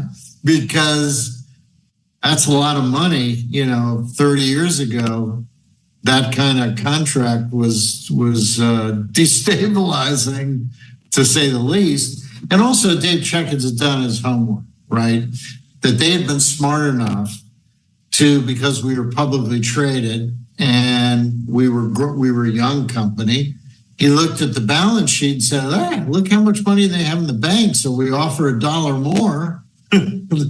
That's going to knock their company on their ear. They're going to have to take 5 picks. So, given that he had Richter and he had, the greatest player of all time, Wayne Gretzky. And by the way, Joe Sakic's idol, that was going to be a powerful team. And having just lost Messier, he needed to do something. And so he did the right thing. He said, what the heck? There's a chance they aren't going to be able to pull it off. And at least I'm making an effort. And so I felt pretty beat up, candidly.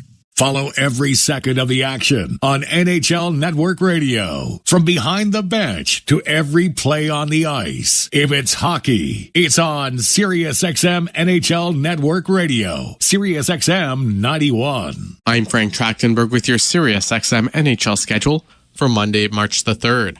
All times are Eastern, and please remember, all games, times, and channels are subject to change. Check SiriusXM.com for the latest updates.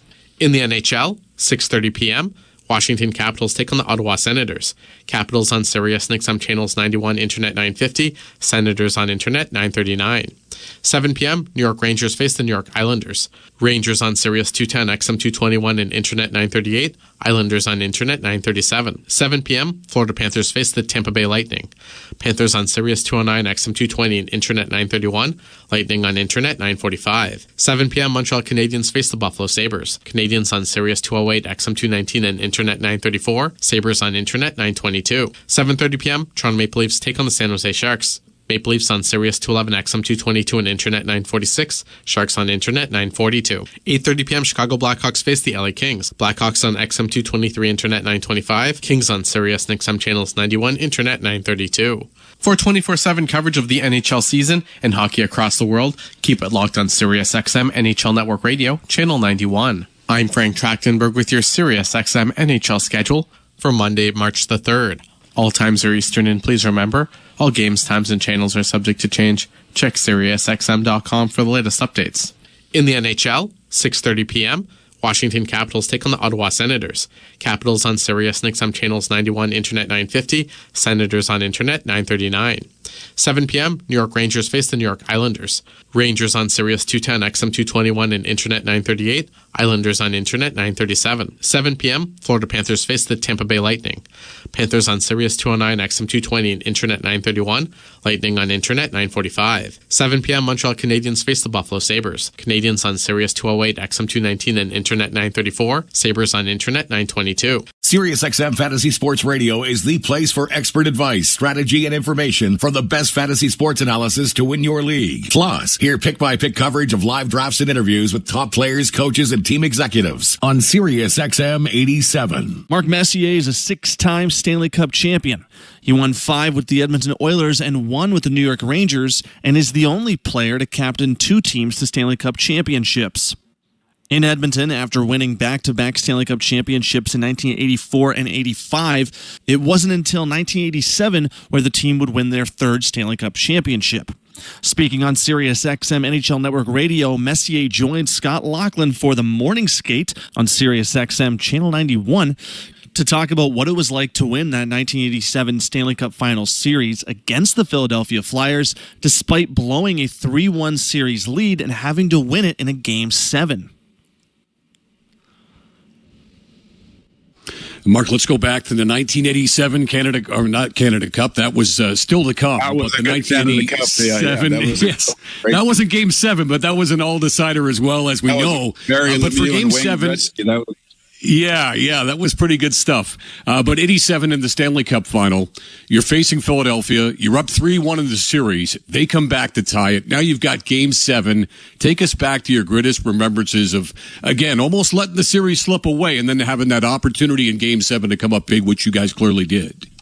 Well, it just goes to show you that we felt back in 87, we were really at the peak of that team in some ways. Some people think 85 team was the best team ever. 87, I think, was probably the most talented team. I think 85 team had a better overall record. I think it was 16-1 or 16-2 in that playoff year. 87, we got tangled up against Philadelphia, but we felt we're a better team. But sports isn't about who's a better team. It's about it's about the belief system inside the dressing room. And Philadelphia wouldn't quit. Mike Keenan wouldn't allow the young Philadelphia team to quit. They were kind of banged up. They had some injuries, but they were able to extend the series after what we thought probably should have been maybe at least 4 or 5 game series. We lost, I think, the first game, if I remember correctly, and then came back and won 3 in a row, coming home to win the 5th game, only to realize that winning a championship, even after all the experience we had, is not that easy. And then going back to Philadelphia for Game 6, and they trounced us in Philly. Now we find ourselves in a Game 7, and then once you get to a Game 7, anything can happen. And you can get a bad break, an unlucky bounce, as we've seen in the past. And so everything's at stake, everything's on the line, and I think luckily for us, we're able to, really kind of rely on our experiences that we had in the past. We felt incredibly confident that if we went out and played our best game, and Philadelphia went out and played their best game, our best was going to be good enough. But even with that, there was so much uncertainty, and sure enough, we're able to win our 3rd cup in 4 years, which was quite an incredible feat. That was Hockey Hall of Famer and Stanley Cup champion for the Edmonton Oilers, Mark Messier, on SiriusXM NHL Network Radio's The Morning Skate with Scott Laughlin on Channel 91. Get the latest news, opinion, and analysis from MMA to boxing and the professional wrestling world 24/7. SiriusXM Fight Nation, SiriusXM 156, and the SXM app. I'm Frank Trachtenberg with your SiriusXM NHL schedule for Monday, March the 3rd. All times are Eastern, and please remember, all games, times, and channels are subject to change. Check SiriusXM.com for the latest updates. In the NHL, 6:30 p.m., Washington Capitals take on the Ottawa Senators. Capitals on Sirius XM channels 91, Internet 950, Senators on Internet 939. 7 p.m., New York Rangers face the New York Islanders. Rangers on Sirius 210, XM 221, and Internet 938, Islanders on Internet 937. 7 p.m., Florida Panthers face the Tampa Bay Lightning. Panthers on Sirius 209, XM 220, and Internet 931, Lightning on Internet 945. 7 p.m., Montreal Canadiens face the Buffalo Sabres. Canadiens on Sirius 208, XM 219, and Internet 934, Sabres on Internet 922. 7:30 p.m., Toronto Maple Leafs take on the San Jose Sharks. Maple Leafs on Sirius 211, XM 222, and Internet 946. Sharks on Internet 942. 8:30 p.m. Chicago Blackhawks face the LA Kings. Blackhawks on XM 223, Internet 925. Kings on Sirius and XM channels 91, Internet 932. For 24/7 coverage of the NHL season and hockey across the world, keep it locked on Sirius XM NHL Network Radio, Channel 91. I'm Frank Trachtenberg with your Sirius XM NHL schedule for Monday, March the 3rd. All times are Eastern, and please remember, all games, times, and channels are subject to change. Check SiriusXM.com for the latest updates. In the NHL, 6:30 p.m., Washington Capitals take on the Ottawa Senators. Capitals on Sirius XM channels 91, Internet 950, Senators on Internet 939. 7 p.m., New York Rangers face the New York Islanders. Rangers on Sirius 210, XM 221, and Internet 938, Islanders on Internet 937. 7 p.m., Florida Panthers face the Tampa Bay Lightning. Panthers on Sirius 209, XM 220, and Internet 931, Lightning on Internet 945. 7 p.m., Montreal Canadiens face the Buffalo Sabres. Canadiens on Sirius 208, XM 219, and Internet 934, Sabres on Internet 922. Mad Dog Sports Radio has the best sports talk in the business, covering sports with a passion and knowledge you need. Mad Dog Sports Radio, Sirius XM 86, and the SXM app. New York Rangers legend and Hockey Hall of Famer Mark Messier joined Scott Laughlin on SiriusXM NHL Network Radio, Channel 91, to share what it was like to play in the 1994 finals with the New York Rangers, as well as ending the 54-year drought for the franchise and how that team represented what a hockey team is all about. Well, look, I'd be remiss if I didn't ask you about 1994 as well. You mentioned Mike Keenan. We spoke with him in studio a couple of weeks ago. He still speaks so highly of you and of that run. So take us back to ending the 54-year drought. In Game 7, you get a power play goal. You shovel a puck underneath of Kirk McLean. Stands up as the game winner, as it turns out. So take us back to that hot, steamy night. What was it, June 14th of 1994 at the Garden in New York? Just, I guess just starting, going to the rink, trying to keep your same routine. Brian Leach and I would always drive together down through Times Square, down Broadway 7th Avenue to take a right-hand turn on 33rd Street. And you could feel things were different, even from the Upper West Side. Just the vibe and the energy of the whole city was just electrified. Getting down towards Madison Square Garden, seeing the crowd already starting to build, the police officers surrounding the garden. It was a carnival-like atmosphere. Obviously, we knew we were something on the cusp of doing something that hadn't been done in 54 years. The magnitude of it was palpable. I mean, the energy, just everything just seemed to be so electrified. You try to keep yourself in the moment. You try to stay with your routine. Obviously, there's a much more at stake. And then, we found ourselves much like we did in 87, up 3-1 in the series, losing to the fifth game, where it was pretty much a foregone conclusion that New York Rangers were finally going to win a Stanley Cup after 54 years, only to find ourselves the party atmosphere got a little bit delayed and then had to go back to Vancouver, which again, we got trounced in Vancouver, just like we did in 87. And now we're coming home for Game 7. And the same thing happened. We felt good about our chances. We felt we were a better team than Vancouver. We felt that we should have wrapped up the series earlier against Vancouver, but that's the greatest thing about sports. You can think all you want, but the reality is they got a heartbeat over there too. They got pride over there too. They're there for a reason because they're a great team. And here we are in Game 7 and happen to go out and execute a great game plan to beat a very hungry, very young, very physical, hard team to play against in Vancouver.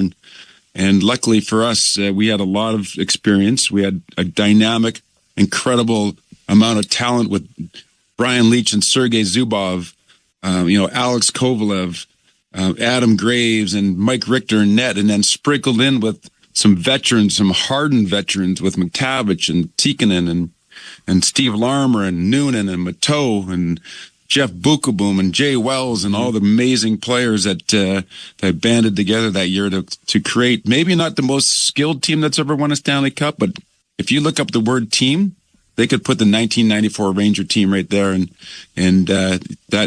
that year, that team epitomizes what a team is all about. MLB Network Radio is your home for 24/7 baseball talk, featuring on-site coverage of every major event from spring training through the World Series and expert analysis from former general managers and players. SiriusXM Channel 89. I'm Frank Trachtenberg with your SiriusXM NHL schedule for Monday, March the 3rd. All times are Eastern, and please remember, all games, times, and channels are subject to change. Check SiriusXM.com for the latest updates. In the